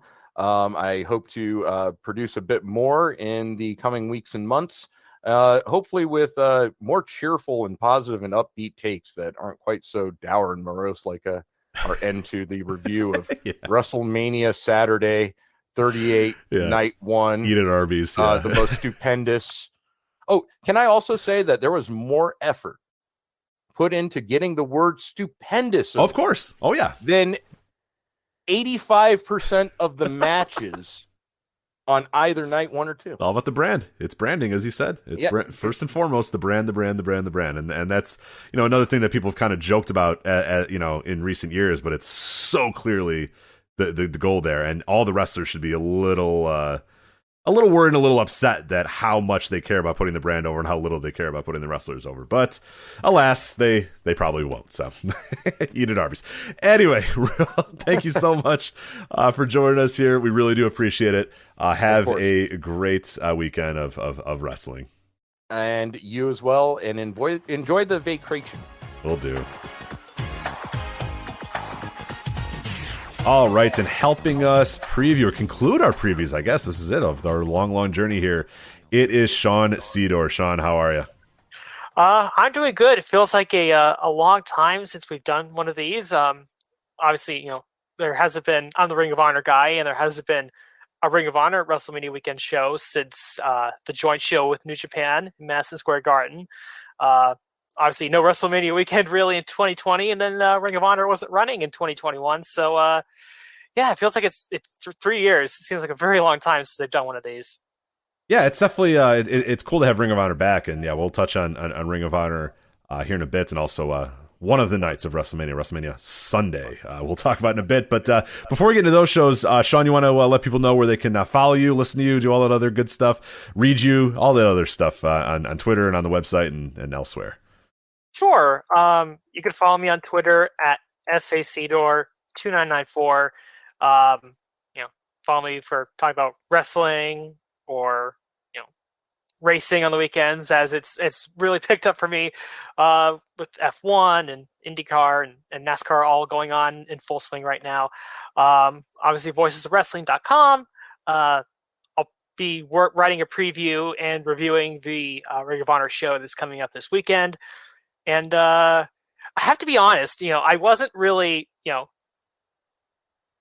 I was kind of just hoping that Ring of Honor, when the new year rolled around, I just kind of accepted that sort of Ring of Honor was dead, and I was ready to move on with my life. But Tony Khan decided to purchase the company and restart it. So I was kind of secretly hoping I was done writing Ring of Honor reviews, but Tony Khan brought me back in. Yeah, just when you thought you were out, yeah, TK brought you back in. Yeah, it felt like even before Khan bought it did feel like that was the end of. I mean, I talked about it on the Flagship, but there was just so many tributes and oh, what a final night this is going to be, and too many hugs and too many tears, and I was like, this doesn't feel like a company that's coming back. And then little by little they started coming back, and now with Tony owning them, they're back pretty fully, or as back as they're going to be in terms of it does not feel like they're going away, and it does feel like they're a really important part of this weekend as well, which is really cool because WrestleMania Weekend exists because of Ring of Honor. It exists because of Supercard of Honor. I mean, that is the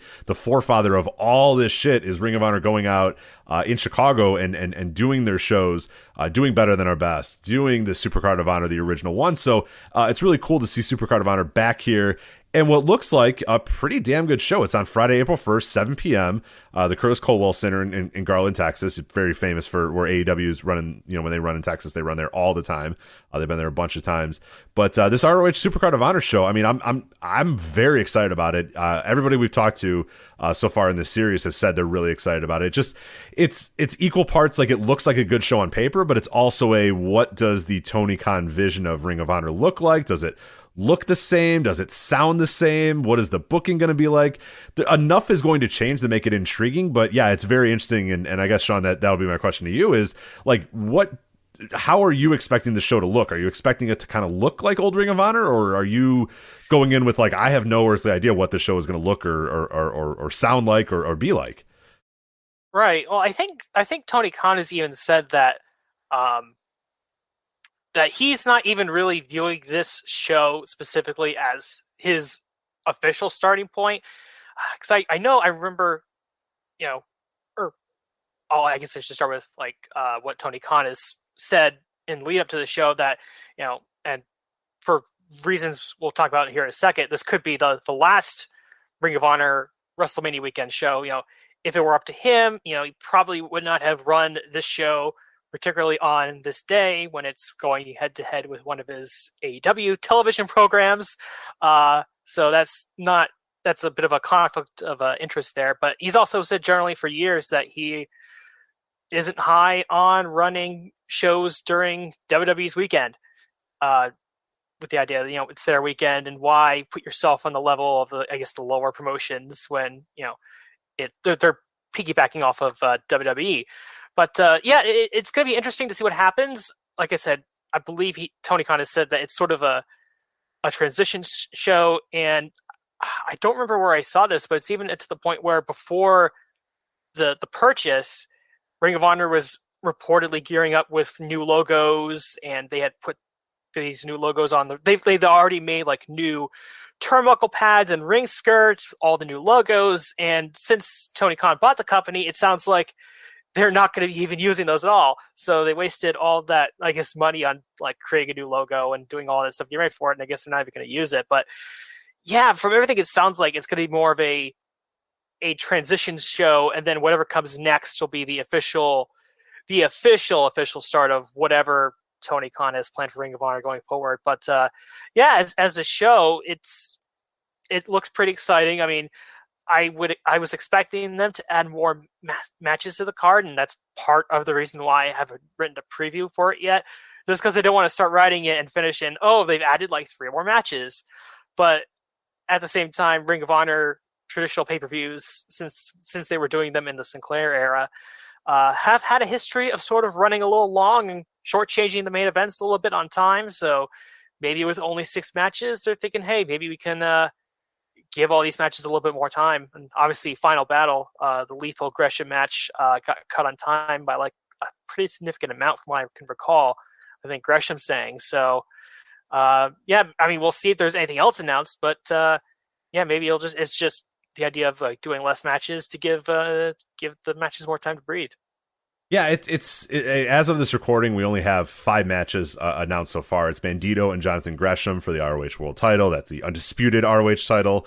ROH World Tag Team titles: the Briscoes versus FTR. ROH Pure Championship: Josh Woods versus Wheeler Yuta. Alex Zane versus Swerve, and then Jay Lethal versus Lee Moriarty is what we have on the show right now. Which is the Jay Lethal part is just amazing. Where finally this guy is like, I'm ready to put ROH behind me and join a new company. He joins AEW, they buy it, and then he's just immediately on the first Ring of Honor show back. Which again, like Jay Lethal and you, Sean, like no matter how much you try to leave Ring of Honor, you just can't. It's always going to be there, and you always just have to do it. But what I found is pretty interesting about, and I think all these title matches to me are perhaps the most interesting thing about this show, because you start with the pure title there. You have Josh Woods versus Wheeler Yuta. Wheeler Yuta is a part of AEW. Wheeler Yuta is in AEW. He's a regular in AEW, all that sort of stuff. Josh Woods is not.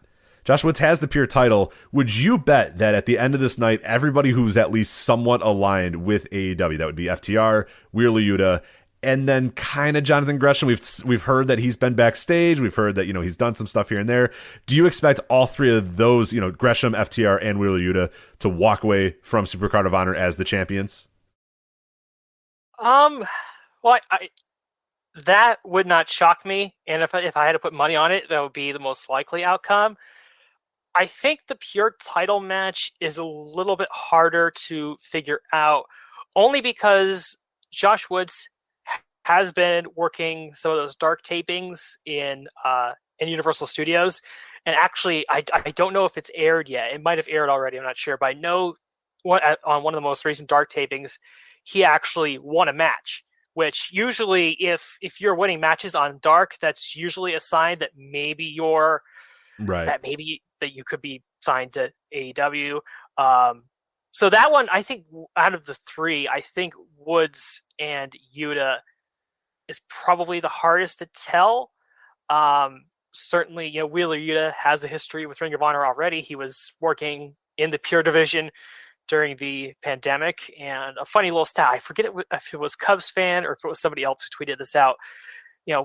During the pandemic, Ring of Honor was using rankings for their title matches. And if you actually look at the results for Wheeler Yuta before he left Ring of Honor, he had lost something like 4 pure matches in a row.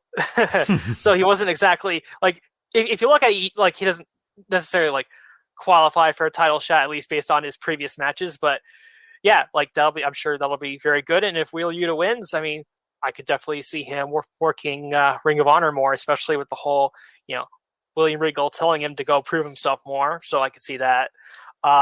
Gresham Bandito, that seems, especially with the Gresham news, it seems like Jonathan Gresham's match to win, really.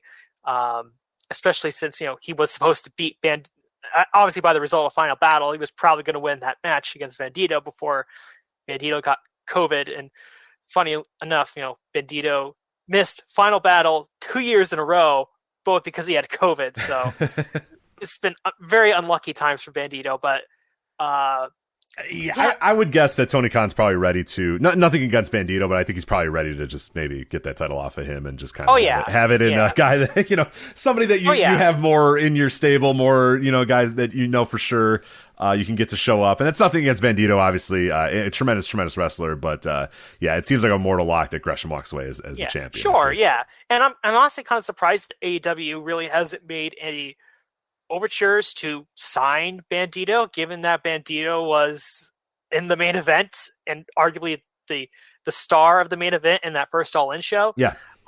So I guess we'll have to see what happens with him. But yeah, I feel like Gresham is probably a lock to win that one. And then Briscoes FTR, I mean, that's the match that I think everyone is looking forward to the most. Probably one of the biggest matches of the weekend, just based off the angle, final battle, and the back and forth, and the promos online, and the Twitter going back and forth. And I guess it's all just going to depend, really. I mean, I would favor FTR certainly, and I think even if the Briscoes are sticking around in Ring of Honor, I feel like the move would be to have FTR win the titles so you can do a feud in Ring of Honor. But then again, we don't know really what's going on with the Briscoes in Ring of Honor now that Tony Khan owns it. Obviously, we know the story and everything that's, with Jay Briscoe's tweets from almost 10 years ago now, and all the consternation surrounding that. So, yeah, that one, like I said, I think FTR, though it's strange now, especially since it seems like FTR in AEW is on their way to turning babyface and becoming full-fledged faces. It's sort of a weirder dynamic now, so I'm kind of interested to see how that works on this show, because I feel like the Briscoes will be the clear favorites. Everybody loves the Briscoes, and because they're a fantastic tag team. But I guess the result of that match could be telling whether or not the Briscoes stick around. But it's I guess that one will have to be a wait and see on that one. Yeah, that one's fascinating because I think there is a possibility that the Briscoes could keep the titles, and that potentially and Joe kind of theorized this as well, is that potentially a way to sort of use the Briscoes but not have them on AEW, just have them on Ring of Honor, you know what I mean? Where Tony Khan can say, well, yeah, I'm still going to use the Briscoes. And I don't know. I have no idea if he actually likes the Briscoes. He might be waiting very patiently and saying, oh, thank God we can get those titles off of them and I never have to book them. Or I have no idea. I have no idea if he's a Briscoes fan or not.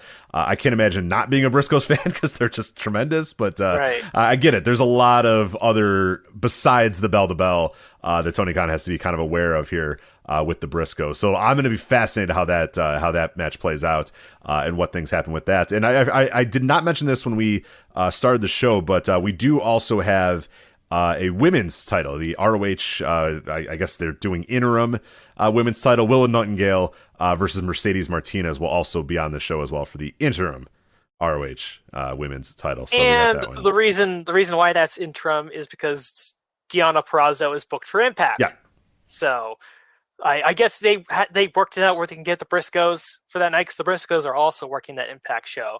But for whatever reason, they couldn't get Deonna. And I do like the fact that they have a little bit of continuity with the Ring of Honor women's division on that one, because Willow Nightingale was on the Final Battle show and wrestled for the championship. So nice little continuity there. And again, another AEW wrestler in Mercedes Martinez, and pretty much throughout the entire, like you said earlier, throughout the entire card, it's featuring AEW talent or talents that could be on their way to AEW. Yeah, for sure. Also, non-title matches here. We mentioned Jay Lethal versus Lee Moriarty and Alex Zane versus Swerve. So as far as this, as of our recording right now on the 28th, those are the matches. Like you said, Sean, we're all kind of waiting to see, okay, are you going to announce any more? Or it's possible that they just keep this nice and tidy and say, all right, everyone's got, 15 to 20 minutes. We're not going to rush things. Here's our 6 matches or whatever, and go out there and have a good show. But who knows? Who knows? And I think this is one that there's an excuse to kind of be late about booking this, because just a massive turnover of ownership just happened a little bit ago. But with that being said, it still, to me, looks like a really, really fun show. I mean, just Bandito versus Gresham sounds great. Briscoes FTR sounds really, really good. And hell, everything on the show, I think so far sounds pretty solid. So if this is what, the new Ring of Honor kind of looks like, I mean, I'm in for it. It sounds like it'll be a hell of a lot of fun. And I'm just fascinated to see how the show is, how the show looks, different aspects of the show can go along. It'd be very, very interesting to see. But like you said, Tony has kind of said, this feels like a show he's kind of forced to do, not necessarily one he wants to do in that sense. Right. So I don't know, maybe it's just going to look exactly the same, and then the next Ring of Honor show, things will feel and look a little bit different, but who knows, how this is going to be. Yeah, and like I said earlier, it could, as far as we know, it's probably the end of an era for Ring of Honor on WrestleMania weekend. And to be fair, the Supercard of Honor hasn't always been on WrestleMania weekend. There were a couple years where it was in like May and June, but largely Supercard of Honor has been associated with WrestleMania weekend. And the fact that probably next year there won't be a Ring of Honor presence will will certainly be a hole that's there, but then you have the possibility that, hey, Ring of Honor could be a part of AEW pay-per-view weekends. And as we've been seeing over the past couple of years, those are becoming more of a bigger deal. I guess All In being the biggest of the bunch. So that should be interesting to see if Ring of Honor starts running in a conjunction with AEW pay-per-views. Yeah, it'll definitely be different, but I mean, as somebody who, is pretty much guaranteed that All Out's going to be in his town, I am all for Ring of Honor running big shows during All Out weekend, or maybe run stuff during Double or Nothing weekend or whatever. That could be really cool. It could be a great way to piggyback off of those weekends and create your own sort of touring, wrestling weekends for AEW to compete with WrestleMania weekend and make it feel, maybe not as important. And that might be at play. That might honestly be already what's at play. And a few people have mentioned that as well in their previews, is that they're a little bit less excited about WrestleMania weekend because they know that it's not the only kind of destination wrestling weekend of the year. And that's, credit to AEW for creating their own little microcosm of events there. But let's talk about now the reason a lot of people are coming, the reason this weekend exists, and it is WrestleMania itself, WWE's WrestleMania. We are going to talk about WrestleMania Sunday, or WrestleMania Season 38, Episode 2, as it's well known by everybody. Also WrestleMania 38, Night 2. It'll be on the Sunday show. The highlight of that one, of course, is your title for title Universal WWE Championship, Brock Lesnar versus Roman Reigns. You got the women's tag team titles, Queen Zelina and Carmella versus Sasha Banks, Naomi versus Rhea Ripley and Liv Morgan. You got the Raw tag team titles, RK Bro versus Street Profits versus Alpha Academy, Johnny Knoxville versus Sami Zayn, Pat McAfee versus Austin Theory. And we don't know just yet. They did make it, as of the Raw that is on as we are recording this right now, Bobby Lashley and Omos is official. 7 matches are announced for WrestleMania Saturday. 6 matches are announced for WrestleMania Sunday. I would guess that means that we are going to get Bobby Lashley and Omos on Sunday, but we'll see what ends up happening there.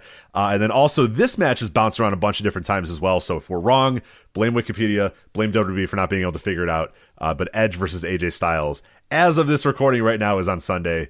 But don't quote us because it might switch to Saturday as well. But we'll go into the assumption that Edge versus AJ Styles is on Sunday. So there you go. That's the show, and it's not great. I mean, I'll be honest. Like, if you're not into Edge versus AJ Styles, there's not a whole lot there. But this is really, I think, largely all about one match. This is about the winner take all, Brock Lesnar versus Roman Reigns. This is the biggest match that WWE can possibly do. It's 2 of the guys they push above everybody else. It's 2 of the guys that beat everybody. It's 2 of the guys that never lose. It's 2 of the guys that hold all the titles. It's the 2 guys that are clearly positioned as the top stars in the company and have been as such for what feels like a decade at this point.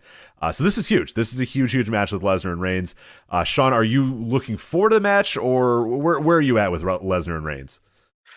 Well, before we start that, I do have to take a quick victory lap, and I've been waiting almost 3 years to take this victory lap, but I'm going to take it right now. Do it. Go ahead. If you remember, April 22nd, 2019, I published an article for the site where I made the argument for a 2-night WrestleMania. And I remember when I published that or you guys published it on the site, I did get some blowback from some WWE, the weirdos, but oh, that's stupid. Why would you do that? And keep in mind, this is after the WrestleMania in New York that was so long, it went until 12:30 in the morning. Yeah. So, so I'm just going to take a victory lap on that and say I was right. Now, whether WWE books those cards well is another debate entirely. And of course, since I wrote that article, WWE has released nearly 100 wrestlers since then. But I'll take my victory lap and just say I was right, and they ended up doing it. Now, whether they do it in the future, we'll see. But I'm happy that I ended up being proven right, and then they did do that. But as far as the main event, you've watched a lot more wrestling than me, Rich. I cannot remember the last time that there was a match that felt like a company sacrificed so much of the rest of the roster to build up just one match. Pretty much anybody that's not named Roman or Brock, well, anybody who has been named Bobby Lashley, because they did sort of protect Bobby Lashley with the whole mini feud that he had with Brock. But pretty much anyone else has been like completely decimated by Roman and Brock. So like, have you like? I'll ask you. Did you remember a match that's ever been like this? I don't think so. I mean, this has been like nobody else in the company matters at all. Like that's the thing. When you say like, it's not just like, this is our top guy and this guy doesn't lose. It's not like a Hulk Hogan situation where he just beats, everybody that he faces.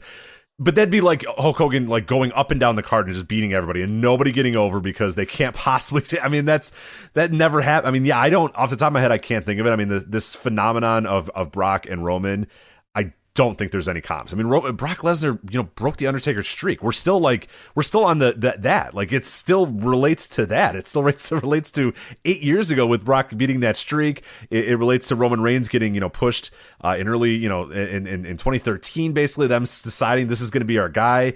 And them just going full bore. I mean, we're a decade in now, basically, of these two guys being so far and away the guys that matter more than anybody else on this show. Other than, Ronda Rousey maybe kind of broke that glass ceiling a little bit when she came in her first run because she was so popular. But pretty much everybody else has felt like complete afterthoughts for these two people, because whenever these guys are in the picture, whenever these guys are back, they're going to probably beat you for the title in a minute, or they're just going to always hold the titles and never lose. So no, this is the most decimating match in history. So God, it better be a big fucking deal. You know what I mean? They've done they've done everything to build to this match, and I don't know. It doesn't have that juice. It doesn't feel like this was worth a decade of destroying everybody around it. But I guess some people might disagree. So, and I feel like it would be it would feel like a more bigger deal, or just in general feel like a bigger deal, if Roman's title reign hadn't been filled with matches where he was basically booked like your generic WWE heel, where he's either, relying on interference or relying on, cheating. Like it would be way cooler if Roman just beat people. Like just straight up beat people, and then I think this match would feel even bigger than it does. But, WWE books their heels all the same. They all cheat. They all, they're all cowards. They run away and all that. So that doesn't surprise me, because that's WWE and that's what they do. But I guess as far as the match itself, I mean, I'm sort of two minds of it. It's sort of like, to me at least, it's sort of getting old, because it feels like this is like, okay, how many times have we seen Roman versus Brock at this point? Yeah, at WrestleManias too. Right. It's not even like, the stuff in between. They've had matches in between, but they've also had multiple WrestleMania matches at this point. So right, and I guess the flip side of that is that it is fresh in the sense that, they have flipped the characters. Roman is the heel in the situation, and Brock is very clearly the babyface. And Brock, to his credit, Brock has refreshened up his character a little bit, and he's, I think people in general are enjoying Cowboy Brock Lesnar. It's definitely freshened things up for him a little bit, so that's added a unique little twist to it. I guess I'm just interested to see how the match comes off and what it looks like. I feel like most of the Roman title matches that I've seen, like, it feels like Roman, maybe I'll ask you, it feels like Roman is, as a heel, his control periods and matches tend to be pretty boring. Oh, they're brutal. Yeah, I think they're brutal. It's just nothing happening. So I'm kind of interested to see what happens. I feel like a good idea, or a potential idea they could do, is basically just do the inverse of that match, of that first match they had in Santa Clara in 2015, where it was Brock just killing Roman, and then Roman made the comeback before Seth Rollins cashed in. Maybe they could do something where Roman's killing Brock, and then Brock makes the superhuman comeback and wins, which would be a nice little twist compared to their first match. But we'll see how they go about it. And I guess in terms of the result, I mean, I guess it really depends on what happens next year, and if they can get The Rock for Los Angeles to wrestle Roman, which says a lot that, outside of Roman versus Brock, their biggest match is Roman and The Rock, which would be a big match, and with it with WrestleMania being in Los Angeles next year, it would undoubtedly be a huge match. But if that doesn't come through and The Rock's not on the show, what is there? Yeah, they're pretty much unlike, and I'm sure the WWE. I mean, the WWE hardcores don't listen to this show. No, they're long gone at this point. But if they do, they'll get upset at this. Because with AEW, you can clearly tell that they're building to the future, and they built up stars throughout their existence, and you can clearly see that they're getting more people ready for the future, and they have a destination and they have a design of where they want to go. Where, in WWE for your main event scene, like outside of Roman and Brock. And Roman and The Rock, if they can do it, there's nothing there. There's really nothing there. So if Rock does not work WrestleMania next year, they're what's the saying? Being on a creek without a paddle. It's basically that situation. Yeah, up Schitt's Creek without a paddle or something. Yes, it's like, again, if The Rock is like, hey, no, I got a movie I got to do, then like. Then what do you guys do? I mean, Brock versus Roman again. Like, they have nothing. They got nothing. Right. Yeah. And I guess we'll see, because I guess the plan is for The Rock is that he's launching the XFL spring of next year. So maybe that's a reason for him to be on WrestleMania, is that he could promote the XFL. But if a movie comes up and he's doing it, he's not going to work WrestleMania. No, even though he said that he wants to do that match with Rock or with Roman, because they're family, but. You can't, like, I'm sure they have it penciled in. They probably hope for The Rock to be there, but The Rock's got more important things to do. Yeah.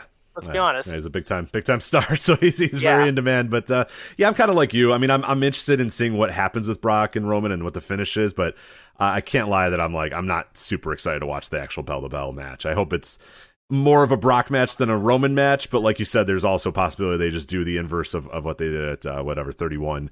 And that would be a cool story. Yeah. For sure. Full circle thing. Yeah. But otherwise on this card, I mean, there's not a whole lot else that I really am excited about on any level whatsoever.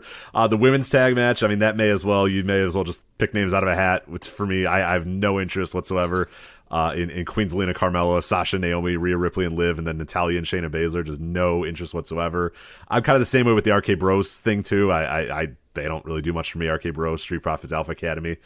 Fine. McAfee and Austin Theory is interesting in theory, obviously, because you have some Vince McMahon stuff in there. McAfee, always did great in NXT, but I don't really, I mean, I don't know.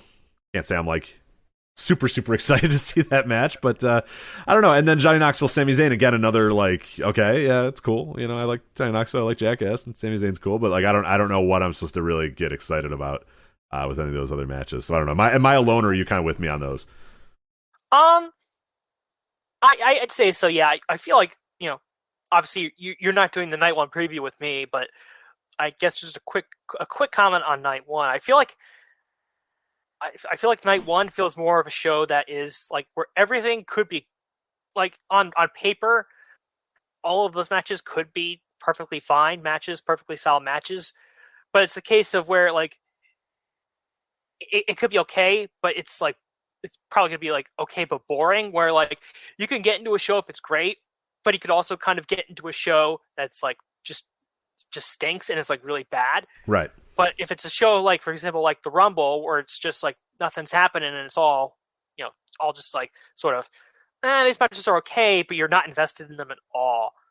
Like that, I feel like that's more of what night one is. Night two, I think, has a little bit more intrigue. There's some absurdity. There's some potential absurdity here with McAfee and Knoxville, and then honestly, Edge and AJ Styles could also toe the line of absurdity at some points too. Yeah, like McAfee in theory, that it's been talked about for months, the Vince McMahon involvement, so you're probably going to get something with that there, just the curiosity of what's Vince going to do. Johnny Knoxville, Sami Zayn, the fact that it's anything goes just makes me think that they're going to do some wacky jackass stunt in the middle of the match, or that's going to be the finish, is some wild like jackass stunt and Sami Zayn's going to take a big bump or something. So that has a little bit of intrigue just to see what could happen. And then, like Edge and AJ Styles and like the three-way tag for the Raw tag team titles, like I'm sure those are matches that are more like how I feel about night one generally, where like technically from bell to bell, will they probably be good? Yeah, they'll probably be solid enough. They'll probably be good. But it's like, do you have any interest in them? No. Yeah. It's impossible to care. It is tough. Yeah, this is going to be a chore to get through this year's WrestleMania, but who knows? Maybe they'll surprise us and it'll be pretty interesting. But Sean, before we bid adieu, what are some other stuff on Mania Weekend that you're looking forward to? Any other shows, any other matches, any wrestlers that you're kind of saying, hey, I'm pretty excited to watch that person wrestle this weekend, or any shows or anything that kind of catches your eye this Mania Weekend? So there's actually a certain amount of stuff that I'd like to watch, but it's just going to be a matter of when I can watch it or if I can watch it. Obviously, Joey Janela Spring Break, at least the first show. I feel like that's going to be one that I obviously want to keep an eye on that. I think some of the WrestleCon stuff's interesting. The Super Show is always, a show that has a lot of interesting matches. And then a little bit further down the pecking order, I think US versus the Wrld, at least from what I remember in 2019, when I was there in New York, had an interesting lineup, and I'm sure when I've seen the lineup this year, it could be good. I am intrigued by some of the Lucha stuff, like the AAA show and the GCW Lucha show should be fun. I'm probably going to end up watching NXT at some point. And then, yeah, obviously Ring of Honor. Going to be, writing preview and review for that for the site. And then Impact and New Japan, I've sort of written those off only because I know, like, I'm subscribed to New Japan World and I'm subscribed to the Impact streaming service. So I just know that, at least when I'm trying to figure out what I want to watch and when, I could sort of write those out because I know, okay, those are going to be on their services whenever, so I can watch them whenever, so I don't really need to, will I probably go back to watch some of those matches on those shows? Probably, like Eddie Edwards versus Ishii on the Impact show. That's really interesting. I'd like to see that. Yeah. But that show's probably going to be on their streaming service, so I could just go back and watch that whenever. So that's not going to be my immediate focus. It's going to be more sort of some of the GCW stuff and then some of the WrestleCon stuff with the Super Show, US versus the Wrld and AAA, and then obviously, Ring of Honor is the big one for me. So yeah, it looks like a pretty fun weekend all told. Yeah, I mean, there's going to be a lot of junk on there, but there looks like there's a bunch of really, really good stuff. So yeah, as long as you're kind of careful about what you're watching, not watching too much, don't burn yourself out, I think there's plenty to enjoy from this Mania weekend. But Sean, before we officially let you go, you want to get your plugs out of the way, where people can follow you, where people can watch you. There's you have a YouTube channel too. You can definitely plug that away if you want, because if people are following you, they're going to get some racing stuff. So hey, give them the YouTube channel too. I did some plugs already, but I'll go through them again. SAS EDOR 2994, basically my name and my birthday is my Twitter account. I do have a YouTube channel. Basically, I just upload my race stuff from the F1 game. And then I do promote these in the reviews that I do as well. I do have a thread on, I guess, the main website that all of the booking sim stuff is located. I think it's called bethebooker.net. I do have 2 sets of sort of diary things that I've got going on, where the first one is my actual gameplay, where I started as WCW in 1998. I'm in May of 2001 currently. You didn't go out of business. Congratulations. No, actually still going strong. And then in my second thread, I did sort of I sort of challenged myself. Basically, I decided to basically just go through and book all of the WWF pay-per-views sort of parallel, basically taking their roster and then pretty much anyone else who either isn't signed that I think is interesting to be a fit in there, or wherever else the game is signed, and just try to book it out and see what I can come up with. So that's fun. And, EWR always gives you some wacky stuff sometimes. So, I have to mention this one because it's so weird. When I started the game, one of the first things that WWE did is they signed Kensuke Sasaki, which is just like so weird and strange. But it kind of like when I was going through and just trying to like book it out, I kind of made it work because the Road Warriors are in WWF in 1998, so you can put them with the Road Warriors, and there you go. You have the Hellraisers. So, but if you want to do that, if you want to look at that stuff, just go to bethebooker.net. I think my username on there is DX versus NWO, something like that, which is also my PSN username. Have that username forever since I started playing on PS3, so it's just something weird that's carried over. But yeah, if you're into fantasy booking and stuff like that, go give it a look.